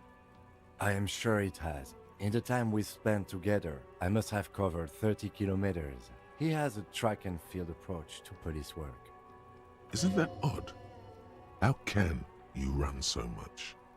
And what brings this track and field god all the way up here? I don't know, really. I was looking at the pinball machines. Miss, we are investigating the murder of the man who was hanged. The people responsible have asked us to talk to you. Huh. I see. Be careful. Ask something else first. When you go there, use words like, I hear you have been through something difficult. Bye. Why not? I'll be here until 11 p.m., drinking coffee, most likely. We leveled up. You know what that means. Fuck does Kuno know about leveling up?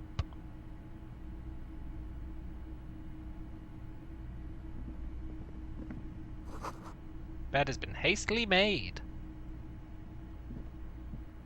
This window is pristine on the inside, unlike the one next to it. Light from the desk lamp reflects off the glass in an untarnished golden halo. Nice. Also, I do want to do something about the body. Let's run our finger across the glass. Smooth as ice. There are spots of mud and rain on the outside, even smudges. But the surface of the window is clear from the inside. No chips, no hairline fractures. Following your lead, the lieutenant leans in closer to inspect the surface. This window was recently replaced. Looks like it, yes. Great. Totally worth it.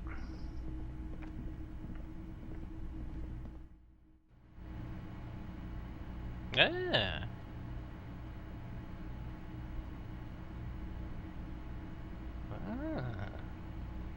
I guess this is the way we're supposed to come in.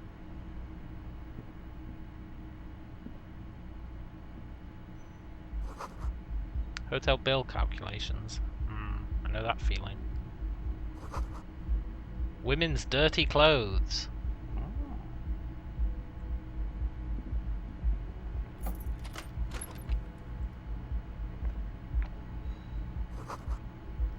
The yard below a corpse hangs from the tree. I know, game. I'm gonna sort it, don't worry. This medicine cabinet is full of wares. Nice. Sheets of pills, haphazardly stacked, one on top of the other. There's also a toothbrush somewhere in there. I want the medicines. Pharmaceuticals line the shelves, sheet upon sheet of pill bottle next to pill bottle. Acetylic acid, APAP, eye drops, blood thinners. Let's search the pill sheets. Among some foreign, probably Messinian or Gotwaldian, marked red blister packs you find. What do you find? This is going to take a little know-how. Let's search the bottles. Pill bottles rattle like bones as you search the cabinet. Paracetamol, histoperidol, something in a foreign language you can't read. Behind them, an unusually shaped nasal spray. Its label reads, Nacra. What's Nacra? An opioid receptor antagonist. It's used for diamorphine overdoses. Ah. I've got a metric ton of electrochemical stuff. I've got the gloves. I've got the shirt, jacket, pants. And I could buy... I think there was a shirt that was electrochemical. The pockets of these new jeans are perfect for sticking your hand into. Makes you look cool, calm, and collected. As your hand enters the pocket, your fingers brush against something soft, yet crinkly. Oh my god, I should be equipping everything. Take it out. Hey, it's a chewing gum wrapper. It reminds you of the fruity juice of apricots. You should inspect it closer if you have time. Something about the wrapper's texture is familiar. I've got time. Where did we get these pants?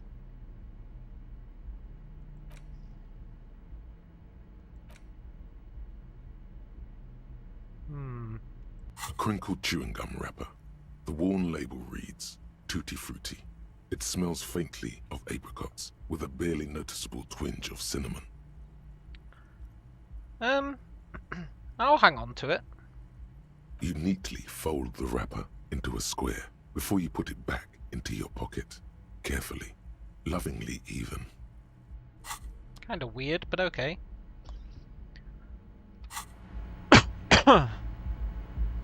This medicine cabinet is stocked with drugs, plus an old toothbrush, and 83%. Let's go. a bright orange bottle with Preptide stamped on it, in sunny, happy letters. Jackpot, baby. That's the stuff you're looking for. Your palms begin to sweat just holding that little plastic container. And your chest swells with pride. Look, it's made right here in Revachol by San Baptiste, a proud Revacholian pharmaceutical company with great traditions. Yeah. What's so exciting about this bottle? It's speed, man. Just what you were looking for. They call it dextroamphetamine and talk about psychological disorders. But what we're seeing here is some scientifically advanced trucker speed. 72%. Let's take it. Silently, the bottle slides into your palm. Then, as you turn, into your pocket. Feels so sleek and beautiful. You got it. Here comes the afterburner. Time to become a super detective again, Harry. Just put it in your sweaty little hand now. Maybe later. What does it do, though?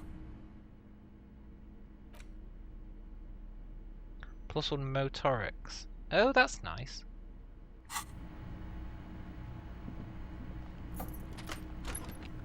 It's not +2, though.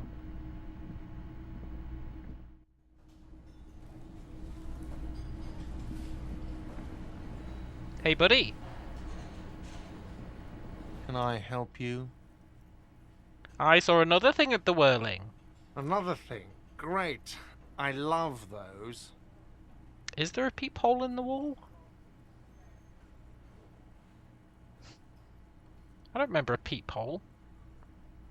What if I told you I got into the back room behind the blue steel door?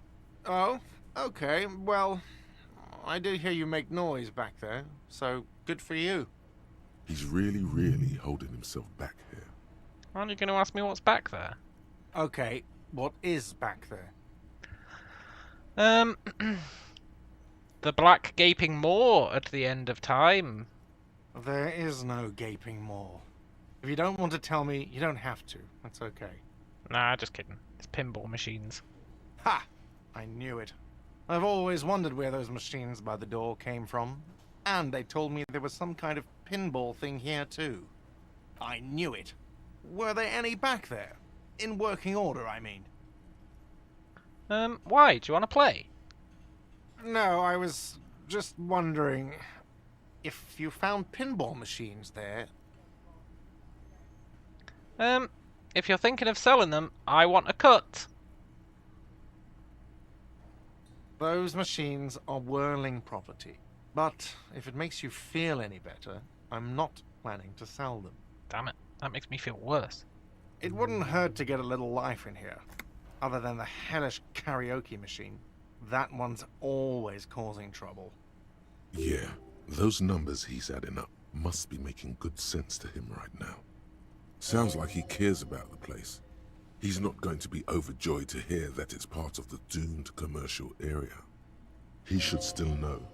You have to be forewarned about these things. Yeah, I agree with you, Inland Empire. Look, I hate to say it, but the whirling's part of the doomed commercial area. What? Why would you say that? We're at a completely different address from that whole thing. So he knows of the doomed commercial area and its address. He's thought about this. You know of the curse? Everyone knows of it.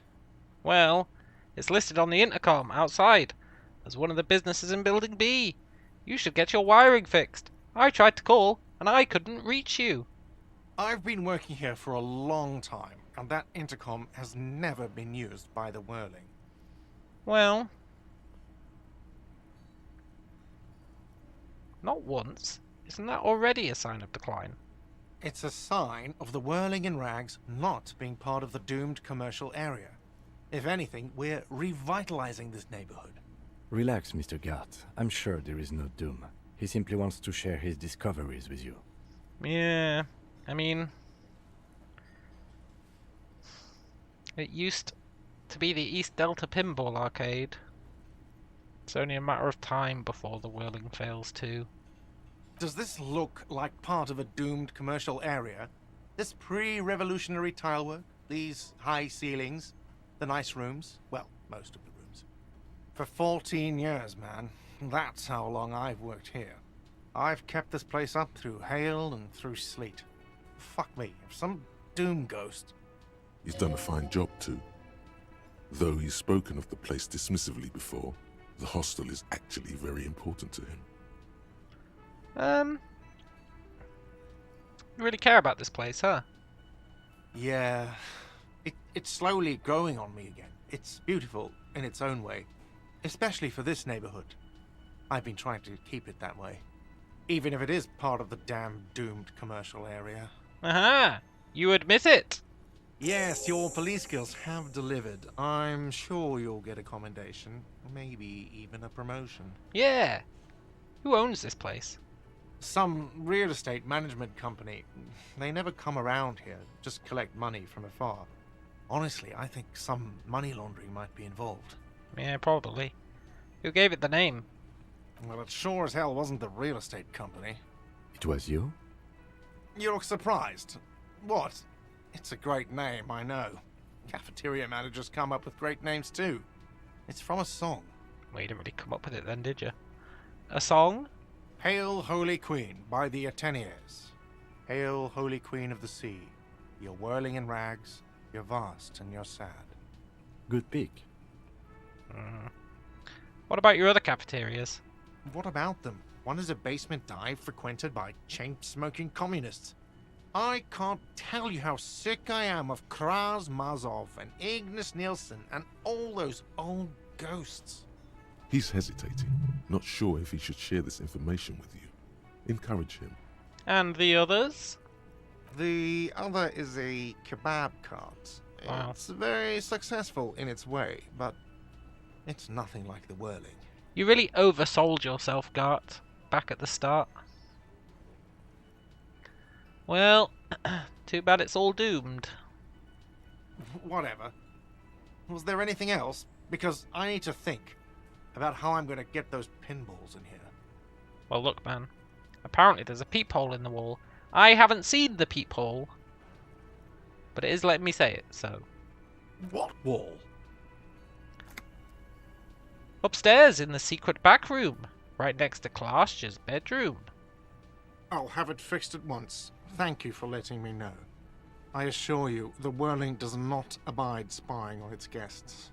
The color has drained from his face. What a shame to fix such a good peephole.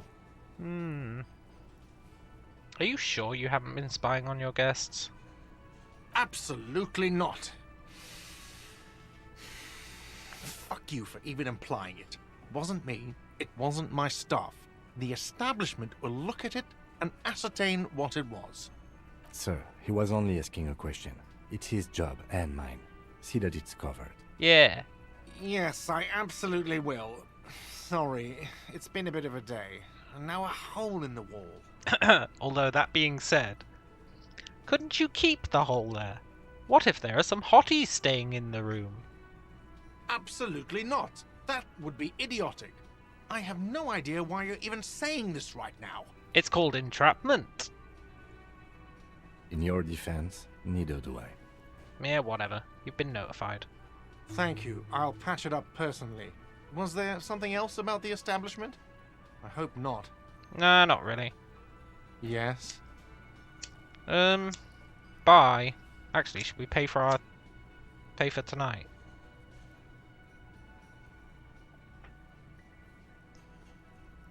About my bill for tonight. Got the 20 real? Yeah. I'm pretty sure he said we have to pay it by 11 PM and I don't want to risk it. There you go. Good. You got the room for the night, but remember, you'll need another 20 real tomorrow. Yeah, I know, man. I understand the concept of paying for one day.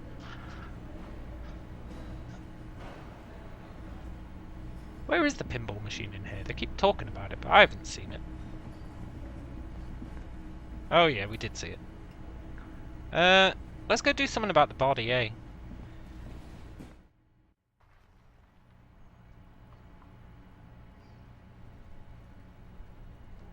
Do do do do do do do do.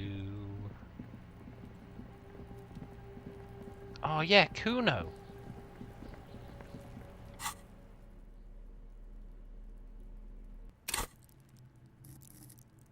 Do I really want to keep putting points into empathy just to make Kuno like me? I'm probably going to fail this check anyway.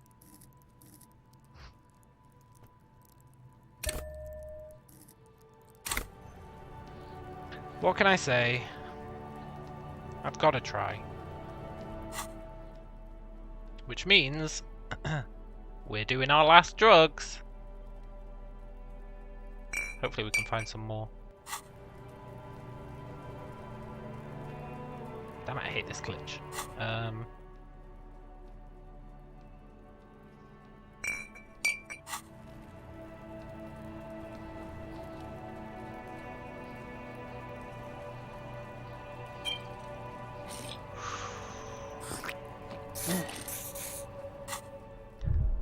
don't think we've got any other empathy stuff.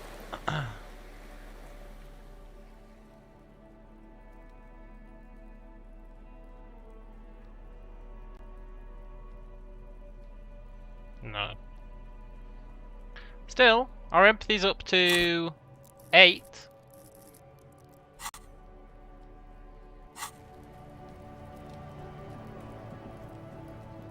Fuck does Kuno care?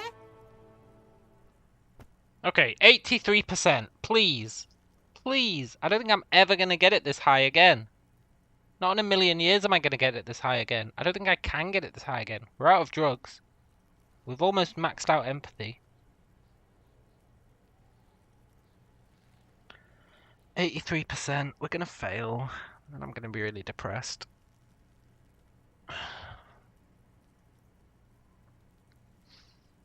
Please.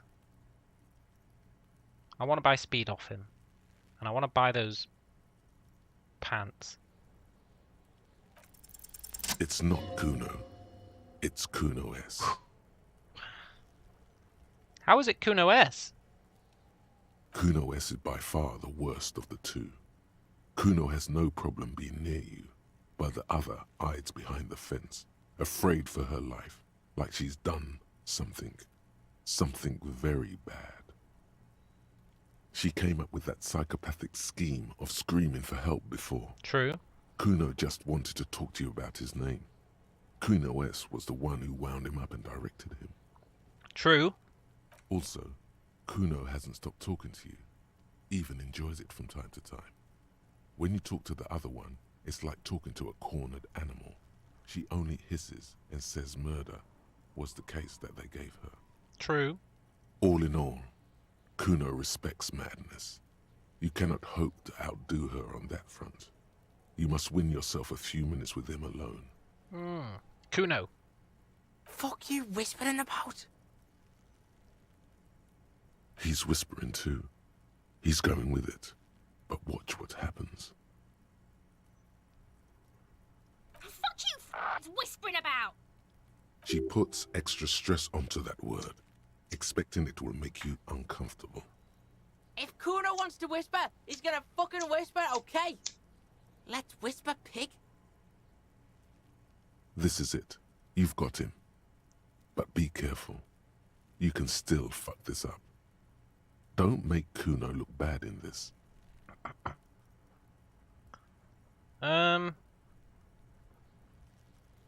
Phew, I'm glad she's out of our hair. She's effed up. She's not fucked up. Everyone's fucked up. Stop judging shit. Wrong move. But he's whispering still. You haven't lost him. Just don't mess up again. Or you will. There are no guarantees here. Shit, man. I feel like both of these are bad.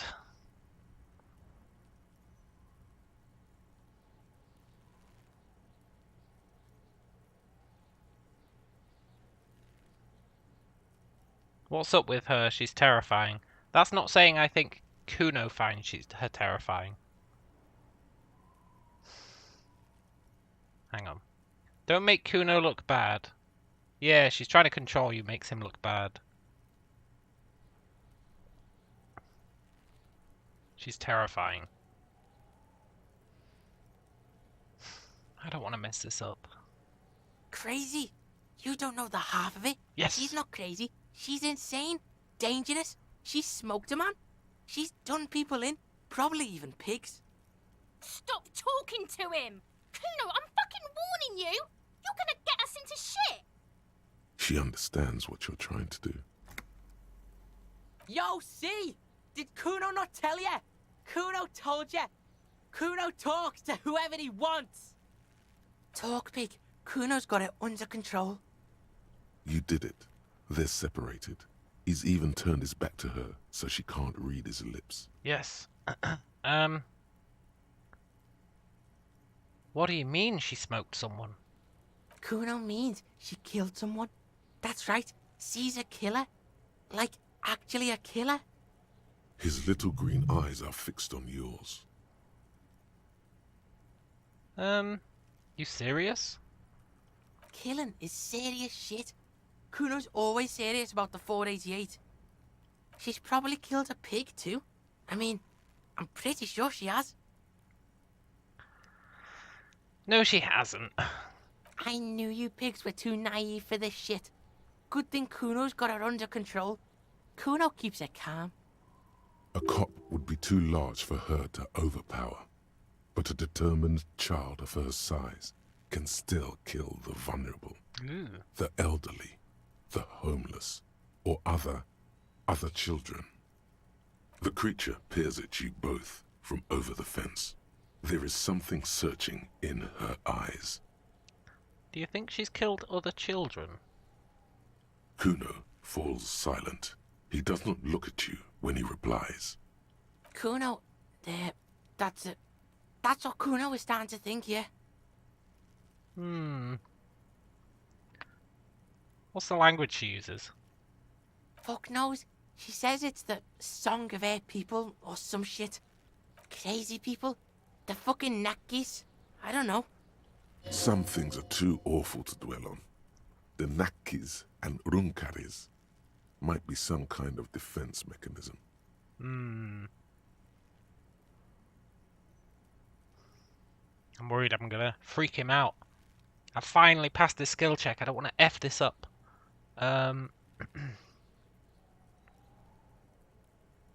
You said she's insane? Yeah, she's psycho. None of that kiddie psycho. Cat burning shit. She does the real deal. Whoa. Yeah. What's the real deal? Snuff radio shit. Believe me, pig, you don't want to know. And he doesn't even want to think about it. This isn't just another boast. She doesn't have anything to do with the dead man, for sure. But let's ask her. Yeah, she would have liked to fuck him up, but she didn't. Kuno wasn't around, and C was with Kuno. Where were you? Look, Kuno's gonna put you at ease. We didn't do it. Nice. He speaks the truth, my liege. She's not his sister. How are you dealing with this, Kuno? Although I might get XP. Fuck no, she's not my sister. She's just a stray who got in, like a mad dog or some shit. Stray? Yeah, she was just there. What was that, Kuno? She was in the hallway, dripping wet, by the fucking shoe rack, in the dark. Why was she dripping wet? Kuno's got no fucking idea. Her hair was all wet. I think she pissed on the floor too. She was there for 3 days, in the corner, every time Kuno went out. How'd she get in? I don't know. Someone left the door open. Kuno comes home and she's sleeping under the desk, under a pile of clothes, like a dog. Yeah, what about your parents? Kuno's dad doesn't give a shit. Doesn't even see her there, or thinks it's fucking Kuno. Shit's all on Kuno. Kuno S, two of a kind. Why is she Kuno S? Yeah. Because she fucking looks like Kuno. Oh. You don't know her name? No one knows her name. Kuno told you this shit was Psycho Killer. Hmm. How are you dealing with this man? How's Kuno dealing? Kuno's dealing just fine. He doesn't need you fucking with any of it. C doesn't either. Kuno's got this shit under control.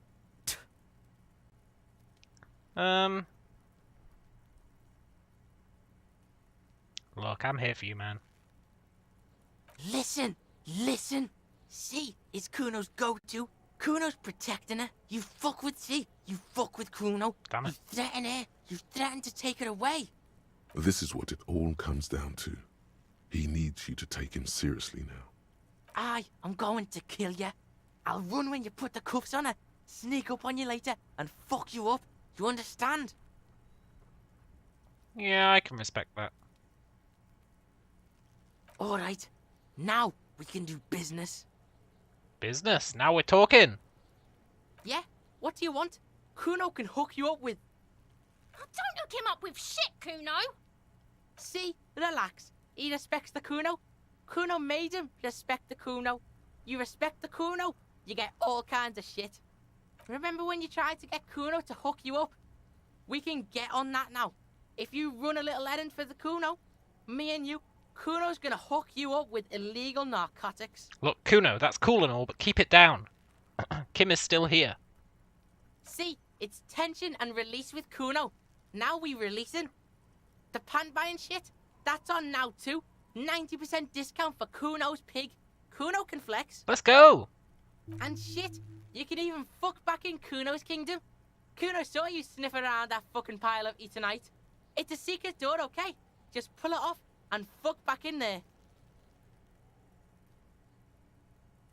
Hey, they're nice pants. They're like pants that I'll always wear. Let's go. I want to buy those pants. Here, pig. We're fun now. Performance buddies. Yeah. Kuno could already see you soaring through the air like a fucking eagle. Pig's in Kuno's debt now. Money debt? Yeah, whatever. Money debt doesn't mean anything. He's just saying words. You're not in his debt. Yeah. I'll ask him about the illegal narcotics later. Bye, Kuno. Kuno doesn't fucking care. Yeah, you do, and that's okay. Pants, pants, pants, pants, pants, pants, pants.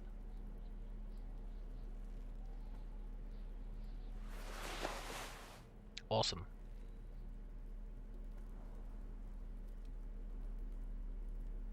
And we can check out that place. Oh, it's all on the up and up.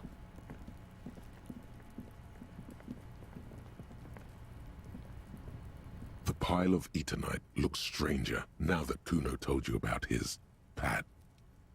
Don't roll a double one. We can't be that retarded. Because, unless Kuno lied, you should just be able to pull the panels aside. Nice. There it is. You see a shabby little door. Yeah.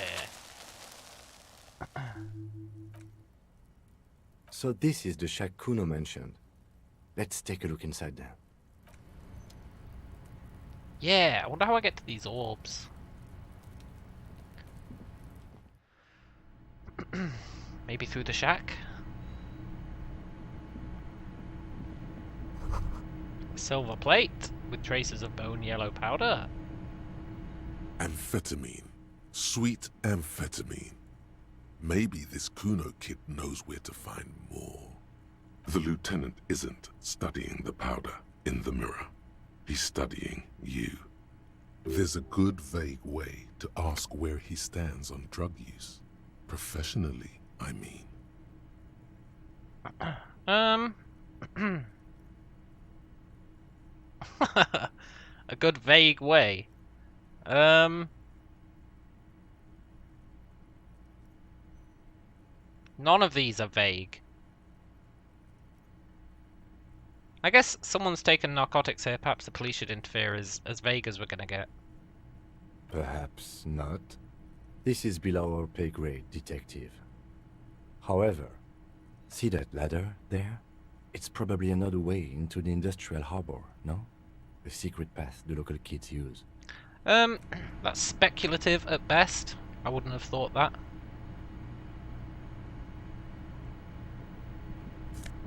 Yoink. We're so low on cash now. Get out the way or get effed up.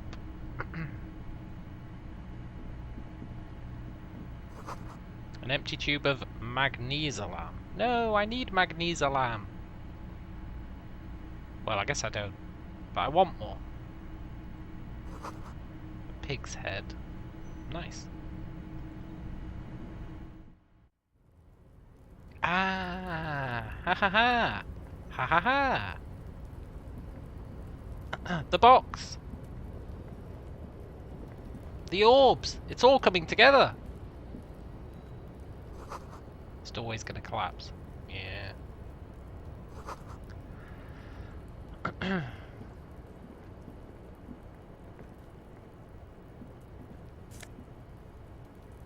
A postcard! I wonder if there's anything to do with those postcards or if you just sell them.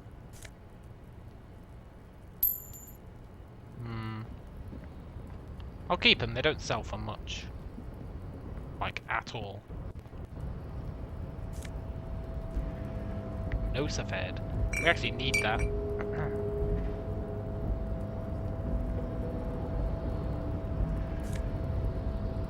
Money, money, money.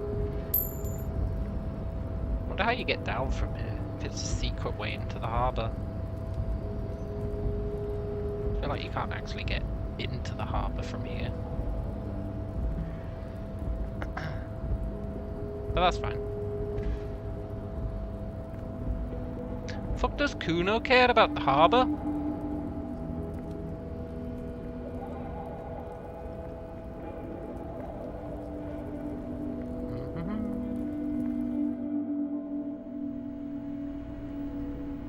Nice. That was very profitable. Now. I was going to level. Maybe. I was thinking about leveling. I don't know what I put my point into.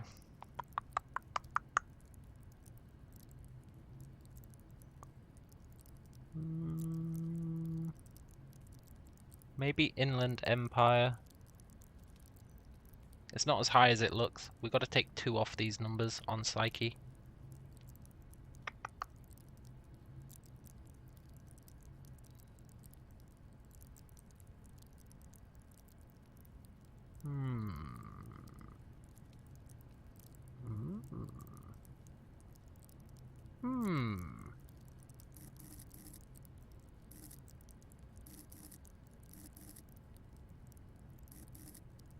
Time to do that old check. The painful check. Volition. Yeah, I would like more volition. Visual calculus for that set of tracks. Rhetoric to ask Sealang for money. Inland Empire for that Kim check.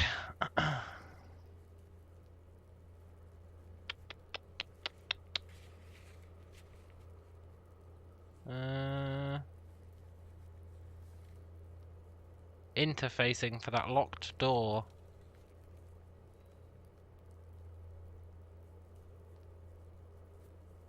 Pile of clothes. Oh yeah.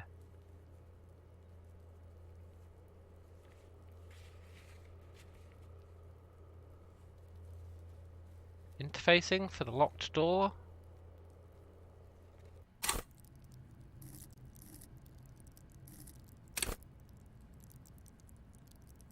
Sure.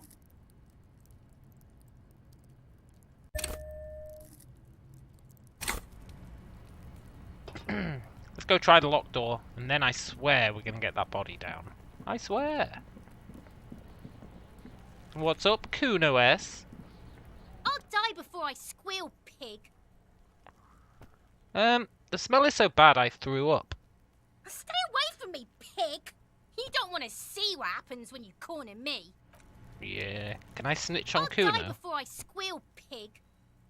No, that's fine. Like our one option is, child, converse with me. I want to put more points into shivers as well.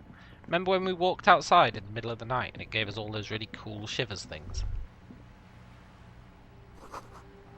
Man from Heimdall and the Wildfire.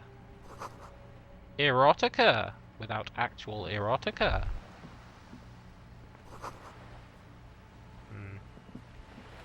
Have I got any composure yet? I don't think I've leveled it up. The lights are so pretty when it gets dark. No. Need to level up composure at some point. Oh, it's dark. You know what that means? I don't know if you do know what that means, but I know what that means. It means we can look at this wall again.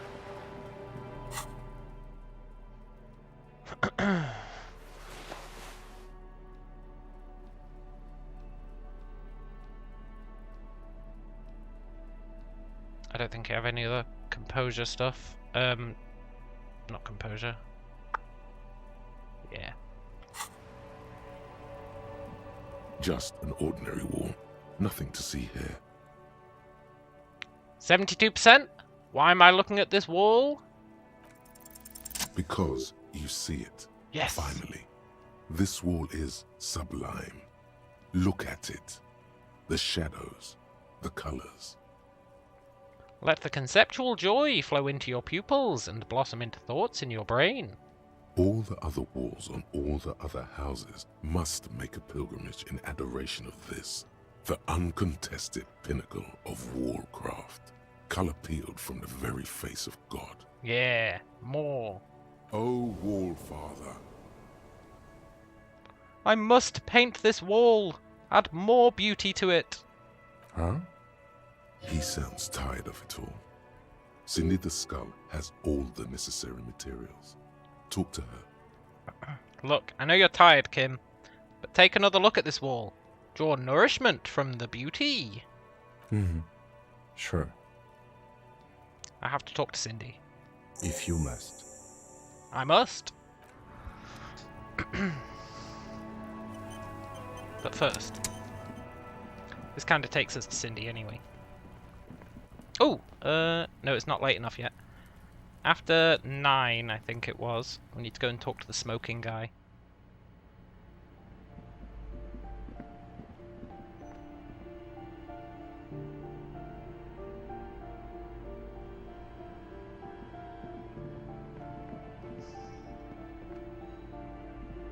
This door has been closed with a padlock.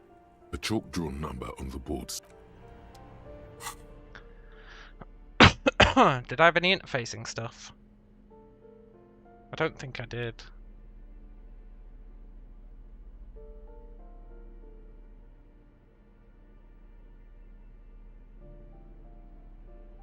No.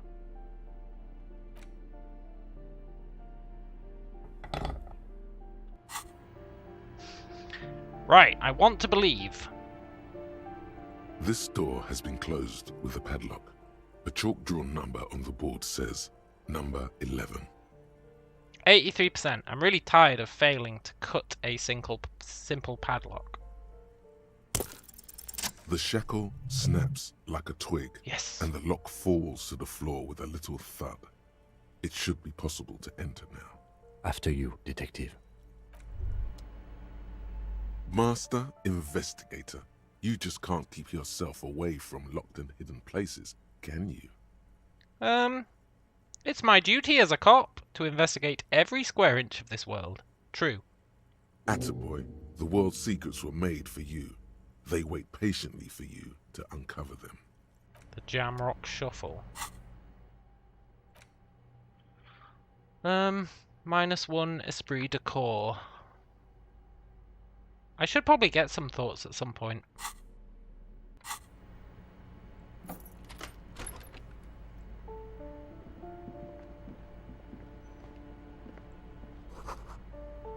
Commies. Revolutionaries. Critical theory on the monstrosities of capitalism.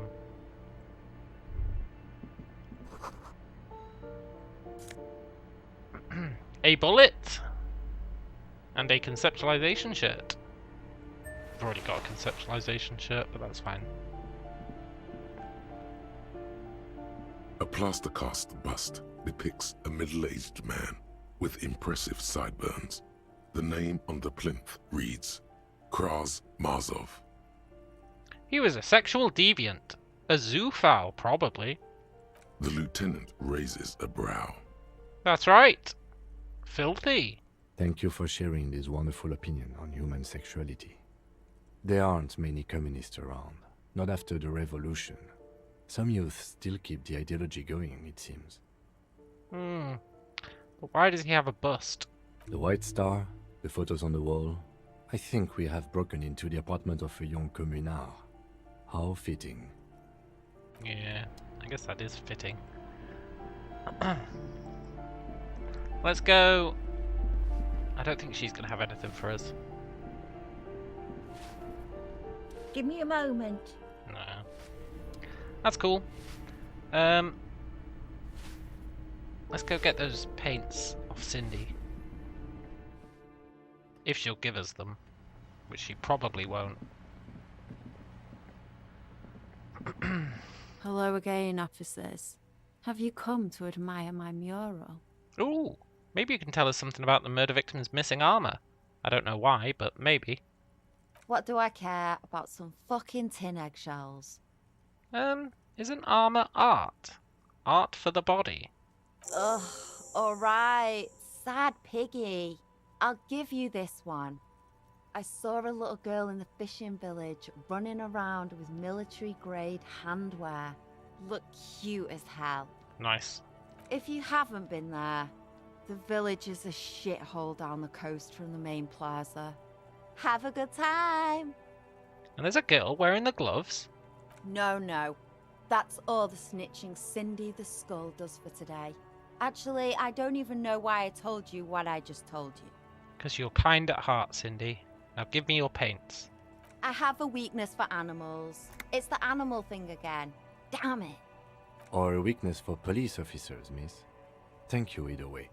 Look, I do need some paint and your brush. What for? The apocalypse is coming. I need to warn people. What do you think I'm trying to paint here? A mural for a better tomorrow? Why do you really need it? For art. Well, if it's for art. But what kind of art are we talking about? Look. Just give me the brush. Sounds like you're just about to live out your self-pity, not make a statement. I can't have shit art on my conscience. You'll see. You'll all see. And tremble. Yeah, not gonna hold my breath, Piggy. You look like you'd suck. Everything really. A conceptualization check? Another one? It can't be retried.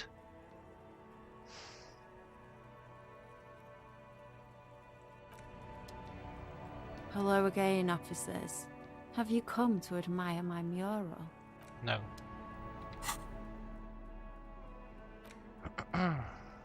Conceptualization is a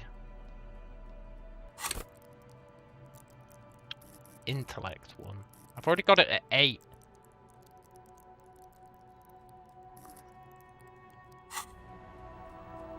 Hello again, officers.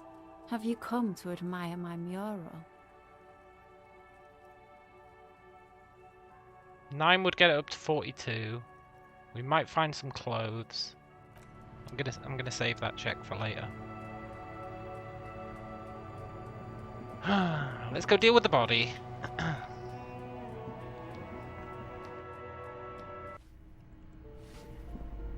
Goddamn, can't be retried.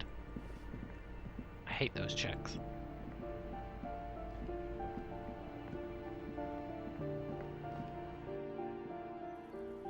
No, I came out the wrong door. Although in 40 minutes we do need to go up there.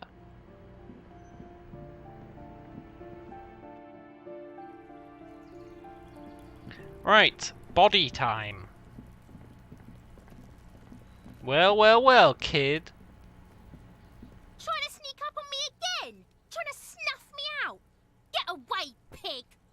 Yeah, okay.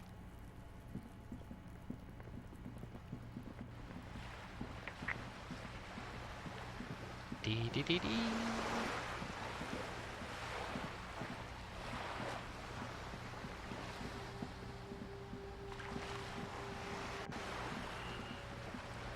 I feel like I made a rookie mistake at the beginning, trying all my low skill checks. When I should have been waiting until I had bonus items to do it, because now I can't retry them unless I put levels into it, which is brutal. Legitimately brutal.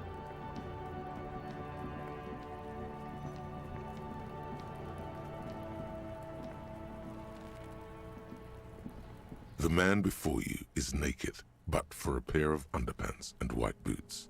His skin I is have something I marbled need to know, with corpse decaying man. vein. Of course. I You guess I have don't know. question. Come back later, Corpo. Amuse yourself with my frank manners and my memento mori features. If possible, also, see me in your dream. Getting him down, getting him down. Let's think about this. What are we going to need to get him down?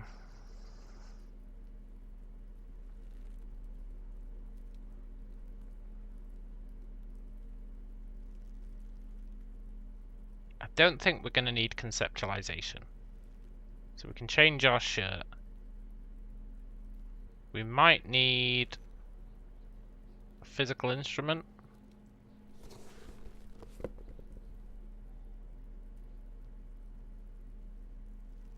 We're not going to need electrochemistry. I doubt we'll need half-light, but there are gloves with the good grip.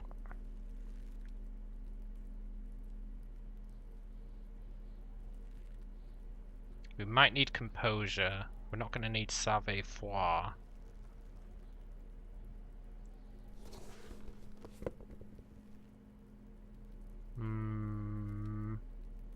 We're not going to need rhetoric.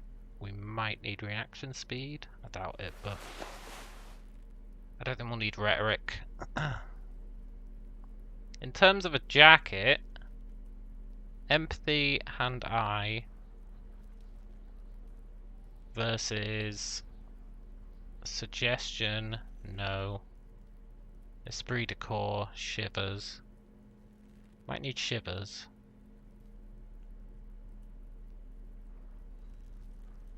Physical instrument. Well, maybe we should wear that one instead of... No, it's basically the same. But we do get shivers out of that. We're not going to need authority to get the corpse down. I don't think we're going to need esprit de corps.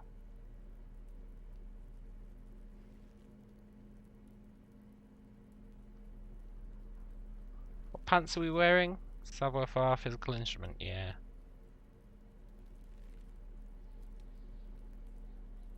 We might need visual calculus. We won't need drama. Let's give it a try. Sure. Also, I can equip that bullet, right? Not that we've got a gun, but I can equip the bullet. Wait, where is the bullet?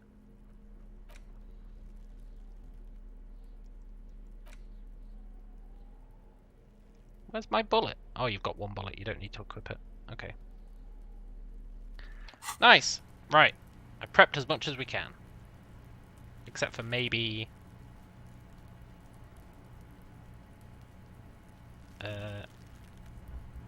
drinking some booze. Which I'm totally willing to do.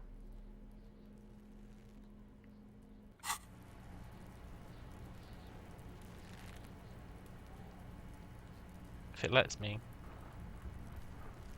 Look, game, I'm not asking much. I just want you to let me drink the booze.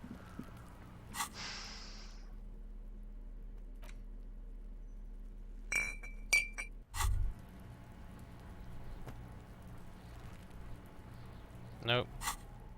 I'm not taking those.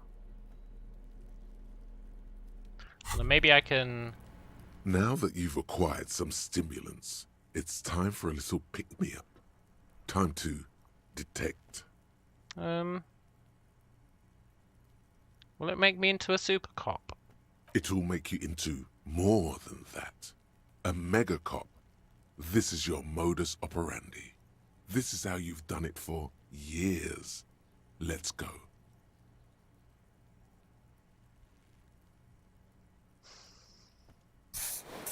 Okay, let's do it. You raise the peptide bottle, press one nostril closed, and inhale furiously with the other. The rush is almost immediate. It tastes bitter and caustic, and stings a bit inside your nose. Mamma mia! Now the taste is slowly receding into your throat. The rush is growing in intensity, your little heart pounding like a bird in a cage. A sweat breaks out across your brow. Your jaw clenches. And, let's be honest, there's a little chest pain. The good kind, of course. You may want to blast a nosophed or something. You could work with this high. Like, literally work. Solve the case. File some papers. Maybe clean up your hostel room. Then solve another case. Then start a side investigation into the paranatural. Then build a radio computer. Whoa, this shit is strong. This shit is disco. Time for a little truth. Tell the lieutenant you did some. Clear the air. Yeah, okay. Kim, I did little speed. I hope you don't mind. It was for professional reasons. I'm not your mother. I don't care. Do what you have to do. Okay. As long as you remain functional, he thinks. Now, let's get back to work. Are there any downsides? To this? You kidding? There are downsides to not being on it. There are massive downsides. It's a potent neurotoxin. You're turning yourself into a frayed idiot. Uh-oh. Let's boogie! Spring. Everything is clear around you. You're ready to concentrate on the next task in the task chain.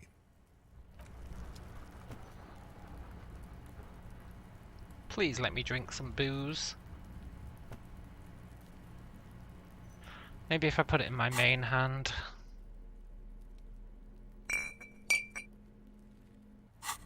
That's what I wanted to do. God damn it.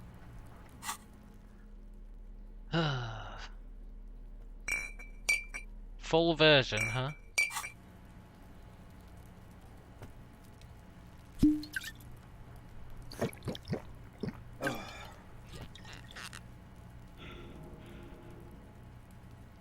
Nice. Right, we're as pimped out as we're gonna get.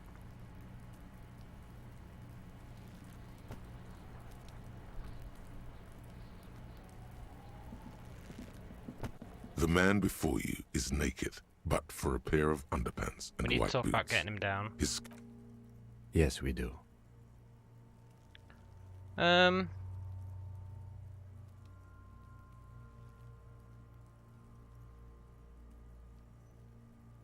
We could saw the branch. Climb up there and saw the branch? It seems unclimbable, cause the ladder is treacherously rotten. But you could use your hands and feet to reach around the tree, then hang from the branch. Does seem dangerous. There has to be a less risky way, with less falling down of trees. Okay. We can shoot him down. Yeah! Bang bang time, pig! Shoot his head off! How? Where the buckle ties the rope to the branch. That's a good spot to aim. The buckle holds the belt together.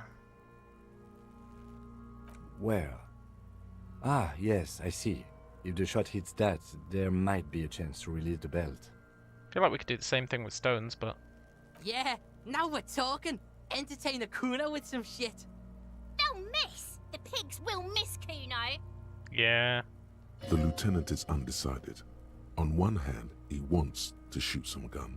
On the other, it's an awfully stupid idea. Let me try. The lieutenant's brow is furrowed. He appears too deep in concentration to even notice what you said. Damn it, I don't have my gun.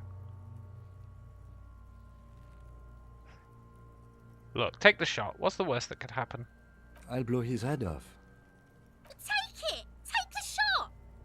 Yeah, take the shot. Kuno wants some of that shit. Silence. With his elbow sharp, the lieutenant unzips his jacket and produces a lightweight firearm. He drops a paper cartridge in the barrel, separates the scouring stick, and gives the cartridge 5 tucks, securing it in place. He then steps back and assumes the fellow's desk position, taking aim. The corner of his eye twitches. His finger is on the trigger. We'll say nothing.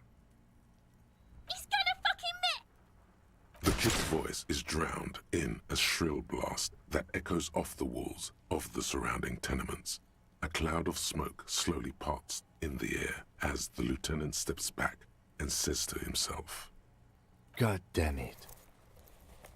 A lot of things were wrong with that shot. The fellow's test was the wrong choice. His shoulders were raised, but above all, he cannot trust his eyesight. Oh my God, that was so many types of wrong. Who taught Four Eyes to shoot? Whip up a grueling training regimen for him right now. Beat the man into him. Go, go, go. He feels bad about it. About his eyes mostly. Just having bad eyesight. Probably from a young age. Whatever you do, do not console him. fucking idiot! Mookabat asshole! Kuno could have hit it easy, but then Kuno's not fucking handicapped, is he?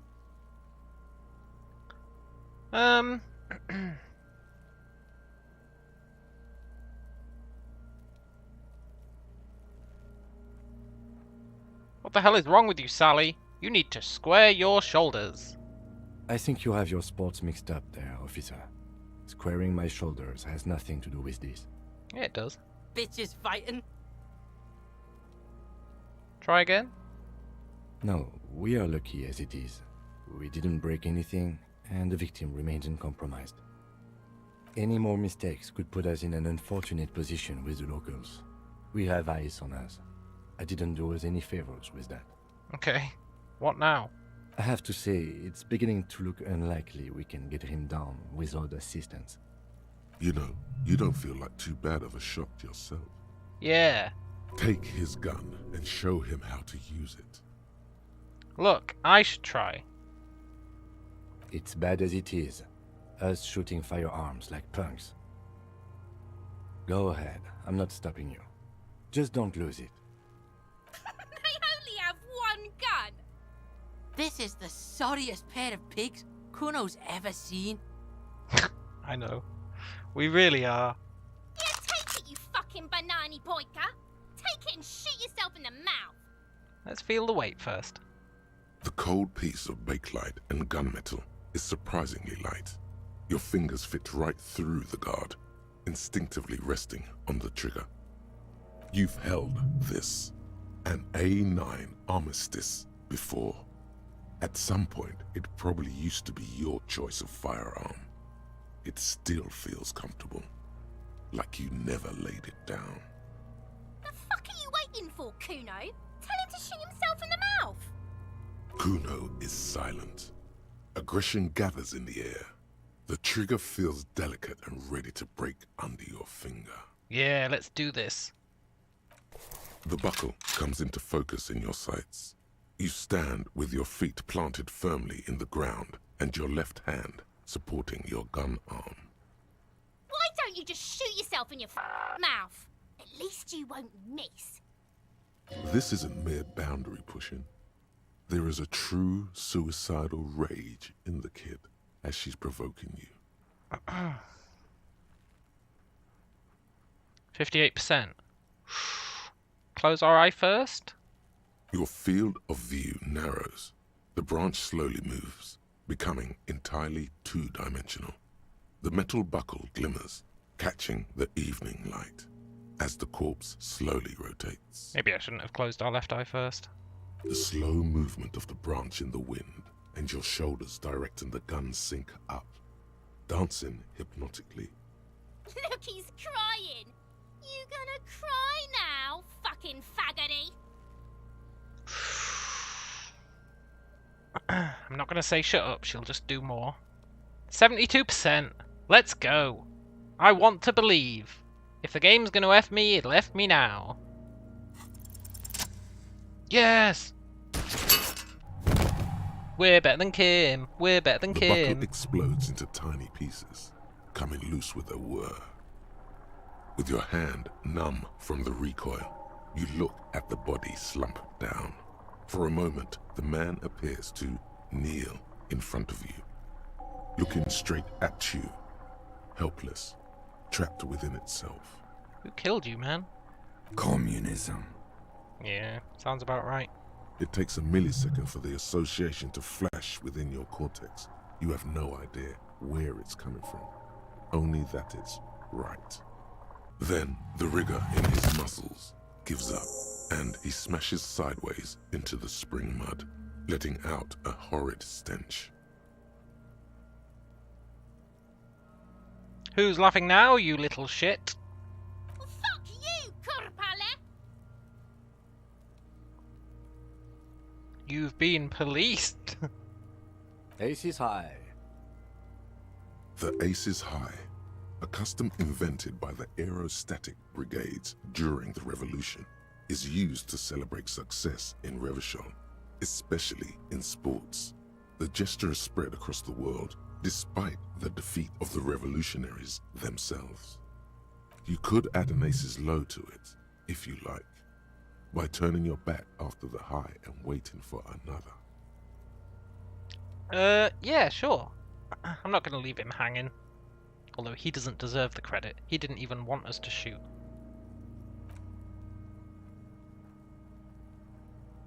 The high arrives with a sharp slap. As you turn around, there is a moment of doubt. Feels like that low ain't gonna connect.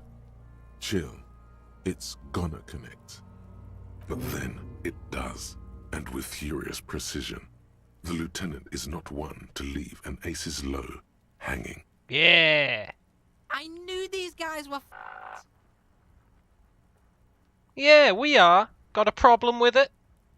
Kuno cracks with laughter. Sounds like someone strangling a seagull. It's clear he enjoys himself. Sorry, Kim. I didn't mean to involve you in our dispute. I knew they suck each other off. What now? We will perform a field autopsy and determine the cause of death. But before... Excuse me. Slumped wrong, on the Kim? ground Gonna like throw that up? has not improved the way the corpse smells. The fall seems to have released something deep inside it. It looks like I feel like taking a break from the stench.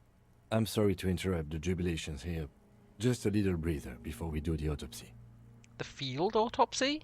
Yes. The 4 phases of a murder scene. 1. Investigation of the scene. I can't say I'm fully satisfied with that part.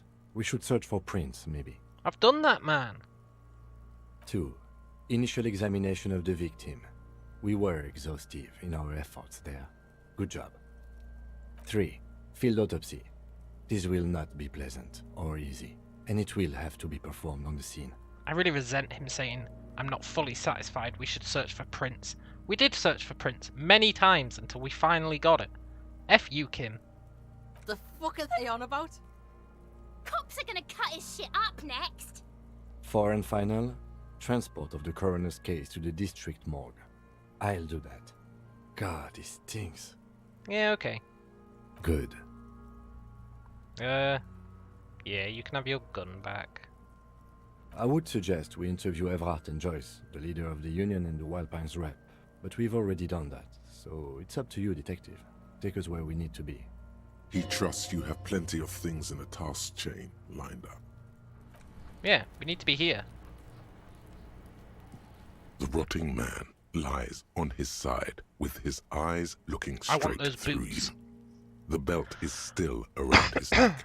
His body is supine and open to intrusion by autopsy. The lieutenant adjusts his glasses and takes a deep breath. What exactly is a field autopsy? Come on, officer. You know what a field autopsy is. You've done 100 of them. Yeah. Do you have another pair of gloves? Unfortunately, no. Well, I need a pair then. Let's not go glove hunting, please. Let's use division of labor.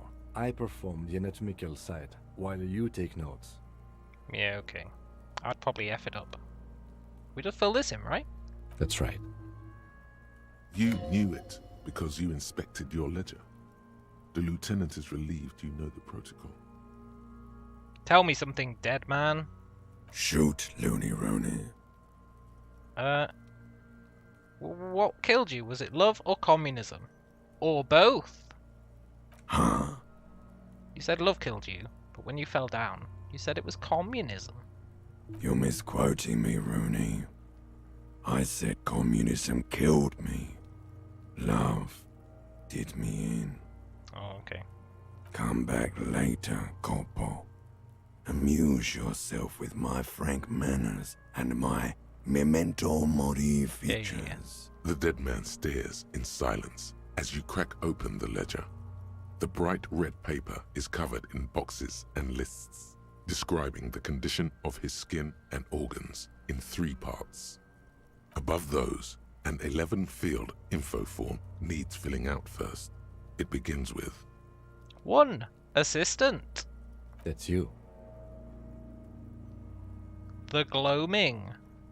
the corpse is indifferent to the time of the dead light and great culling. Just lies there. The next box says 2. Coroner's case number. KK57-0803.0815. KK equals Kim Kitsuragi. 57 equals Precinct 57, followed by his date 0803 and time of arrival 0815 on the scene. He's indexed the case after himself, not you. Shouldn't we file the case under me? I arrived at the scene before you, Kim. And what would that make the alphanumeric? I do know this. No, I guess I don't know this. I've got no idea. I do. KK57-0503-0815. No, no. HDP 41 0503.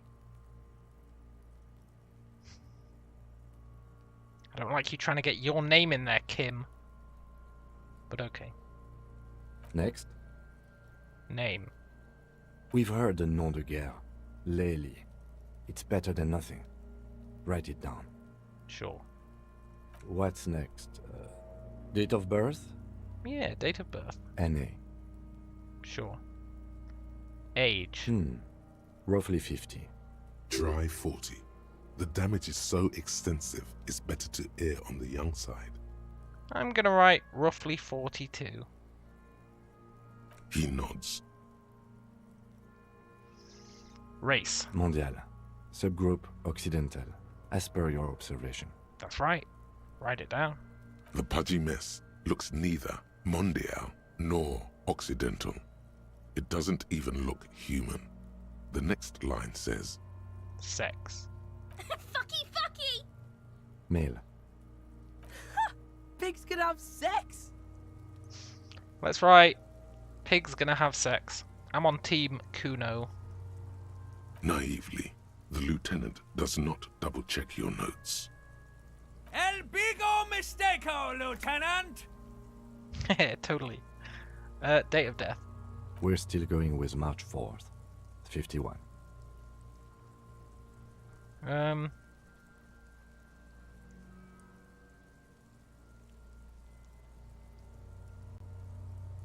Sure. That doesn't add up.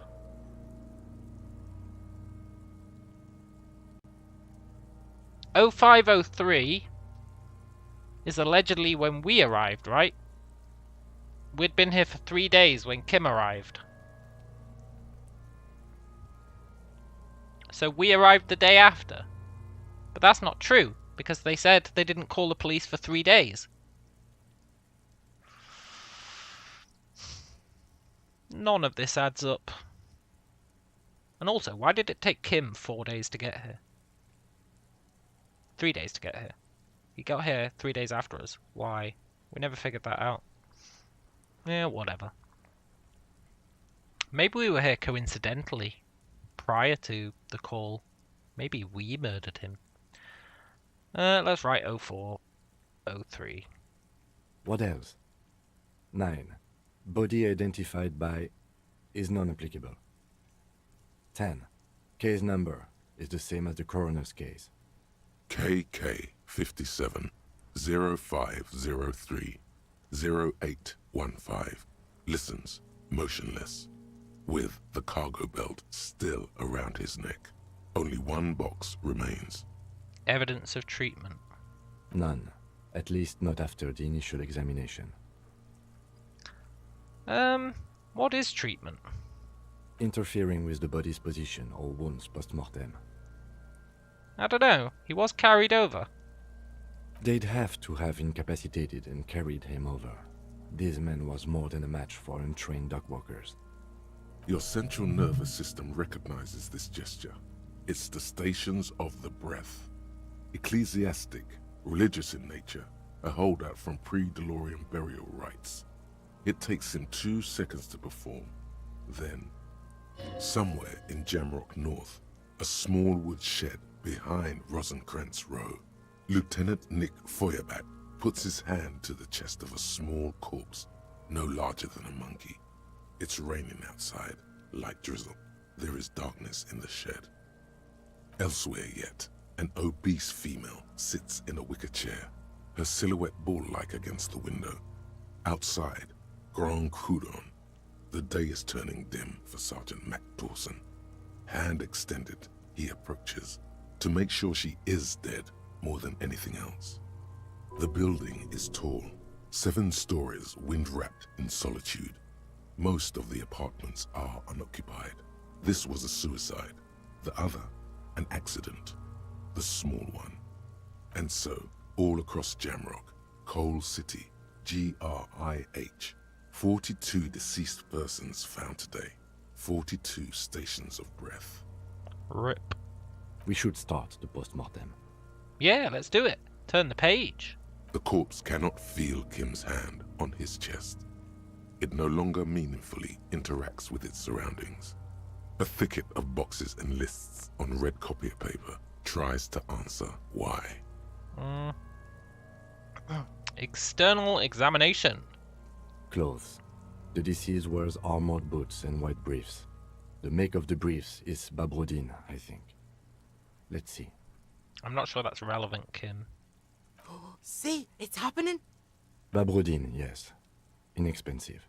Size M. Color white. The disappointment is palpable. The red-haired thing was expecting something more lurid. Yeah, we'll write it down. The rest of the clothes have been removed post-mortem by scavengers in order to get to the victim's ceramic armor. Officers are in search of the missing pieces. Removal of the boots is left for processing. They could have been removed pre-mortem. It would be clever of you to omit the boots altogether, sire.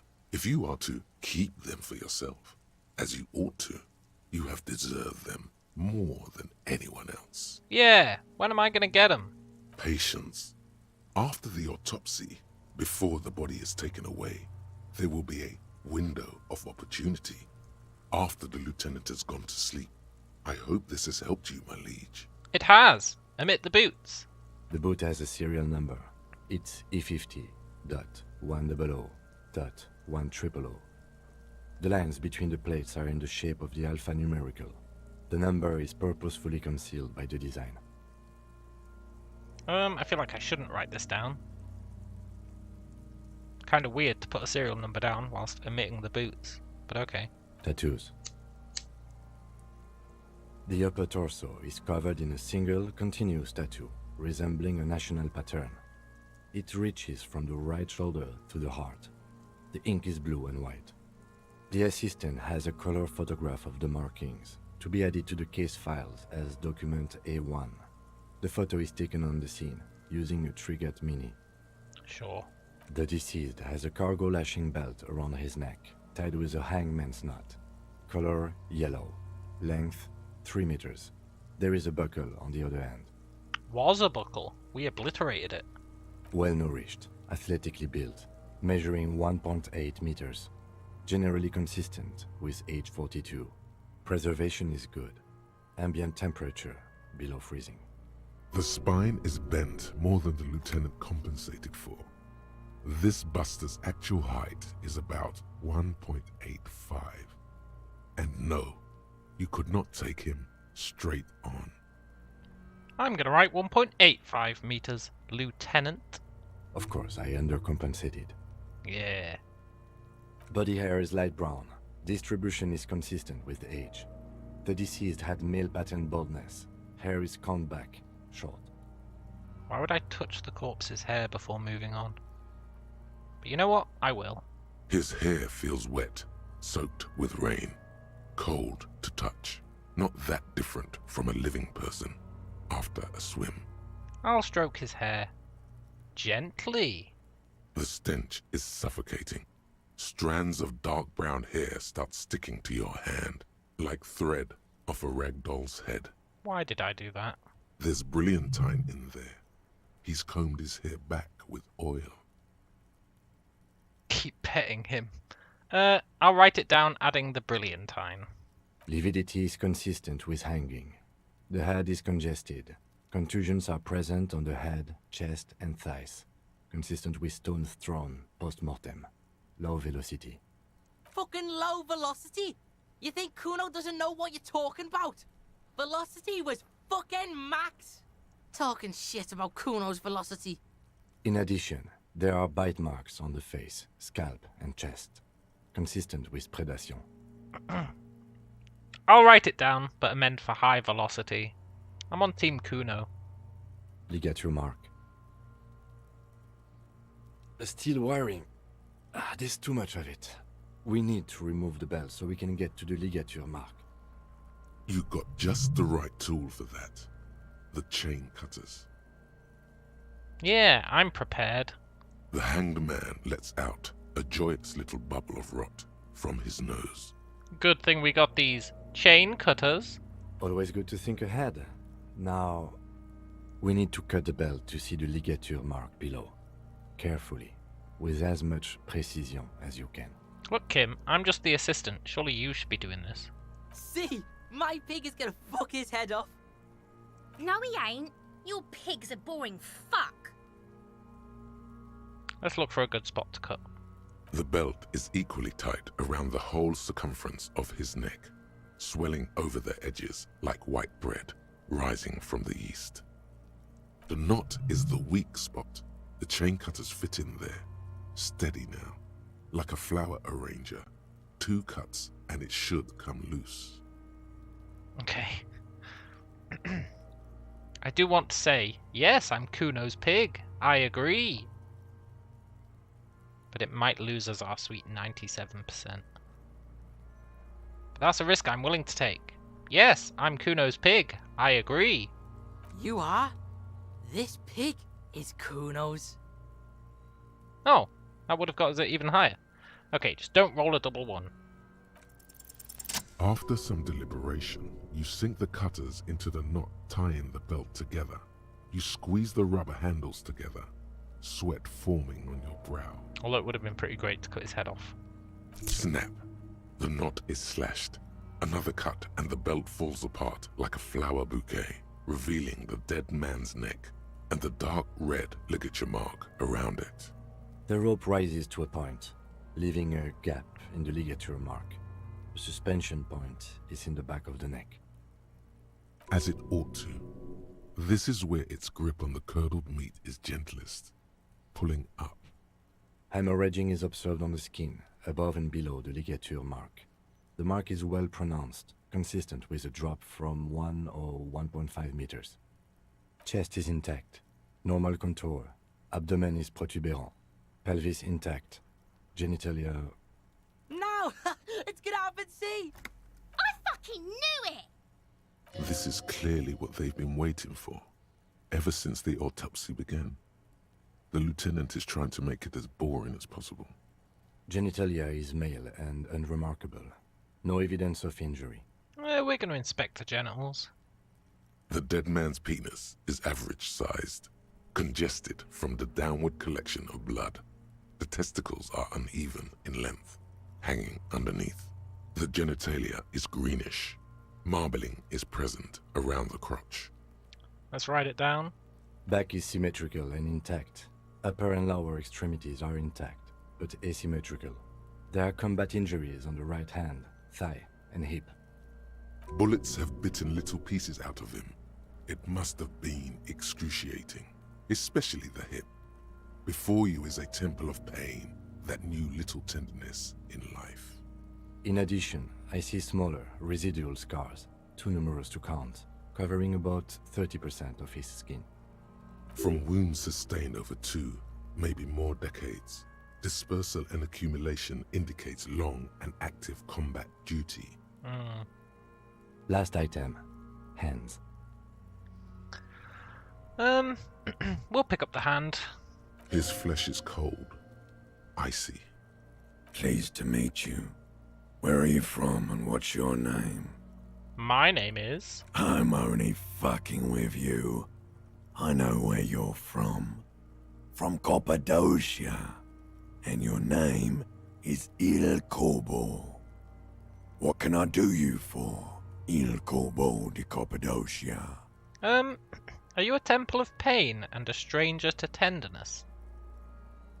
You get me, Corbo. I feel like you were once for tenderness and kisses yourself, but then shit went south and now you're ahead of even me on the pain front. We should do this more often. Be close like this, I mean. Hands are clean.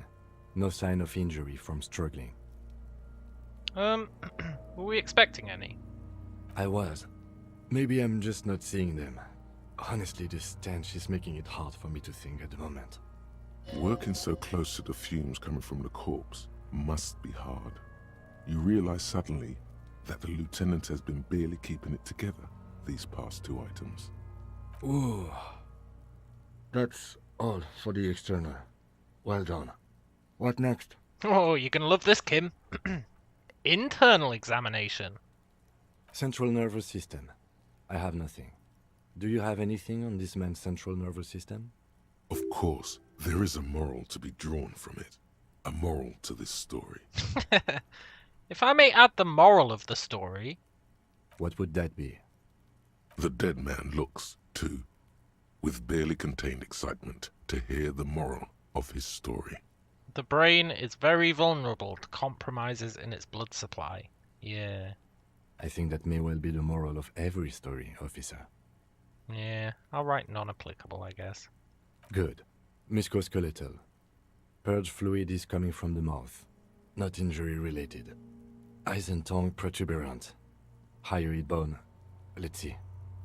With his eyes almost closed, the lieutenant puts his hand on the dead man's throat and begins to massage it, gently. A rotting smell erupts from the mouth. Purge fluid runs down his lips, black and viscous. Can we lick it? You hear cracks as the lieutenant moves his sharp fingers inside the flesh, like the creaking of an old house at night. Yeah, jack that fucker off! The hyoid bone is fractured. The rest of the musculoskeletal system is intact. Unremarkable. Okay. Respiratory system. He's really doing it. The dead man's teeth cut into his gloved hands. Oral cavity shows no lesions.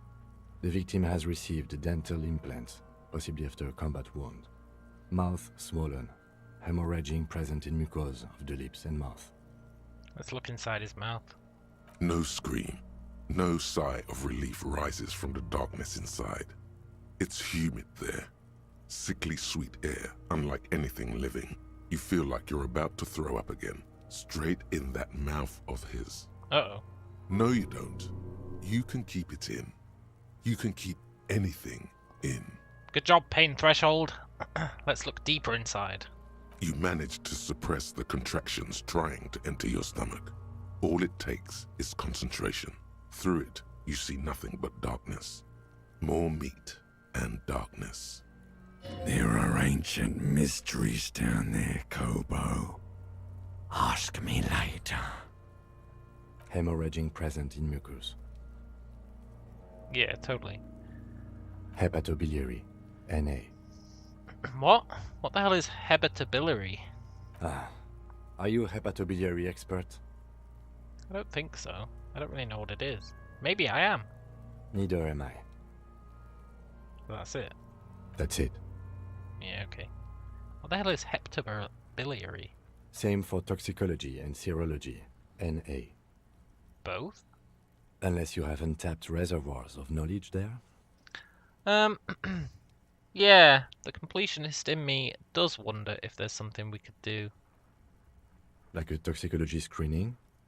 At this stage, I doubt processing will find anything, even if he was brimming with cocaine. But still, you should add a request. They might. He did die. Brimming with cocaine. Toxicology requested. Cardiovascular. The body exhibits lividity in the lower extremities, feet, hands, and neck. Visually consistent with the hanging. Yeah.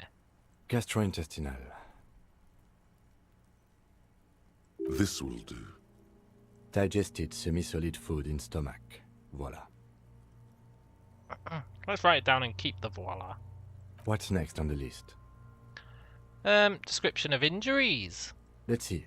We have bite marks, contusions on the head and chest, and a ligature mark encircling the neck. You'll need 3 fields. Leave a 4th one too. Be thorough if you want maximum results. Okay. Bite marks. Head, chest, and scalp bite mark injuries. Predation by birds has caused damage to the body.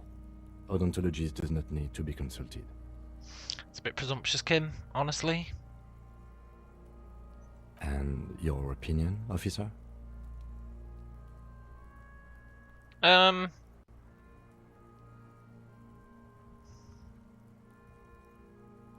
Non-fatal. Post-mortem. Agreed. Next injury? Contusions. So, the scalp bleeds from a post-mortem head injury, a stone. The injury does not have the rim of an early inflammatory response. The perpetrator on the scene has confessed to causing it post-mortem. At maximum velocity, fucko! Has confessed to causing it at maximum velocity. The lieutenant's admission has caused great gratitude in Kuna. He is silent with it. Yeah. Coagulated blood sticks to his scalp and chest, where the countless stones have hit the dead man. Beneath, the description of injury. 2 boxes. Non-fatal. Post-mortem. Right. Next. What's the 4th injury field for? Nothing. Just in case. Turn the page back. The corpse lay slouched to the side, oblivious. All right. Be thorough if you want maximum results. I have been thorough. Ligature mark. A dark red abraded ligature mark encircling the neck, with a gap on the nape measuring, let's say, 7 centimeters. The hyoid bone is fractured, the cervical column intact. I see hemorrhaging on the skin, above and below the ligature mark. Depth of the mark, 1 centimeter. No signs of clawing on the neck. Below the note, 2 customary boxes wait to be ticked. The man's head jerks to the side. The ring around his neck is visible. Think for a moment. There's time. Don't rush. What was that about no clawing around the neck? You'd be clawing for your life. Yeah. But he was unconscious, right? However, I trust you, physical instrument. Non-fatal. Post-mortem. He is deep in thought, eyes fixed on the bright red ring around the dead man's neck.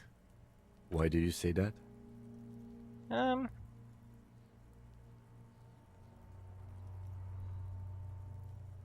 I did just take a whack in the dark, but Physical instrument. I don't think this was the injury that killed him. Okay. Why don't you think it was fatal? It was the psychic arts. Now you're just undermining yourself for the sake of it. What's strange is, I agree. I was sure we had our cause of death here, and now I think we should leave it empty, at least for the time being. Yeah, I knew you thought that, man. Talking about leaving that fourth box open.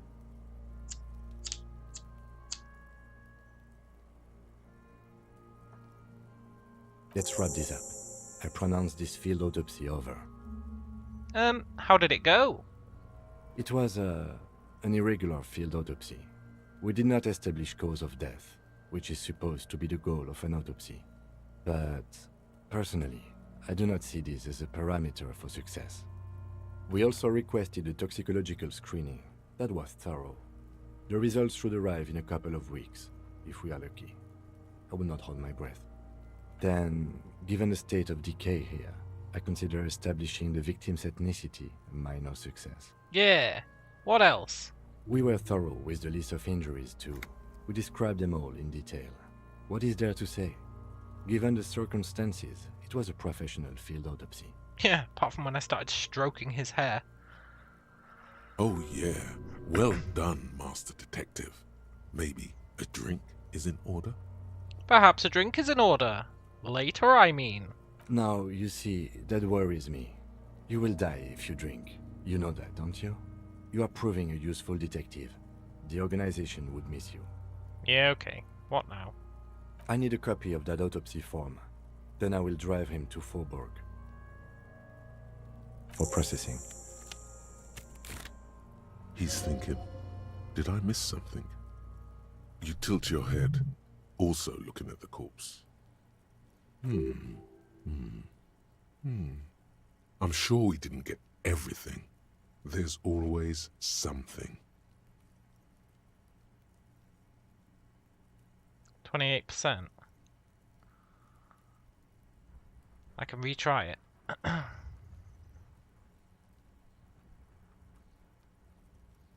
Perception.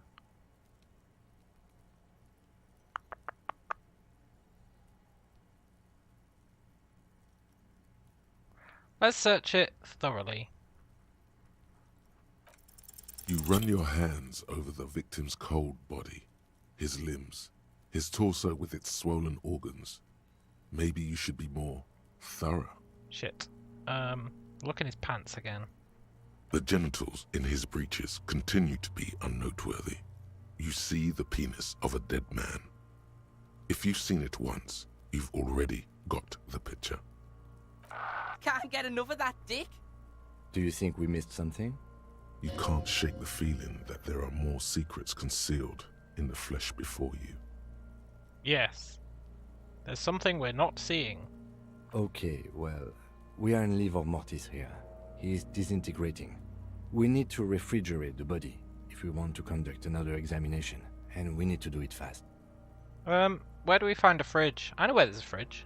Hey, wasn't there a giant ice bear sarcophagus below that building? Yeah, are we gonna stuff a dead guy in there?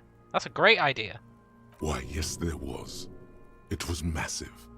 Red eyes glowing in the dark. Yeah!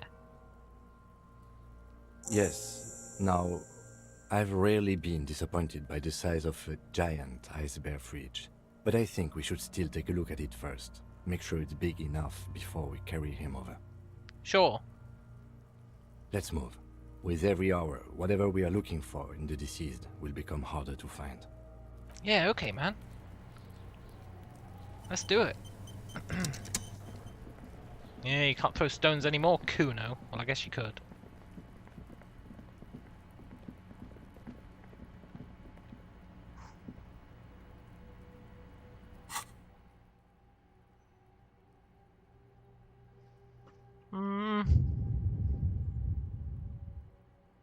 It's clear you like to look inside containers. True. You like all containers. True.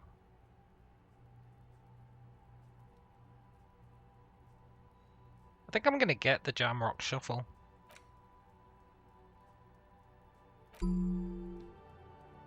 What's Ace's low?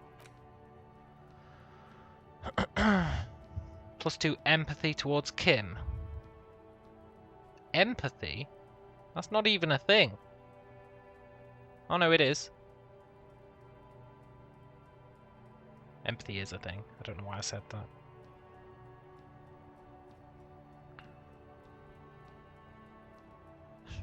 I'm going for the Jamrock Shuffle. F Kim. I could go for 2 more.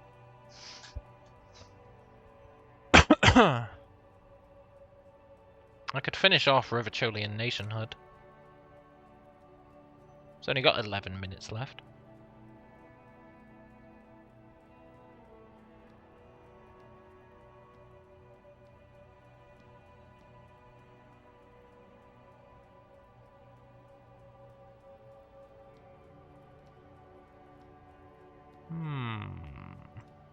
Do I want to spend a skill point? I did say I was all in on fascism.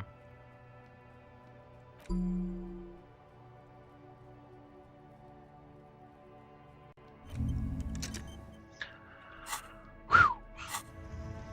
Right, let's go find the bear.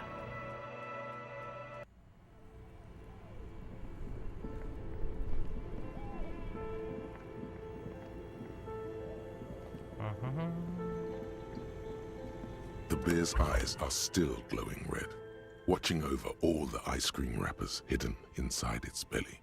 What do you think of the fridge, Kim? It's certainly an eccentric choice, but it is capacious and cold enough, too. Your visual confirms you could fit 2 more bodies in the ice bear fridge. Shall we go and get the body, then?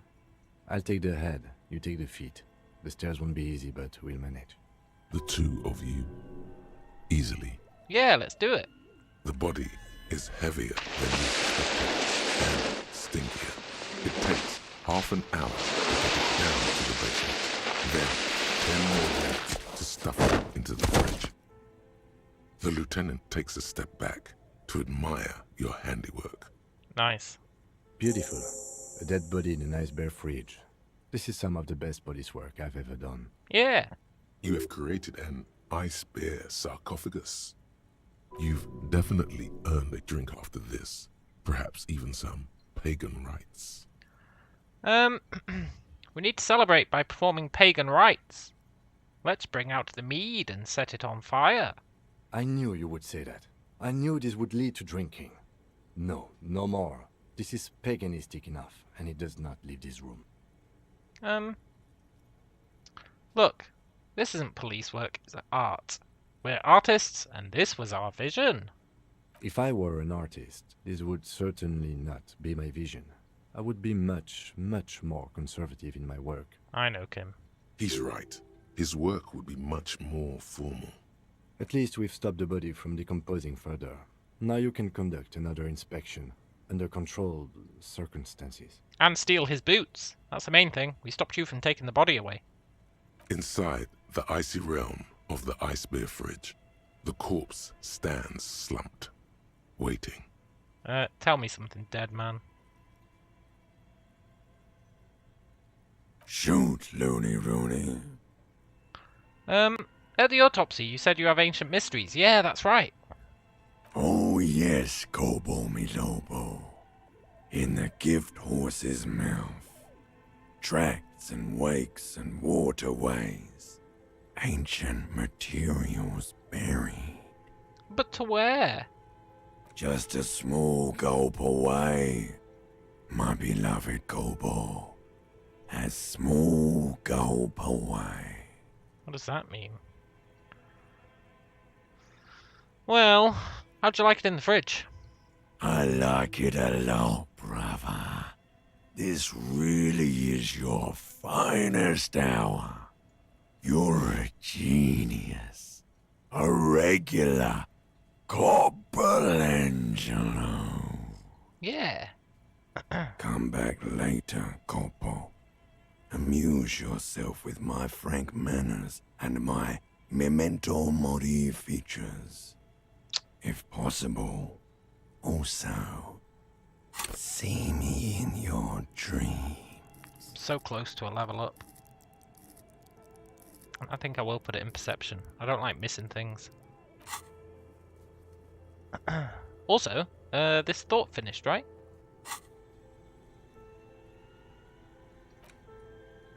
Hey.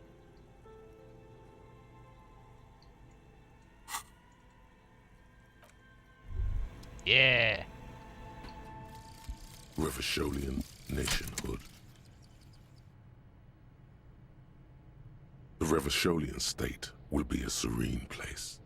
You should get a drink. A beautiful, serene place of mystery and peace. It will not be a place for women to infect with their frailty and hysterics, or where the Seminese will be allowed to wear their pants around their ankles. All of that will go once you get a drink. The socialist professors at the École Supérieure will be fired. The editors of Trompe le Monde will have to beg in the streets. You'll pour beer into their begging hats and laugh. You should get a beer. Yeah. Give me a good bonus. Nationalist dialogue options damage morale. What?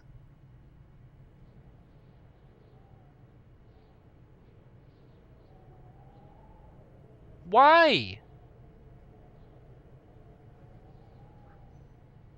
Alcohol gives +2 fizz. That's pretty good, actually. But why does...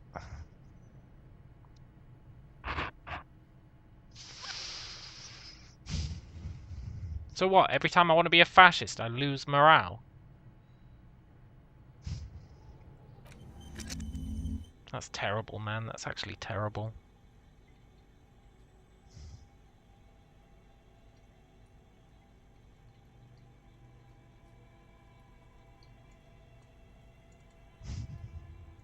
But I'm not spending a skill point to forget it.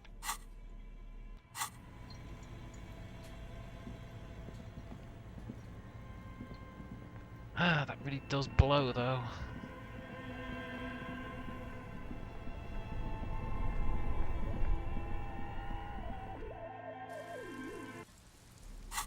Also, let's remove our hat. Remove our glasses. Swap our shirt out for... I don't know.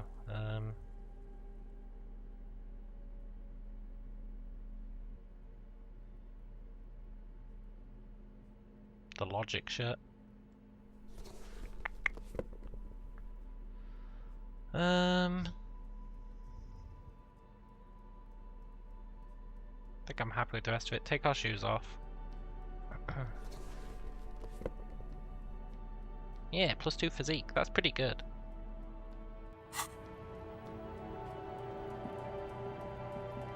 Alright, Kim, I think it's time to call it a day.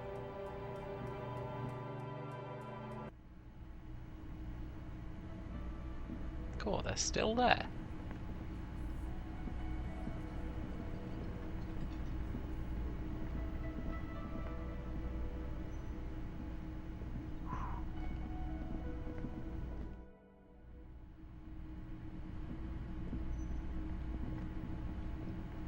Good night, Mr. Kim.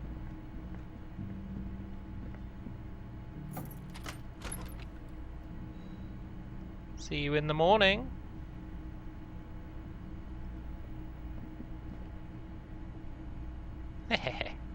The perfect crime.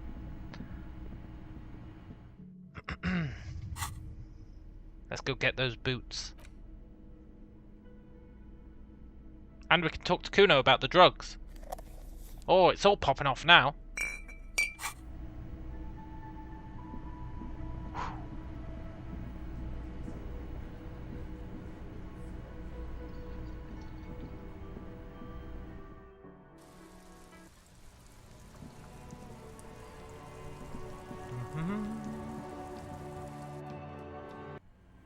Oh, Mr. Corpse.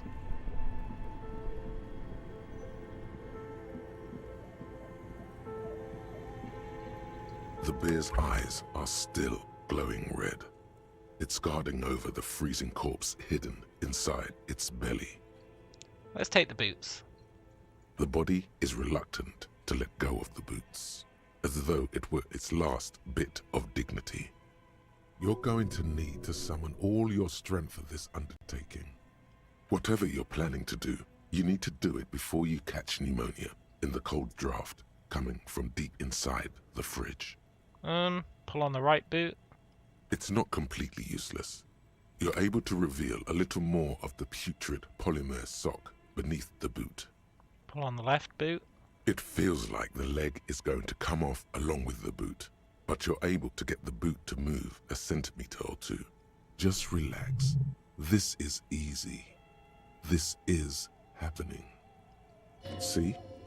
The corpse doesn't care if you try to take his boots. He doesn't need them.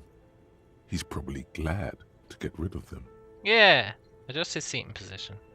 He's too heavy to move by yourself. Damn it. A great mass of dead muscles, with hoarfrost covering his milky eyes. Okay, we'll try to twist them off. What could go wrong? This is the right method.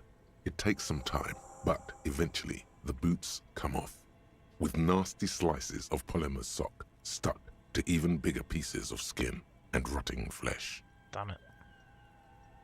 Let's take stock of the damage. Not good. Let's pin this on the bear. The ice bear tore up his legs with its claws. As for the boots, you can't possibly do anything with them until you've cleaned and disinfected them thoroughly. Yes, these absolutely need to be washed before. The stink is incredible. Didn't the Whirling have a kitchen? It did! I mean, cleaning dead man's boots in the kitchen is probably not the best idea.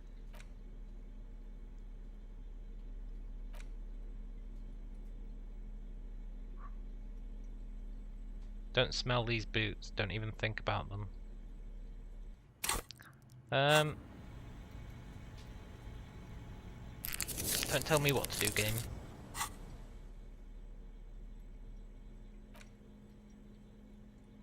These boots were probably left on the corpse because they were impossible to pull off while it was hanging. They're not exactly pleasant to look at right now, much less smell. Hopefully soon you'll know more about them. Will I ever be able to wear them? The size seems about right. Once you get the foul-smelling flesh gunk out. Isn't there a saying about walking in another man's shoes? You've seen too much to be that naive. Even if you don't remember it, you'll never know what it was like to be him. Yeah, I guess that's true. Right, let's go clean them in the kitchen. And then we can talk to Kuno.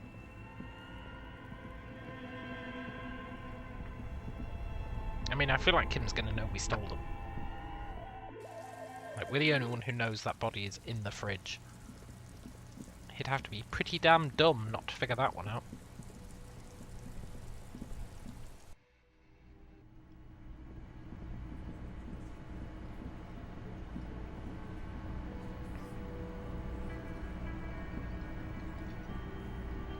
This industrial gas-powered stove has been used to prepare food for many hungry hostel guests. There are several pots and pans on hand. Getting the corpse residue out of these boots is going to require patience, and also a huge pot full of boiling water, soap, and white vinegar. Okay, let's check out the cookware. A commercial pot draws your attention. It's very large, gigantic even. It could be used to make enough stew to feed an entire city, and also to boil a putrid pair of death boots. Nice. Let's check out the cleaning supplies. There is a variety of soaps and bleaches in the cabinet to the left of the stove. There is also a bottle of white vinegar in the cabinet next to the fridge. It's bad with those boots. Don't be stingy now. Yeah, no, we need to do both, right? The delicious smells of cheap soap and vinegar waft up from the pot. All right now, Chef. Light up the stove and boil them. Yes. Bring it all to a nice boil. The strong smell of vinegar forces you to step away from the pot. The water slowly comes to a boil. Oh, I didn't talk to the smoking guy. Strips of polymer fabric and human tissue separate from the lining of the boots. They float to the bubbling surface. Beautiful. A 2-course dinner of rotten flesh and hardened ceramic. The boots look cleaner and cleaner. Those bits of human flesh are beginning to look cooked. You can smell it too, just like beef stew. A little more. That's it, chef. The boots are as clean as they're going to get. Steam, dense with the smell of strange meat, disappears into the vent above the stove. Nice. A pair of real beauties. The boots are shiny, hot, and reek of vinegar. Just perfect. Yeah. Please be good. +2 authority, -1 composure.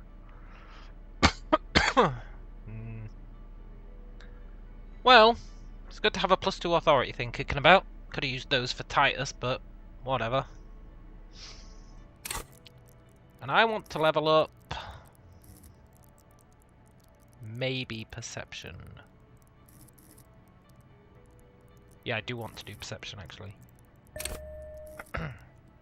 We need to know what we've missed on that body. Let's go speak to Kuno.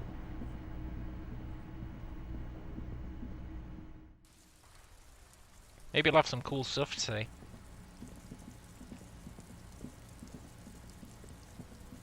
Kuno. Yes. Fuck does Kuno care? I found your shack after you told me about it. Yeah, did you fucking there? What's with the tube of magnesium? It's a vitamin pig.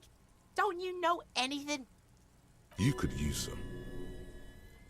It's magnesium, right? Yeah, it's the mag. You fucking need that shit to stay on top of your game. Kuno goes through like a tube a day, rips mag like a motherfucker, and you could use a battle. Yeah, you're not wrong. Oh, don't teach him, Kuno! He's gonna use it against you, Kuno! I know about magnesium. I generally rock it all the time. You're not getting this, pig. It completely takes away the hangover. It's like you didn't do anything. Like you stayed home playing with your choo-choo. Fuck you, pig! Don't do mag! You're gonna OD and you're gonna fucking die! Whatever. What was with the pig head, man? Oh, that? Kuno decapitates pigs. That's just a Kuno demo tape. Cool pig head. I liked it. I've got one too. This one. Our head. It's shit. Yeah. What is this shit? Fucking on yourself. This is weird level shit. Kuno doesn't go there. I know, Kuno. Fuck your shit back to normal. What is this? Well played. No one saw that coming. Yeah. I found a plate covered with powder. That's where Kuno gets his daily hit of electric. Kuno Shazam. Kuno rides the fucking lightning in there, pig. Okay. Good call, Pigmeister. Don't come and talk to Kuno about his kingdom. What was that about the errand? Kuno gets it from his dad. Kuno and his dad are major suppliers. That's where Kuno gets his lightning on. Nice. Problem is, Kuno and his dad had a little falling out. Now junkies clawing at Kuno's door. Streets going mad. Kuno's got to throw his dirty popo man at it. Yeah, okay. Dirty popo man is you. In there is Kuno's violent dad on steroids. Kuno's dad does steroids and speed. If you can take him, you can have half of the speed. Nice. Who's your dad? Kuno's dad is a fucking monster. He's the most violent man in Revachol. He doesn't give a shit about a single thing. He drinks too. Are you sure you can take on the most violent man in Revachol? In your condition? Yeah. How much material are we talking about? Like half. Half of what, man? A baggie, but like in this vial. That's half a gram, sir. Half a gram? Yeah, half a G. Want it or not? But that's not very much at all. Fuck you talking about half a G? This shit is giant grade A shit. So clean you can barely see it. You can barely see it because there's barely any. good one, visual calculus. I've made up my mind. Okay. Kuno's listening. I'm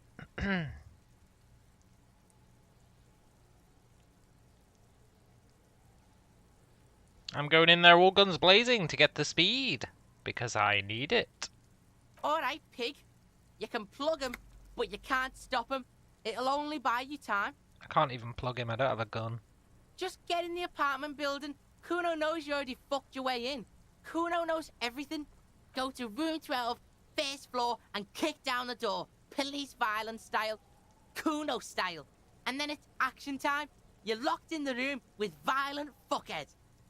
That's it. Next time Kuno sees you, you better have his shit. Okay, Kuno. Kuno doesn't fucking care. Oh, nice, our thought's done. The Jamrock Shuffle. In a way, yes, you are treasure hunting.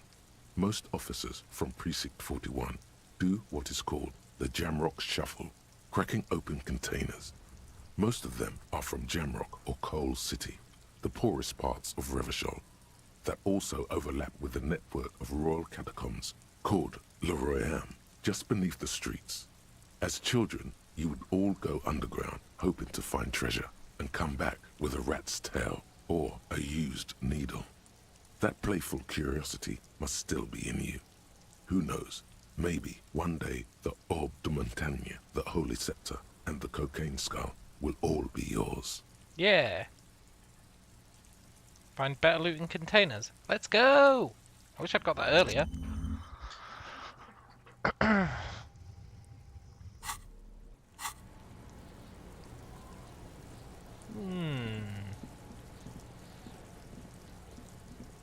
Okay, Kuno's dad. A brick shithouse. Hey, what's that? That's new.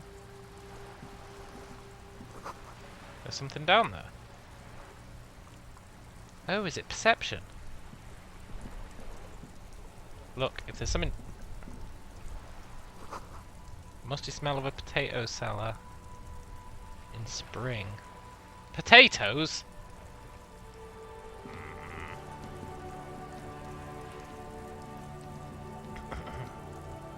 How do I get down there?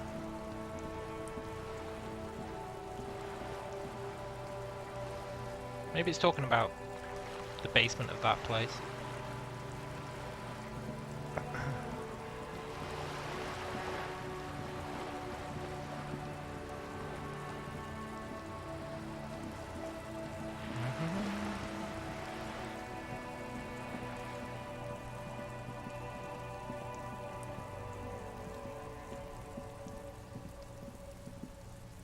Oh, I wonder if I can speak to that guy. It's probably too late. I wonder which is Kuno's dad's.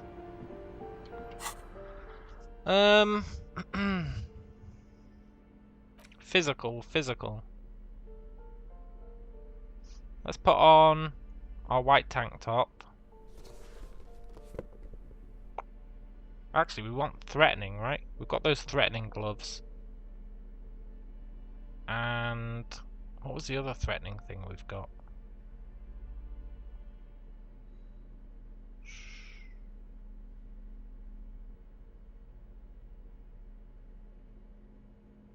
+2 half-light.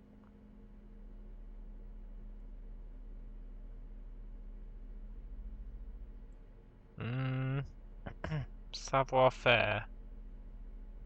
Sneak. Maybe we can sneak.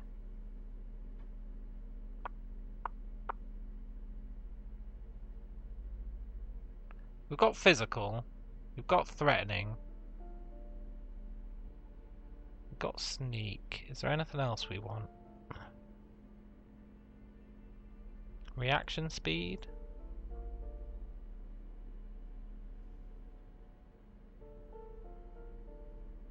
Authority?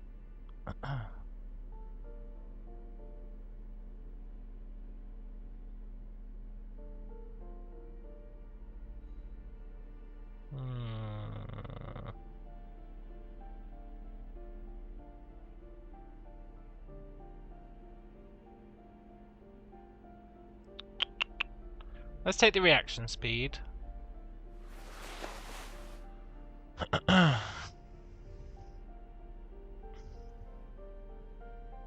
And let's take the authority. Nice. Look at those boots. They look awesome. Right, I think that's as good as we're gonna get. You look down at the white ceramic sabatons hugging your arches and calves, surprised at how well they fit. Your movements cause tiny little clicks, like dice rolling somewhere far away, as the plates reorient to your motions. Yeah, decked out in future armor, like a cop ought to be.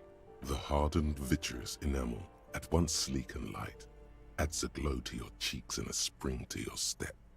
Just imagine what a full suit of this stuff could do for you. This is the long sought after enemy technology. I can't just enjoy it, I must study it. Yeah. But I do want the full suit.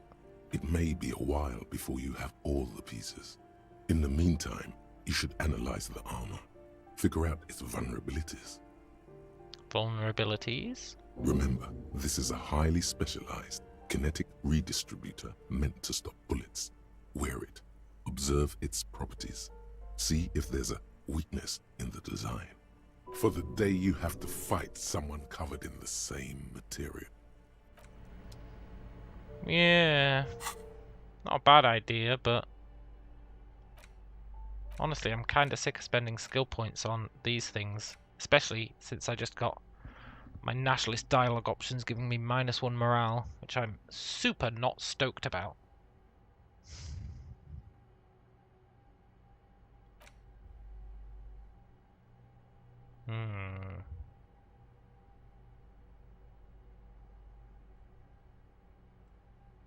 Maybe. We'll think about it.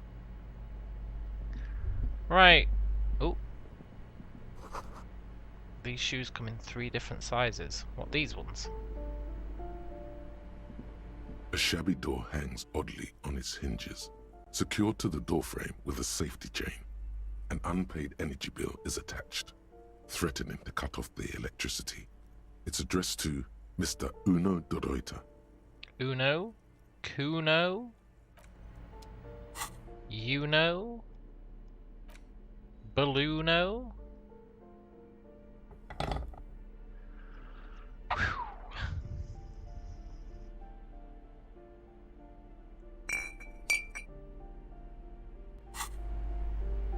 Nice. A shabby door hangs oddly on its hinges, secured to the doorframe with a safety chain. 92%. An unpaid energy bill is attached. Snip. The cutter goes through them like dead leaves. The links fall to the ground on the other side of the door. Don't let the quiet fool you.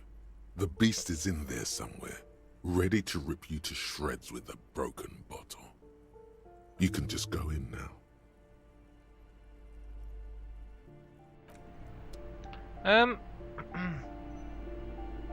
Here's a question.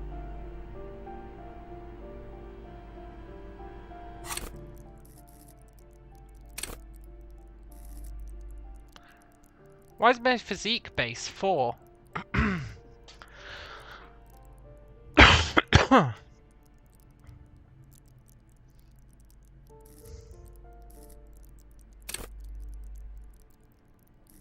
Alcohol? No. I'm not still on alcohol, am I?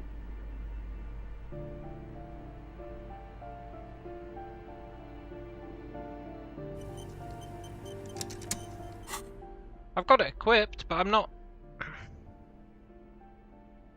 using it.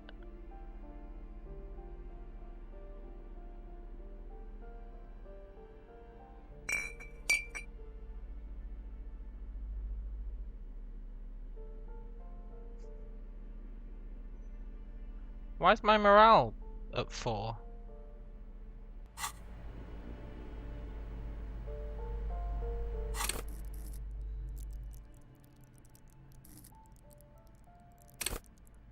Oh, I did level my morale, so that one's fair.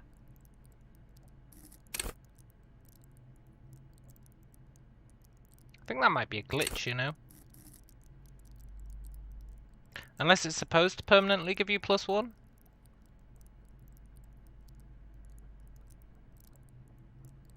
First time you use it? Maybe. That's pretty good. Let's go in.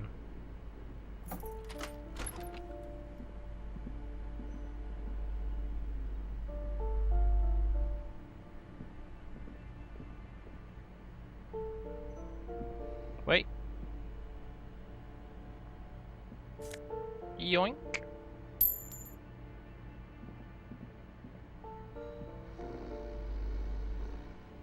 Is he asleep?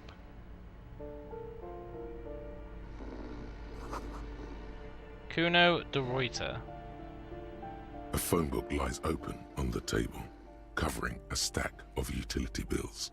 Right next to it, in plain sight, sits a small bottle of amphetamine, conveniently equipped with a straw. Yoink. You pocket the bottle as if it were the most natural thing in the world. Blast it before you face the beast, de Reuter. You're going to need the encouragement. No.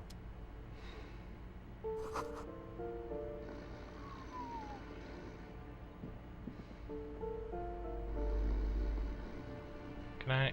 Oh, that's the communist room. Surely I don't need to face Kuno. Kuno's father. Tell you what though, I'm stealing his pants.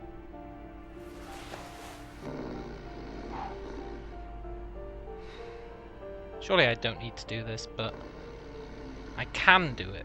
And that's what truly matters. Wait!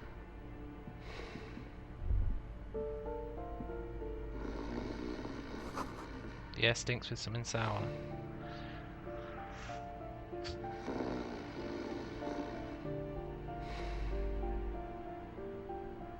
I wonder if we can die to this. A bundle of clothes heaped on the bed, a stained parka, some towels and a duvet, some socks even. In the dark, it looks like a nest. There's definitely a man in there. Let's reach out our hand. Something underneath there is breathing.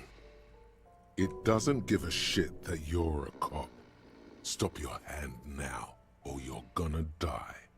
It's not too late. No one's going to blame you for backing out. You don't have to do this. Just get out.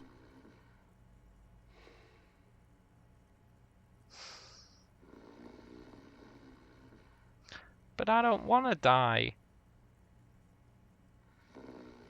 But I've got that completionist mind. But both of these guys are telling me I shouldn't do it.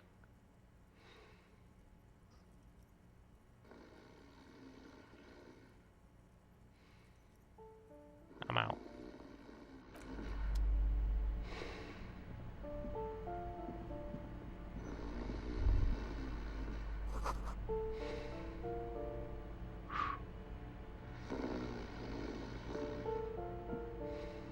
I'm back in. Maybe. Shh.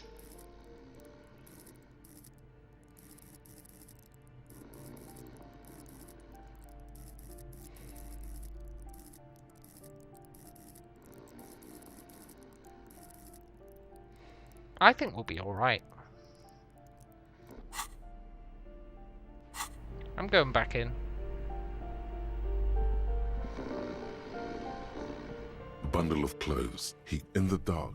It looks like something underneath. It doesn't give a shit. It's not too late. No one's going to blame you for backing out. You don't have to do this. Just get out. Nope, I'm doing it. Your hand touches a greasy duvet covered in cigarette burns and ketchup stains. You hear a growl. There is something alive underneath it. It's deep in suffering somehow. God damn it. Okay. Pull the blanket off. Let's do this. You see a 60-year-old, fat, red-headed man passed out from large amounts of alcohol. Oh. And God knows what else. The smell of shit rises from his mouth. You don't have to take him down. He's already down.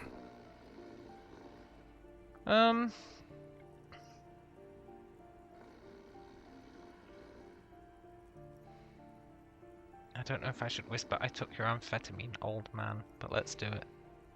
Silence. Only heat emanates from the sleeping body. Okay, I've done my duty.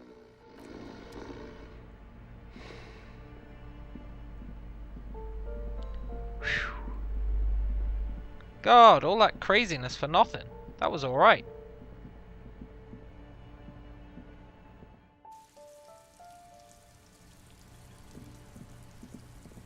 I was massively overly concerned about that.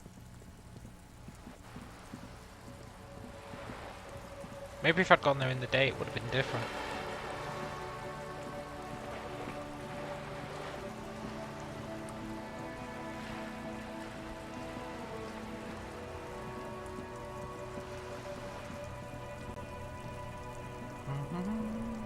Oh, Kuno, I've got your drugs.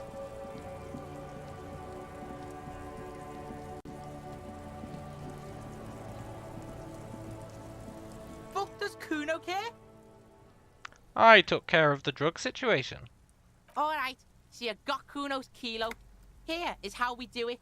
First, you give Kuno Kuno's kilo, then Kuno gives you half back. That's how we split it. It's the best way, street way. Aren't you going to ask how I got past your dad? Word on the street is, you sent your little friend in dressed as a hooker, distracted him. That's some sick shit. Tell your little slanty-eyed friend, respect from the Kuno. Kuno wants to hear all about it, but first we split the kilo, then we shoot the shit. Okay, fair's fair. Wow, that's heavy. There you go. More than half in there. Kuno's fucking honourable like that. Now tell me, how the fuck are you still alive, pig? I met your dad. Yeah, you do some Sambo shit, sneak in. Was the Beano-clad hooker thing real? Sambo is an acronym for Samoan boxing, graceful martial arts stuff. Sambo style implies stealth, cleverness, and cool. Just letting you know.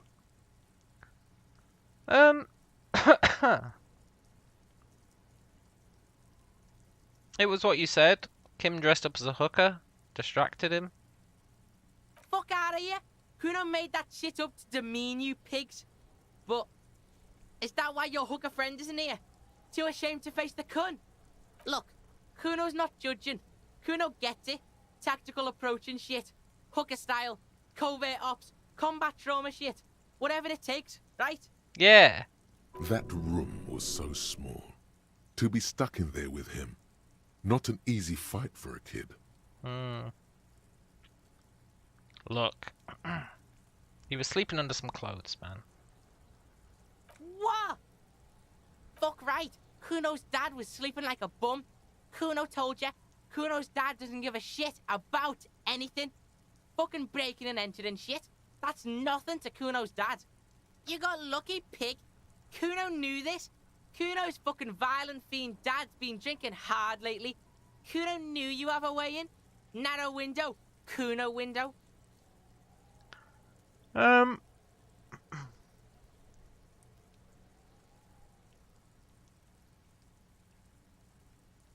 Yeah. Look, now he's nothing, man. Yeah? Kuno's dad is fucking nothing. Fucking coma shit, stroke shit. Kuno's dad is so fucking violent. He's had a stroke many times. Shit. Kuno's gonna have one too. Gonna be just like Kuno's dad. Speed shit, crime shit, fucking on the bed. Kuno's gonna go out like Kuno's dad. Revachol West style. You don't need to, Kuno.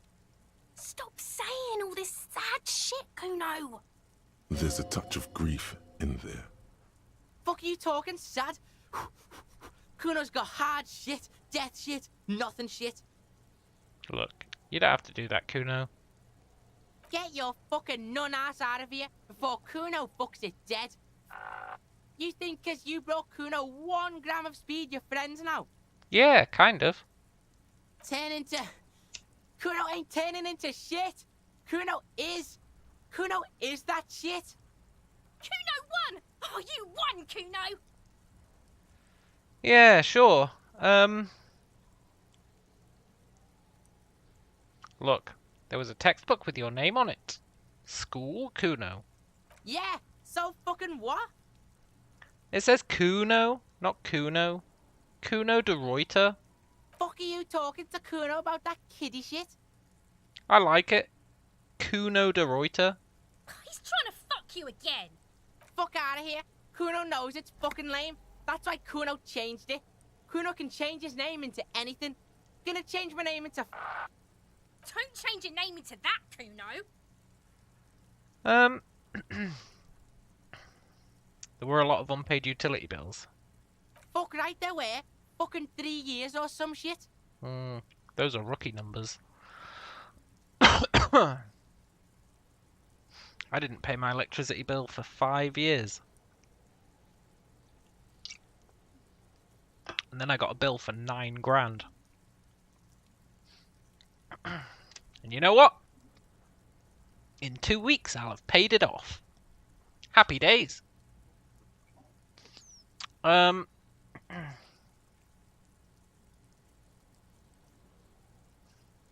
Let me guess, Kuno's dad doesn't give a shit. Sorry, I mean, Kuno's dad don't give a shit? Yeah, that's right. Kuno's dad doesn't give a shit about that electricity and light shit. Just wants to pound on people and drink. Yeah. Look, you gotta find somewhere else to live, Kuno. That's right, it's a shithole. Kuno's gonna move underground, Leroy shit, ancient shit. Kuno's gonna live in a fucking catacomb. Yeah, catacomb, Kuno. Coomb. Yeah, in a tomb, Kuno. Yeah. It doesn't look like you got an easy life. Fucking easy life? Kuno don't need no fucking easy life. The fuck do you know about Kuno's life? Kuno's got plans. Get the fuck out of here. Yeah, we got plans. 6 meters underground, below piping from before the war, the collapsed remains of the Martinez storm drain system. There are 2 stolen flashlights with piles of batteries next to them, beside 2 bedrolls, in the dark and opening into the lower tunnels. Hey, I want to go there. Let's conclude this business. Yeah, pig, this shit is done. Now get the fuck out of Kuno's face. Kuno needs to drop the bomb. Okay, Kuno. Kuno doesn't fucking care. You do, though, Kuno. You do. Deep inside, you do care.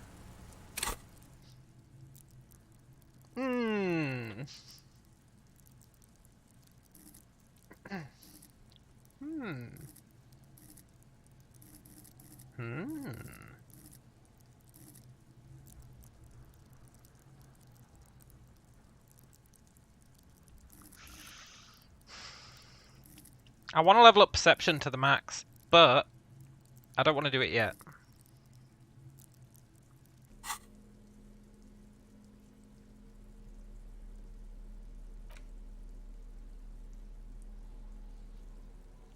Let's take off all our extraneous shit. There we go.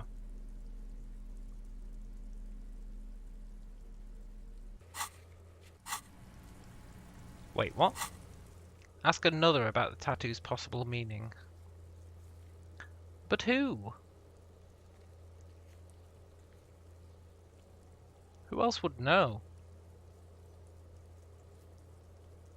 Do you reckon I can call the police station? I've got quests there. Probably need Kim. Where's his car gone? Yeah, I need Kim. Who else would know? Who else would know about the tattoos?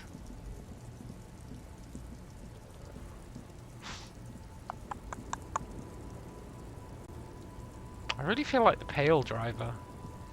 Lowman, you caught me at an opportune moment. This awful weather keeps me awake. You can entertain me with your questions. I don't have any questions.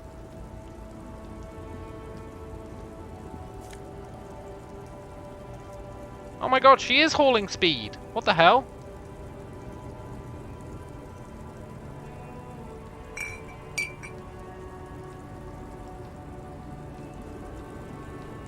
Lowman, you caught me at an opportune... Maybe that's not her truck. We just got loads of speed. We just got speed out the wazoo. I think.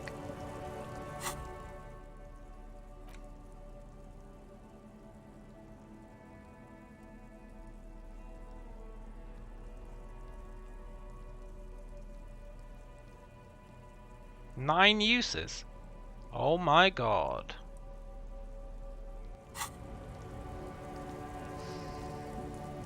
Should we split it with Kuno?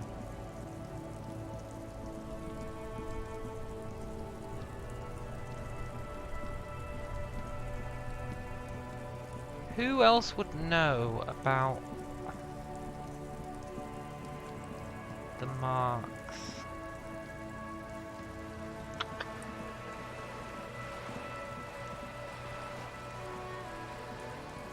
Oh, I can talk to the boat lady about the Pale, because Kim's not here. Let's go.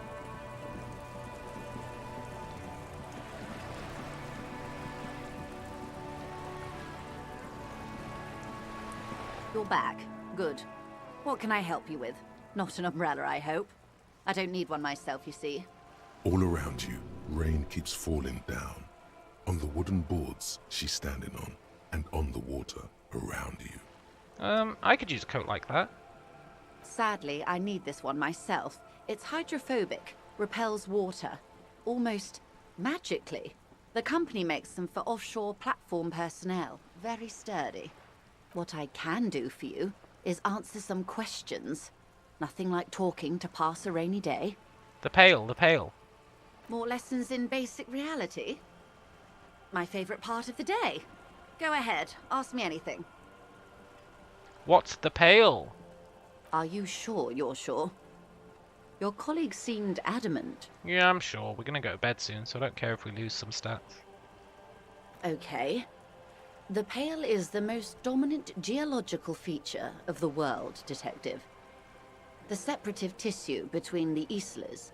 It is the inter-islary mass. What's an isla? Isla is a Messinian word for a continent of matter, enveloped on all sides by the Pale.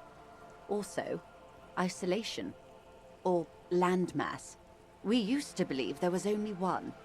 In the last 4 centuries, we have discovered 7. Mundi, Seol, Samara, Ilmara, Grad, Katla, and this, Insulinde. What's Insulinde? An oceanic isla. It comprises mostly of water. Muindi is the largest, Katla the coldest, Insulinde the bluest. What can I say? Each is perishing and dear. What's the Pale like? Achromatic, odorless, featureless. The Pale is the enemy of matter and life. It is not like any other, or anything in the world. It is the transition state of being into nothingness. Is it here? No, Detective. We're safe. It begins there, 6,000 kilometers to the north, and even more to the south, east, and west. You are in the middle of the isla. As your gaze instinctively turns north, a small black pit opens up in your stomach. 6,000 kilometers from the end of the world? Yes. That is enough. Many cities are built much closer.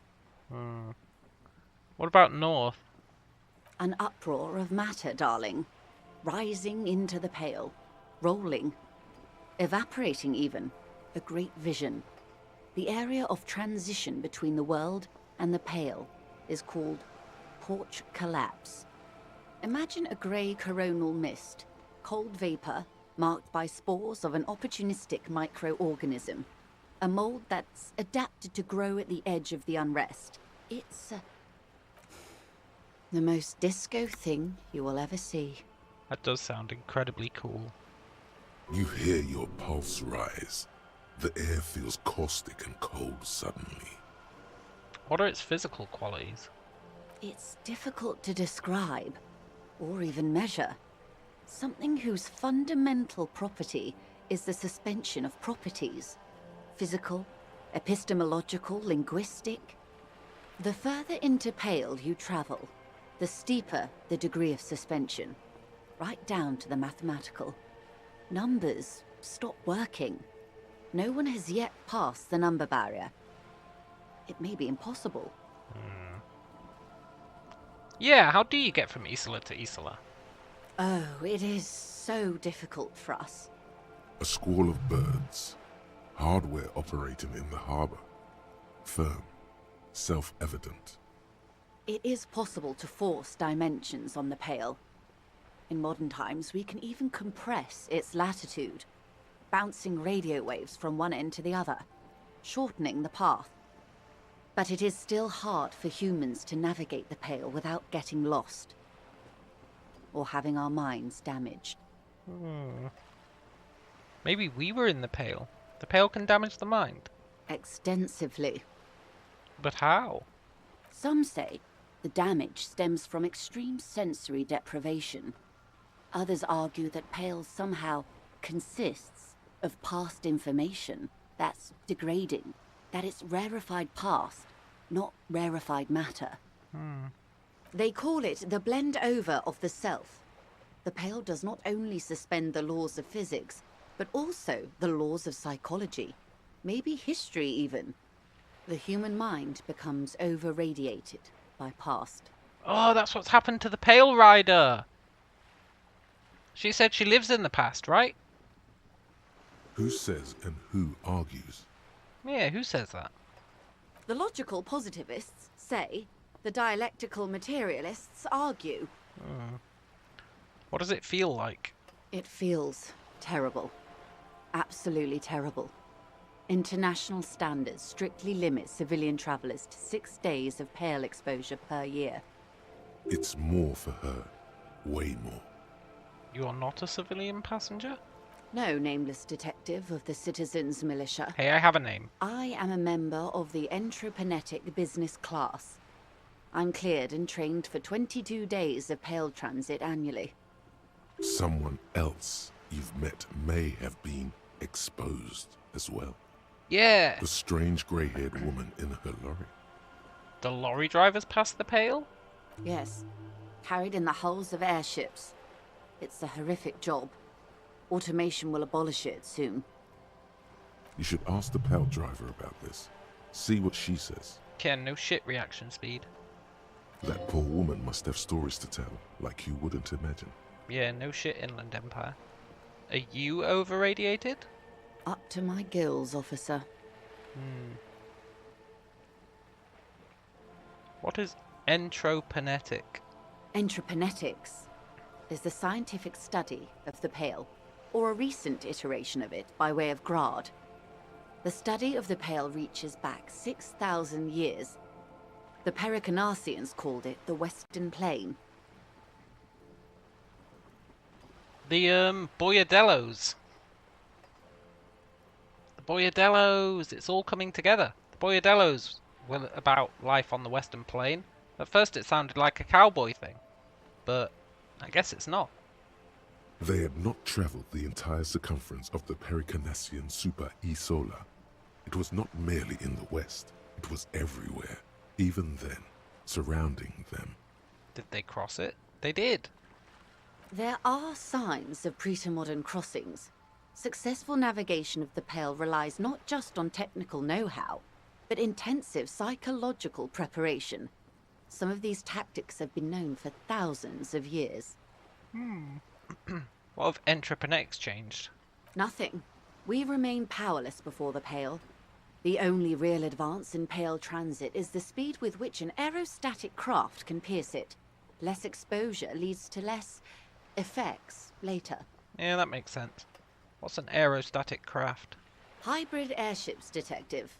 Conventional rotors or jet engines no longer add velocity after the point of reference for motion is suspended, once you've crossed from near Pale to far Pale. In essence, we throw them in and they come out the other end. If we throw them precisely. What if we don't? Then they don't. Gone, like a skipping stone beneath the surface. Damn. How much Pale is there compared to the world? The Pale outweighs reality 2 to 1. There is more Pale than there is matter, and the ratio is slipping. Of course it's slipping to our detriment, man. What do you think, Detective? It's growing. There's more Pale. Precisely. One of the few measurable effects of the Pale is that it is expanding at an unknown rate. Maybe the mold's causing it. An intuitive conclusion of that development is that one day the Pale will cover everything. But this sort of talk is mostly left to extremists. Yeah, it's not extreme at all. I know it's gonna happen. We've been talking about that, like, the whole game, right? The gloaming. Most people, and indeed most private and government sector organizations, entire civilizations and religions even, find handy ways to ignore or downplay that knowledge. I suggest you do the same. No. Off we go. You see the hanged man's mouth open. Off we go into the wild Pale yonder. Yeah. One and all. They say Pale is death, but for the universe. Why should we just leave, and the world get left behind? Yes, sweet reality. But before we do, tell me, Detective. Yes, I would like your raincoat. Is this the first time you're hearing this? Do you really not remember anything? I get vague shadows of a past, and it's not good.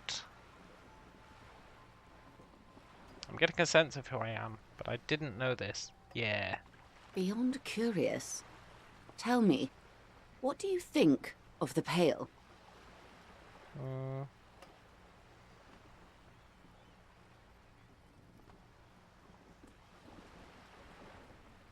It will end all life. You really didn't know. This does not spell good for the investigation, Detective. If you don't know even this, then... Look. This investigation will be my masterpiece. The one they remember me by. I hope so. I truly do. If I may suggest, hold on to your colleague, Kitsuragi. I ran a check on him and he is very competent. In the meanwhile... Some of that assurance is meant for herself, as much as it's meant for you.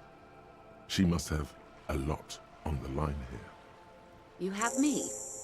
I will assist you in any way I can, even if we have to do it one basic term at a time. Okay. Any way you can, huh? Well, I could really use a raincoat. Okay, that's all for now. Glad to have been of assistance. The little that I know. Anything else? No, not just yet. Because I have to go to bed. And I don't mean in-game. I have to go to bed. IRL, as it were. We genuinely have made good progress today. Yesterday we barely did shit. But today, ooh, we got loads done. We got that corpse down. We talked to that mayor guy. Now we know we need to find our gun. We stole those boots. We got Kuno some drugs. We also empathized with him. We've been doing stuff out the wazoo.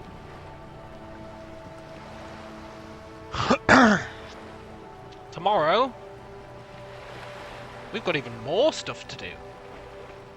And I can't wait. But I do have to go to bed. So, you know. It has been a pleasure. Good times were had. And I'll catch you guys later. Adios.